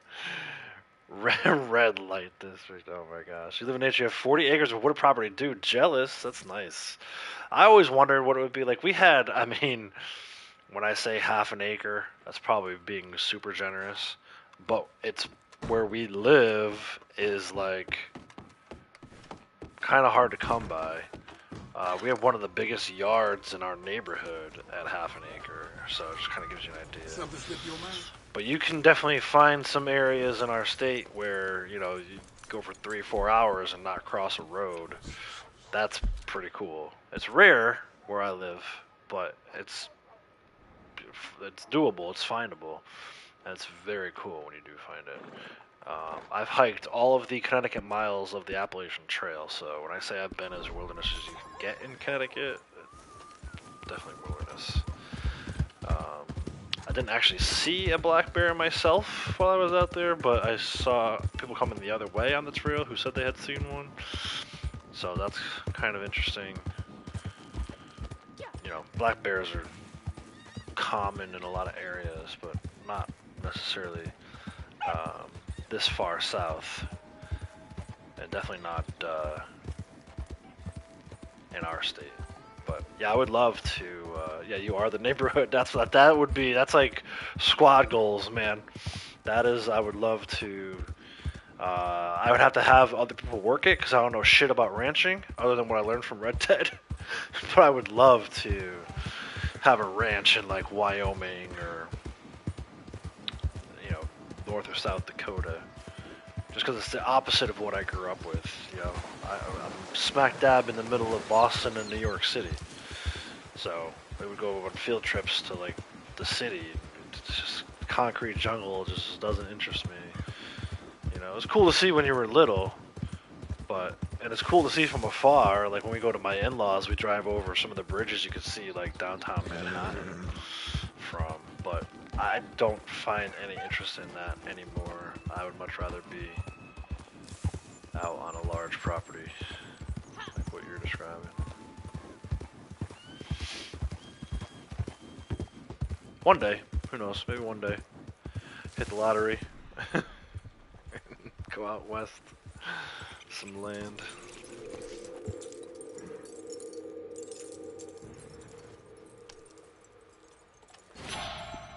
12 of 14 on our swords, we're getting there. From here we are going, I feel like, opposite direction, but we have to. I'm not doing that, Moonshiner. We need to go to Window Rock. I love this little cabin here. Speaking of, this little cabin right here would be perfect. That's the thing too, like I wouldn't even need like a big place to live in. Give me a little cabin with like 30 acres.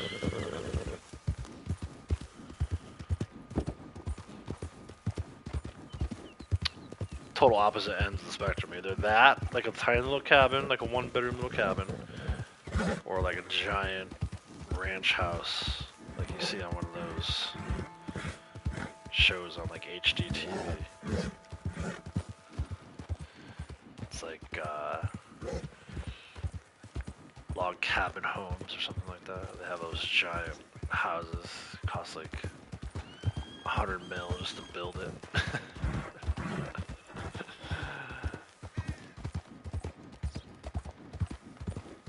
Yeah, own a little ranch, some horses, cows, chickens, and then build your own design timber house. Exactly. That's it, Key. That is it. Yeah, 3 or 4 hours and then cross the road. So it's fascinating here because in the northeast United States, you know, all the houses started popping up and people just kind of built houses wherever with no real thought to like city planning.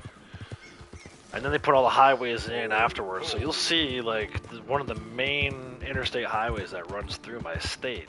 It like zigzags and curves and does all this crazy stuff to avoid the populated areas as best as they could. It's not until you really get down south or out west where you really start to see like the grid, right? All the roads run north-south. Occasionally some of them run like diagonally, but there's no like curvy roads. Until you get to like the neighborhoods, and then most neighborhoods are pretty well designed.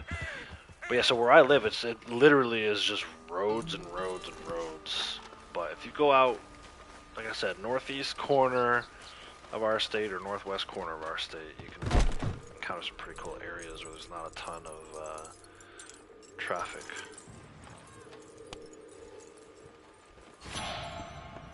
$13 of 14 on our swords.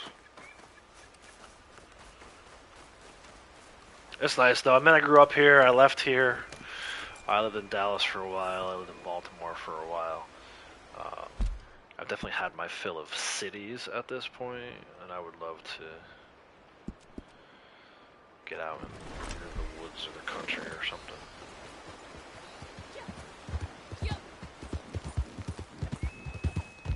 I like my peace and quiet these days. No need to have neighbors. We're like right next to it.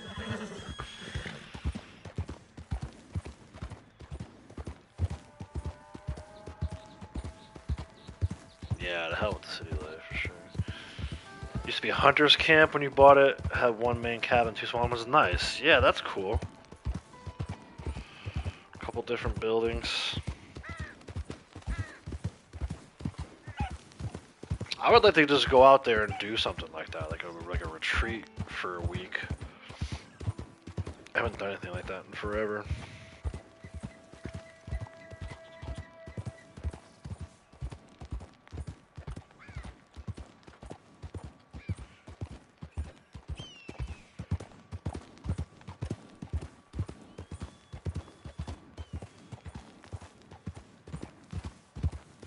I always see those things on like Facebook or whatever. Sometimes they have them on Twitter too, where it's like, could you stay here for a week with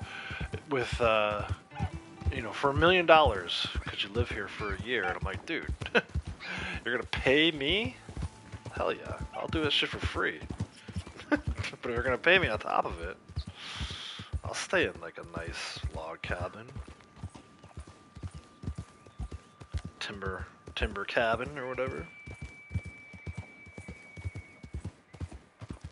The outskirts of a smaller town, apartment house, slowly kills you, neighbors freaking close, you hate it. Yeah, yeah, that's right. Yep. Yeah, I've only ever really lived in that kind of environment. My parents moved out to an area that wasn't as populated when I was a teenager, and of course I didn't appreciate it then because I was a teenager and I wanted to be by my friends. But they had one neighbor kind of right to their left, and then there was like a strip of woods in between them and the neighbor that would be on the right-hand side. And that was kind of nice. And that wasn't nearly like what we're talking about with JR. Like, it was just nice to have trees. And we first moved out, because we always lived on like a busy road in like the suburb.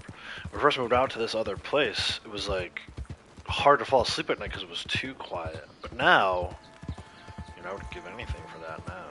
There's no such thing as too quiet at the moment. The quieter the better. Alright, we need to go inside the house. On this desk over here is a pentacle. Pentacle 11 and 14. I think we're going up to Coulter next. We're up that way.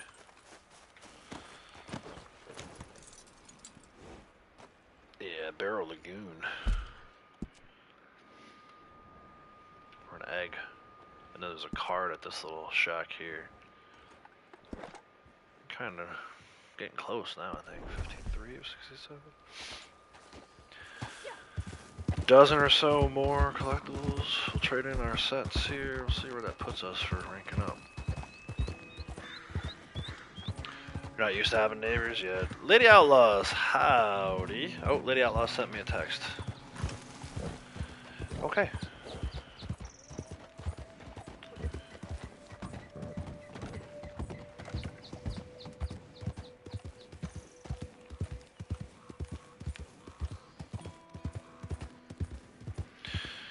Mom and Dad was living in a house built for them, but they have passed on.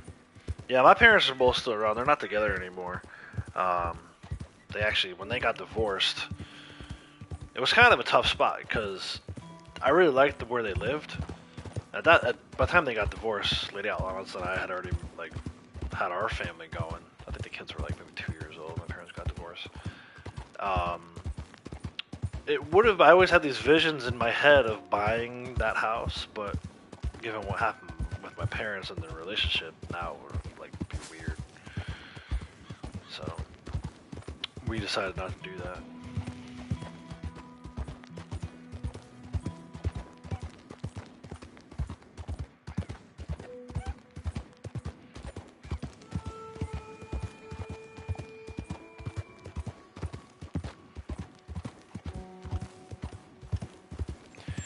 Lady Outlaws, check your text messages.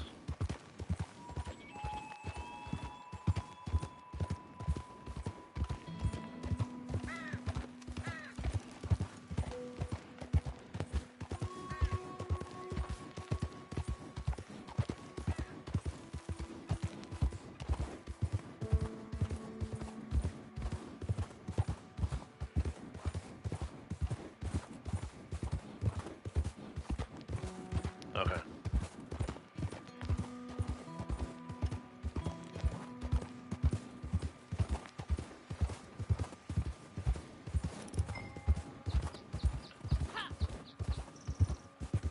Alright, let's see.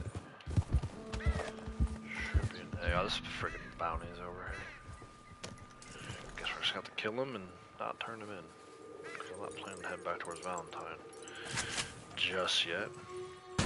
Whoa, totally missed that. Let's try that again. There we go. Nope, still hit the branch. shoot the nest. What the hell? There we go. Way too many shots on a an egg. Alright, up to... That's all the eggs. Let's go take this guy out.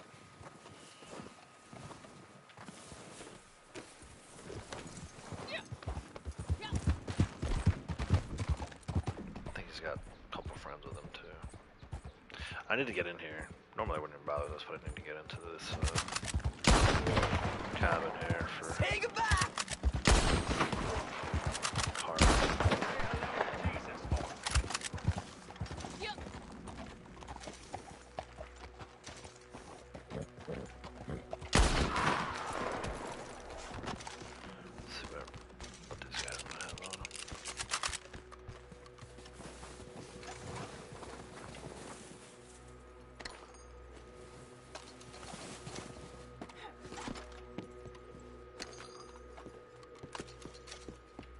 Pennies.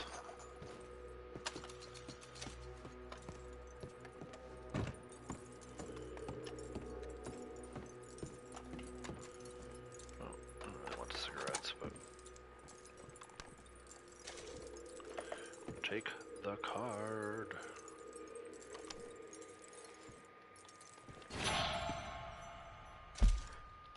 $14 to 14 on that.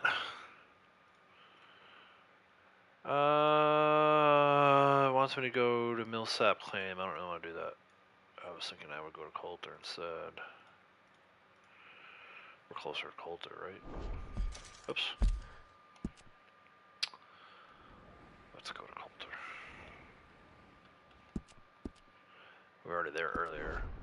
Getting fossils, but now we need a card up that way.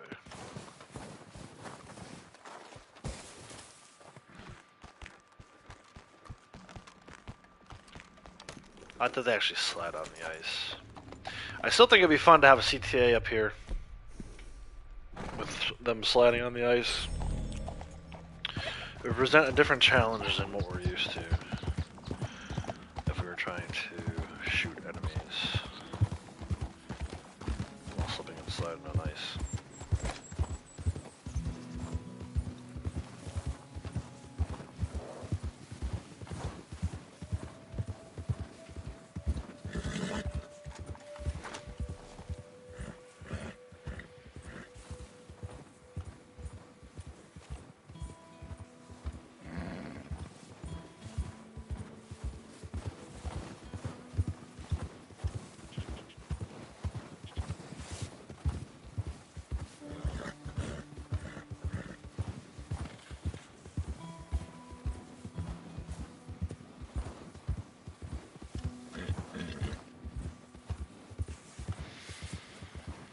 Something you just can't even move to another city where you can live in the middle of nature. It's either that or lose your rights.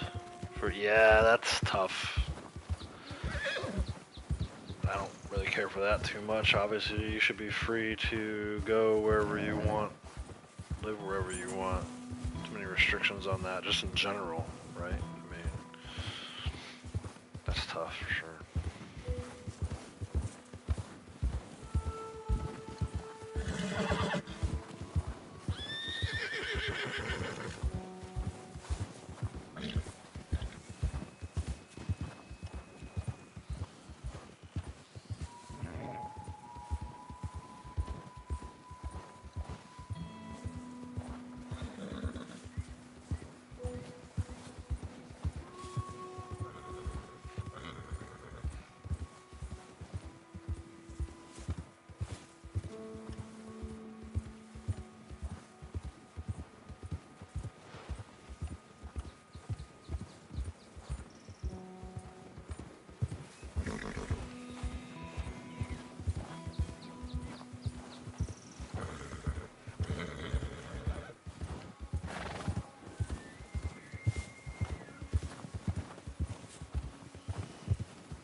Alright, where exactly is this thing? Inside the barn.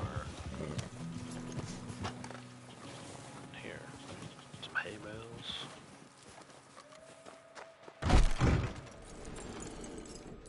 There she is. Ace of Cups. Cup 12 or 14.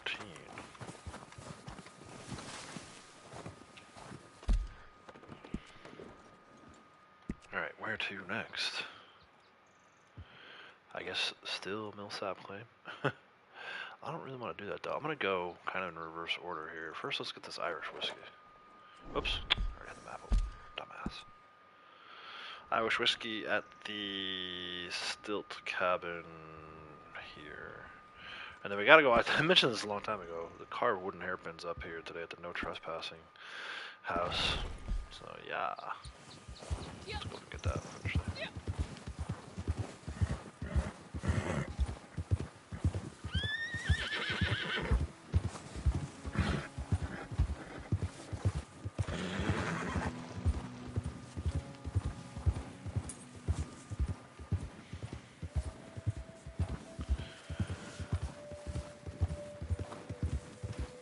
Yeah, well, you gotta go by what the judge says, right? I mean, it's tough, though. Yeah, all the houses are off the grid. That's freaking great. I would love that. I would love that so much.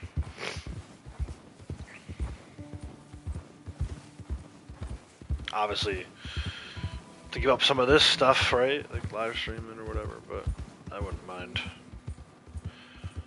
Maybe in like another 10 years or so.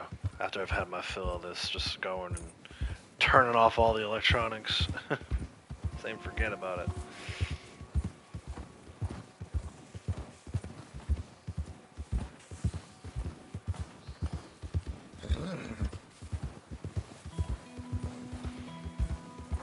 Alright, Zoe, take care. Good to catch up. Catch you next time.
Guess we could have grabbed that bounty after all. I thought he had to go to Valentine. I didn't remember that he comes over here.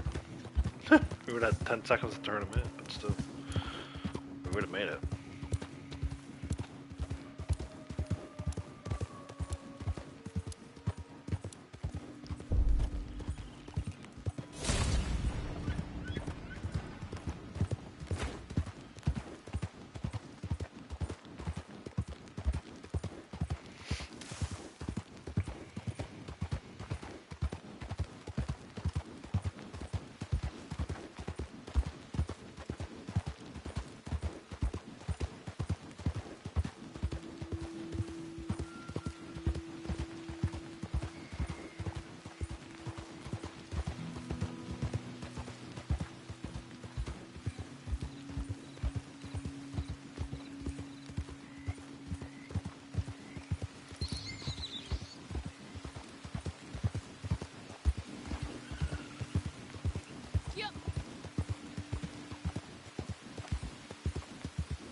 Irish whiskey.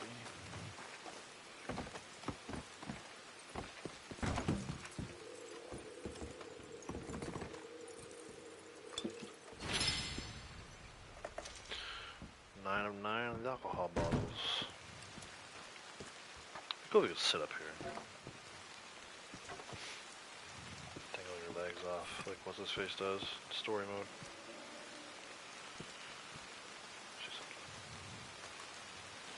Alright.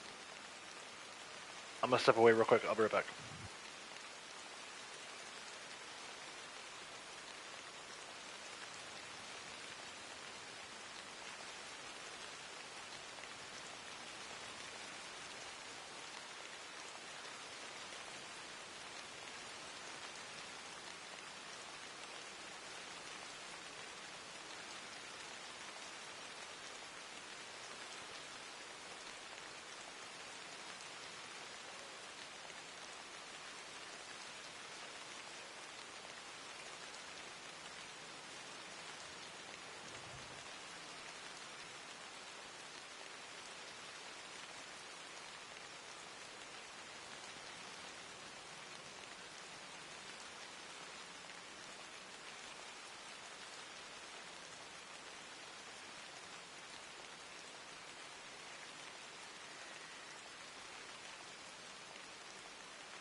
Alright, I'm back. Let's go up and get this carved wooden hairpin. We have like 5 more to go. Like a handful. Grab that. Looks like maybe 1, 2, 3, 4. Yeah, that's weird. I don't know, count seems off. Unless I'm missing a whole section of collectibles we haven't gotten yet. But I feel like we're close. A lot of these are saying like 12 or 14. Alcohol bottles, we just got 9 of 9. Let's up here and see what we get. Going up that way. Try again. Oh, sliding down hills today. Come on, Midas. Oh my gosh. Bro. Bonded 4? Horse? Not like I was spamming X there. Weird. Midas is having a rough day. Dude, what? Midas. What the hell, man? It's been a while since I've been up this way to get this thing. I guess I'm out of practice. I hate coming up here for this one. Not gonna lie.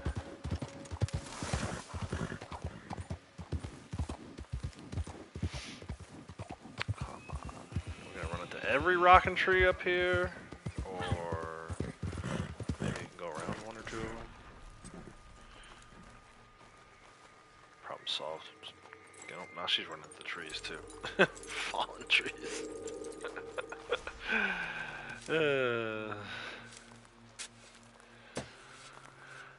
Why do I only see 4 more collectibles on the map, but it says, oh no, it's 5. 1, 2, 3, 4, 5.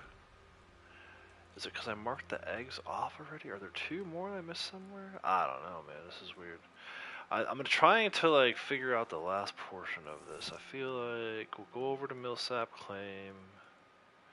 We skipped that one already a couple times. We'll go over there now. And then I gotta go to Strawberry. But there's a bunch in Strawberry. Maybe we finish off in Strawberry? I don't know. Let's go over here for now. Trying to time this right too. See if we can't finish this before the Outlaws and the kids get home with food. Might not have plan to do these moonshine deliveries, but I want to at least finish off this collector run. 12,500. Can she get to 655 today? That is the challenge.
So I just refreshed.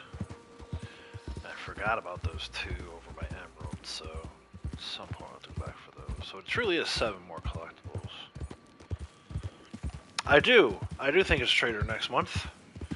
I thought that for a while. Surprised they didn't hold off and do Moonshiner next month too, but I guess they wanted to do something this month in addition to Halloween stuff. So yeah, I think Trader next month, and then we round out the year with holiday CTA / winter event.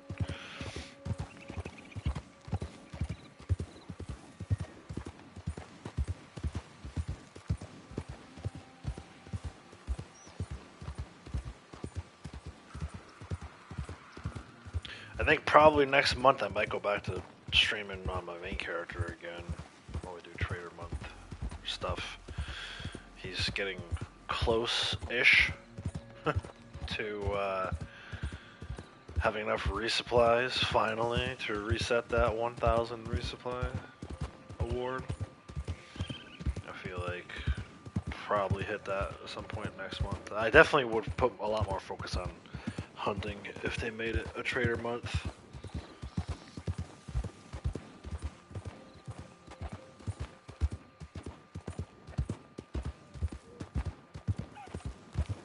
But we still have, what, 2 full weeks of this left. It's not until, I think, the 2nd or the 3rd that this Halloween event will be over. You got 2 wagons ready to go. I've been kind of delivering mine here and there. I think he just did a resupply at 50 earlier today, so he's got to be somewhere between 50 and 75. I have no idea where she is, but yeah, I've been kind of doing them here and there. But you know how it goes, man. If it's Trader month, it's definitely gonna ramp up.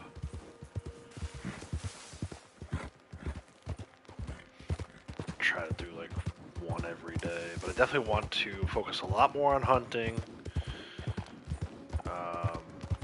I definitely want to max out, well, not max out, reset that resupply award. I can't believe, I mean, 1,000 resupplies is insane. Just reset it once. I feel like that should have been 1,000 should have been what you needed to max it out.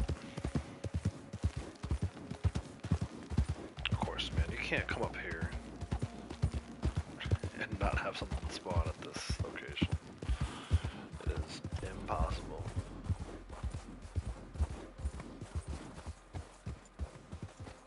Hopefully we're just being a hideout. I can get in and get out. But let's take the bow just in case.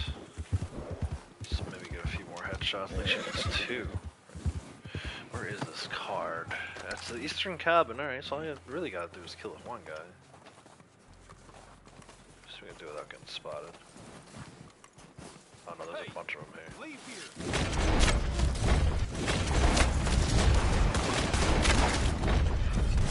Wait, fourth guy comes out of the cabin? Oh, there's another guy behind me too. What is going on, man?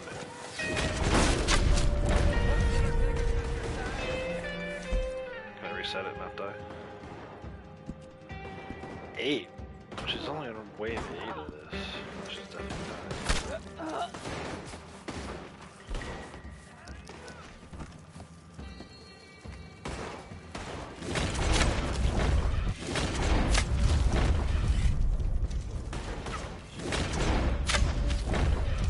I have no real intention of completing this. I just wanted the card. Got started a bunch of trouble over it.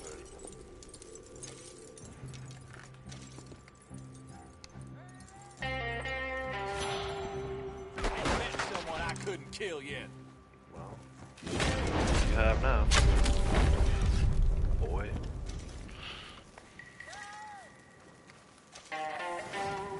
Got one more fire arrow, kind of good. Got the dead guy, but he's like standing up. That's fine. There you go. Alright, let's go. Oh, nope, one more. These guys keep spawning in the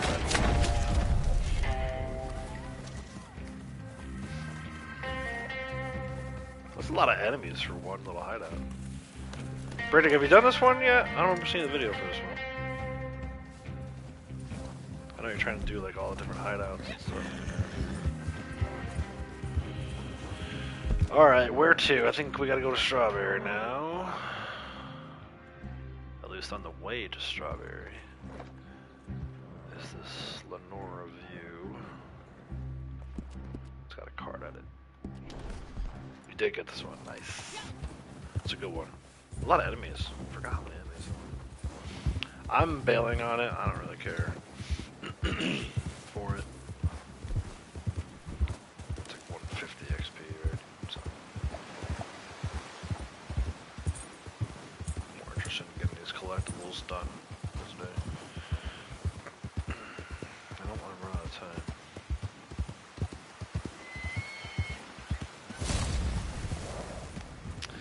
Milsani claims. It's, I never know how to pronounce it. Milsani claim. Milsini claim.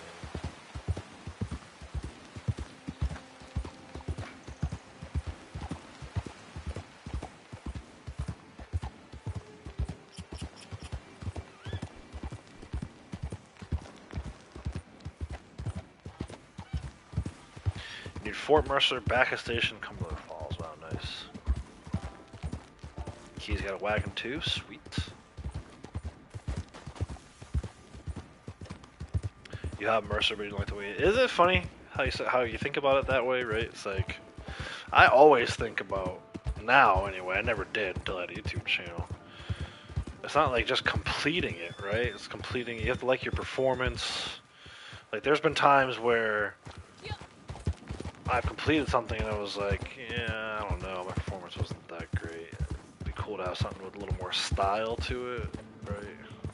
I'm gonna skip this too. I gotta get these done.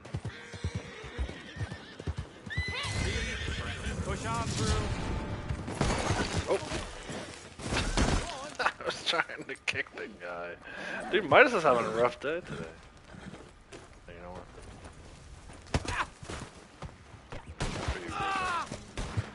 I killed him, nice.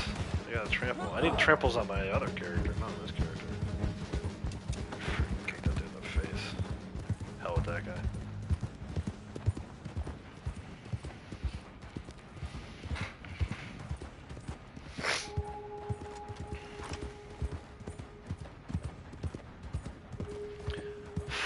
Alright, so this one, then 3 in Strawberry. So basically 4 in the area of Strawberry, 2 in the area of Emerald Ranch, and we're done.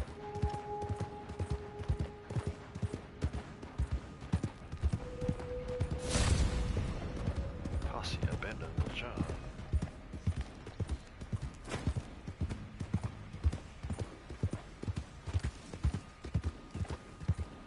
Almost 4 hours today. Snuck this one in, man. Snuck in a little Sunday stream. 4 hours. Gotta love it. I should be watching football right now. probably want to go do once food gets here. Catch the tail end of the Packers game. That's probably what IPA's doing right now. He's probably watching the Packers.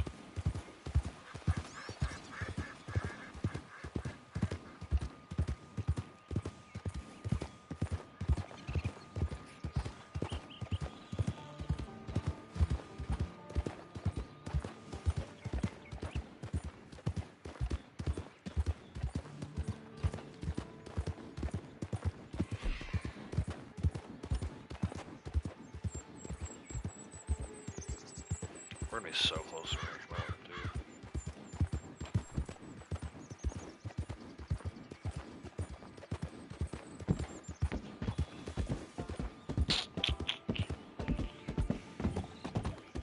Let's go a little faster. Put a little giddy up.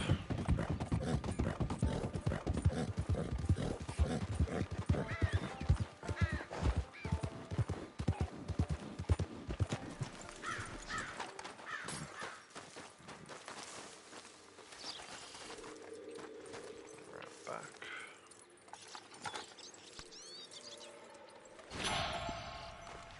Of 14. Swords is done. Alright, and then for Strawberry, we're just gonna go in. I'll stop by the sheriff's office. See if we can ambush up here.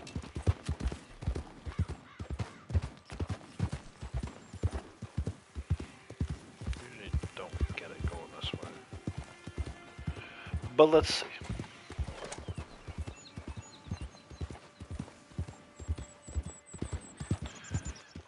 Card in the jailhouse. Heirloom in the welcome center. And then No time for this. card on the stairs leading up to taxidermy house. Should be a quick, easy 3 here.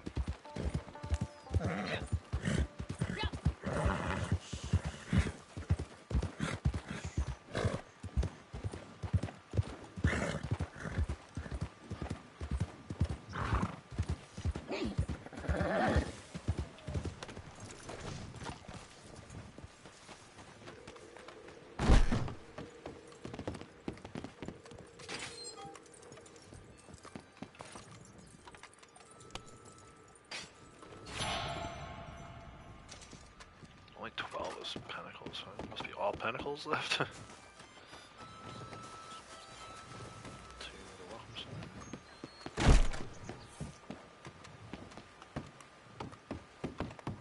And is it in here? Yes. It's the last heirloom we needed.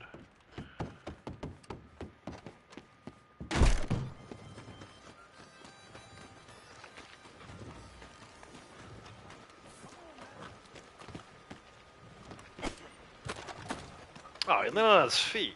What the hell? You trying to be inconspicuous with that man? Ain't working. Inconspicuous.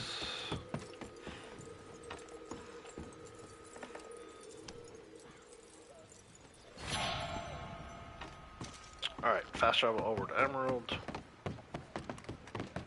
Almost there. 2 more. Didn't get everything you needed, huh?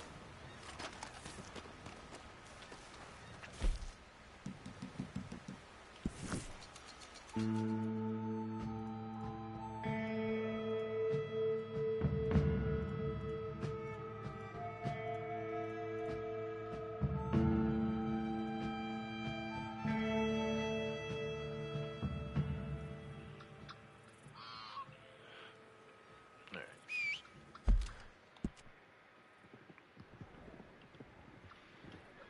Gothbury Farm.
Pentacles.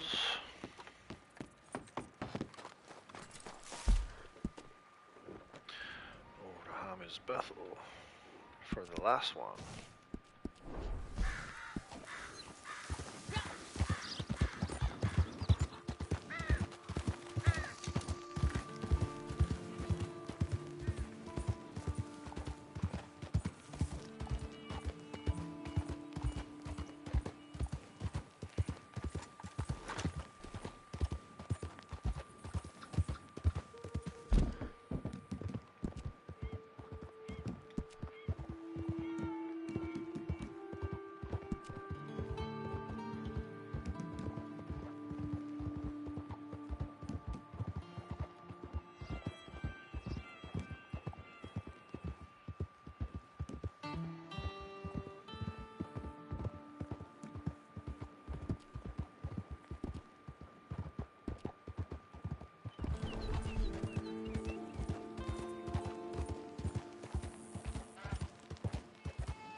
Something else here too.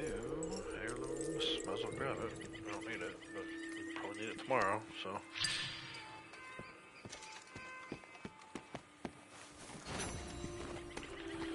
Head over to the station, we'll mail off our sets and we'll see what happens. Probably not gonna have enough. 14, yeah, she's gonna be like just shy, I think. We'll see how close she is. Might need to do some moonshine deliveries to end the stream.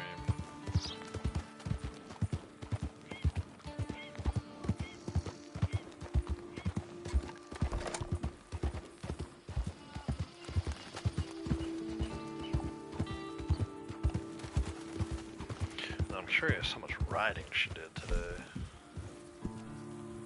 856, so she's rode 36 miles. In case you're ever wondering how long that takes, how many miles it is. Always nice to see a returning face. Alright, alcohol bottles. Eggs. I'll take care of this real quick. Heirlooms. Necklaces. Your Cups. post is in good hands. Pentacles. Swords. It'll be there before you know it. Extra XP for one tarot card set. Well, good morning, ma'am.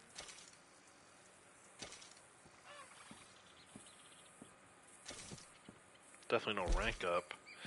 26,294. I mean, she's not even gonna get there with moonshine. We'll do them. We'll go do a couple moonshine deliveries.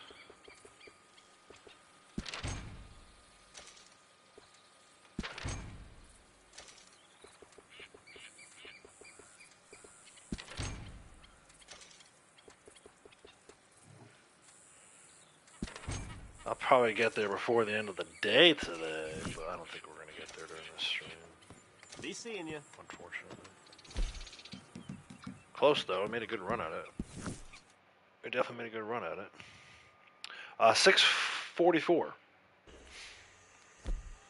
No, 654. So very close to 655. Kind of just been... at one point I was trying to do one rank per day. I don't think that's realistic at this point with her. If I did that, I have to completely forget about him. And I'm not ready to do that just yet.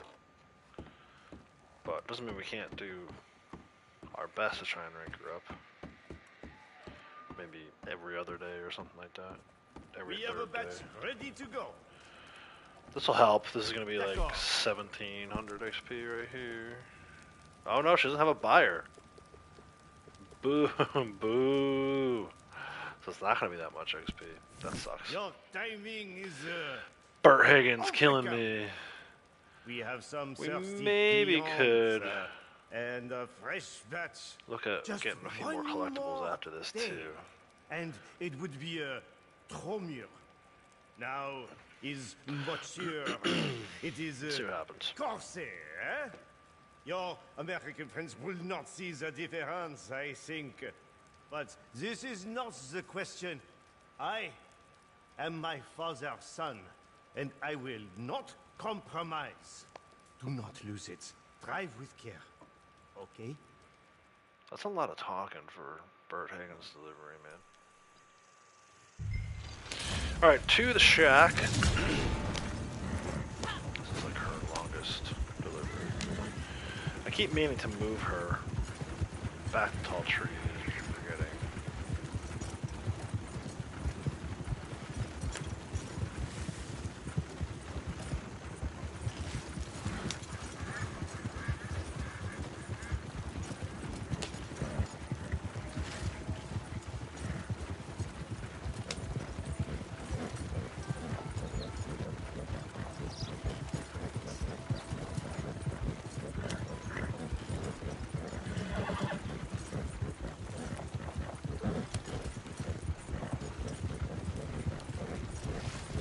You put a lot of work into that wagon.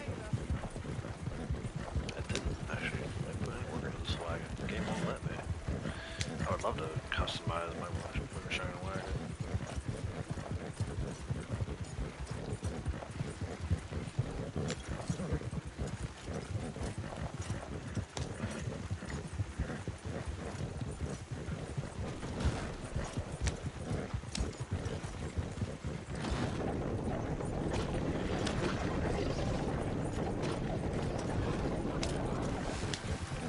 It's so funny. I was talking about earlier this stream. I was talking about how Barry Cobbler is pretty reliable.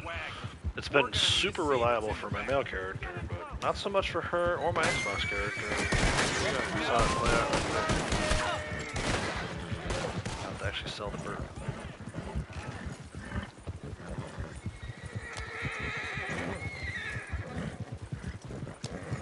Tall Trees for all. Yeah, it's. I mean, I think it's the best shack. I just wanted to do something a little different for her. She had it a long time ago. I need to switch it back. I thought maybe having her have this shack would give her the Tekka Gator more often, because I haven't seen it on either one of my characters in like a year. Not exactly. It's been a really long time. So I thought maybe I could get the Tekka Gator to spawn in on some of these deliveries like this one. But I still haven't seen it, so it didn't really work out. It wasn't really doing what I wanted to do, and it's a huge pain in the ass when you get this delivery. So, at some point I will switch back.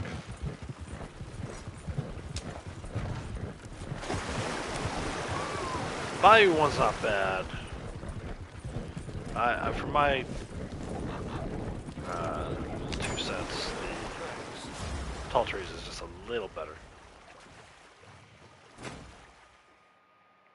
Yeah, man, that'd be great. I haven't been able to get a sample, and I need it. It's the only one I need for legendary animal sample set, the black animal sample set, or dark, I guess is what they call it. All right, let's try to set up a wilderness camp. It's not gonna let me because I'm near hostiles, of course. What hostiles? What do I need to kill? This gator? Try again. Nope, still too many hostiles. Where are these hostiles? That gator? Gator.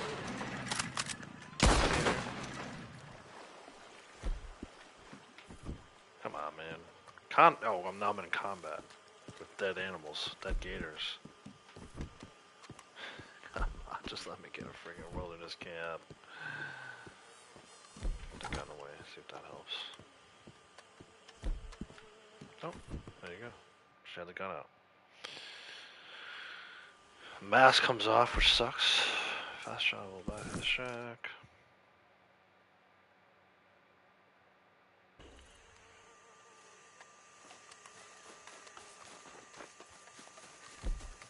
$27.40. Yeah, so she needs more than 6,000. I didn't see what the payout was for that Burt Higgins delivery. Still gonna make Barry Cobbler though. Like I said, maybe later today or tonight if I stay on long enough. Get her to rank up 655. Très bien. That was a good sale. C'est parti.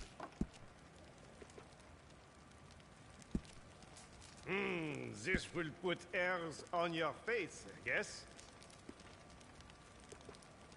Yeah, maybe an hour and 7 minutes. So I should have a buyer A for it. fine aroma. I would drink this myself. Alright, let's drop her posse. Hop into his.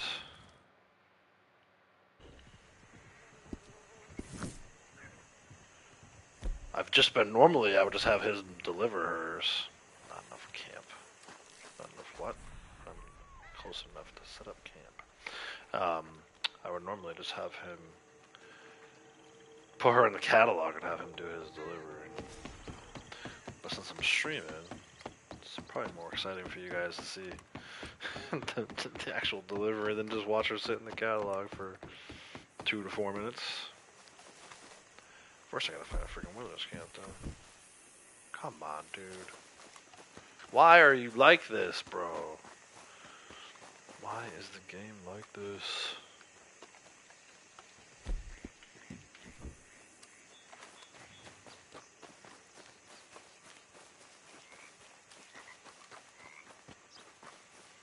I'm about 2 seconds away from just having him back out and pull her in.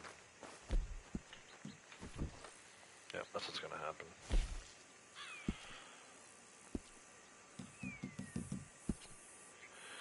So annoying, man. Alright, Kratos, take care. Off to try Limpany, shotguns, and throwables only. Sweet. Good luck, man. I'm gonna wrap up here soon anyway. I want to have him back out of talking to Marcel.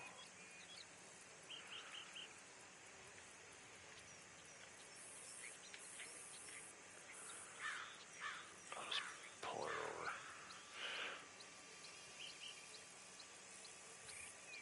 This is why I think it's helpful to have both characters have the same shack. To mess around with it like this.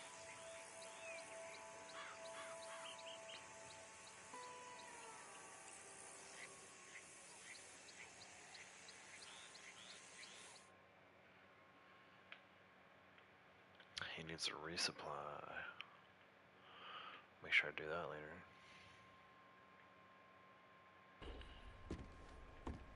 This batch is parfait. We can ship it whenever you like. Alright. His Marcel is talking.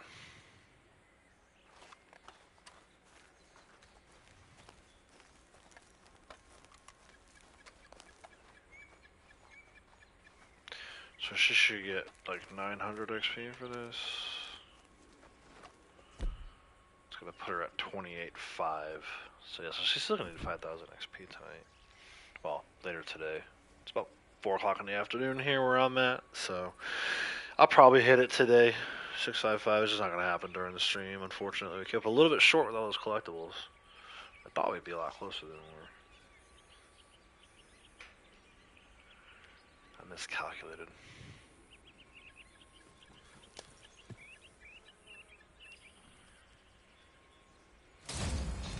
Oh, easy, bro. Dude, you know what? Get back on the wagon. They're both gonna go together. That's what we're gonna do. He'll drive. This is easy. Quaker's Cove. This is his second Quaker's Cove run today. I told you he was down there earlier. Got that card already. Oh, I just want maybe to stop, man. Just blow right through. They don't catch up to you. Both characters in the wagon, dude. I'll never forget. First time I did a delivery. Both characters in a private lobby like this. So exciting. Game changer.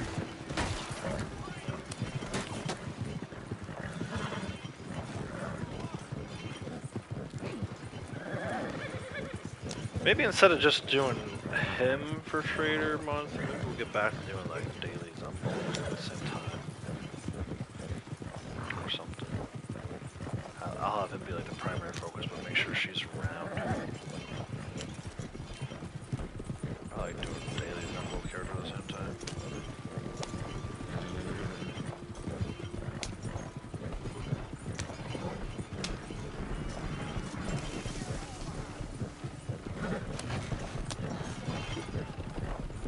There you go, so good catch up. They give up so easily. Nothing there today.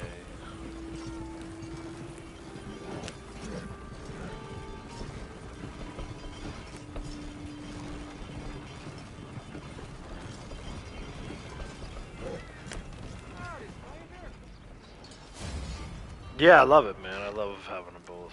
I mean, like I said, most lately I've been having her stay in her catalog back closer to her shack whenever I did these, whenever I did his delivery.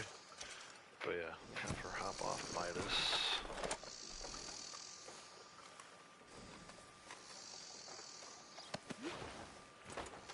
We'll have him do this.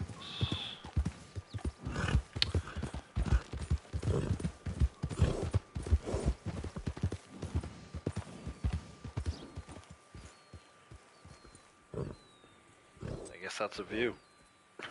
I guess that's the view we're gonna end with. Yeah, definitely, Key. Definitely. I'm actually gonna go ahead and end the stream here. Did we do 4 hours? 4 hours, 15 minutes today. Kind of a surprise Sunday stream. Let me look at the calendar real quick, try to figure out when I'm gonna be back again. Maybe not until Thursday.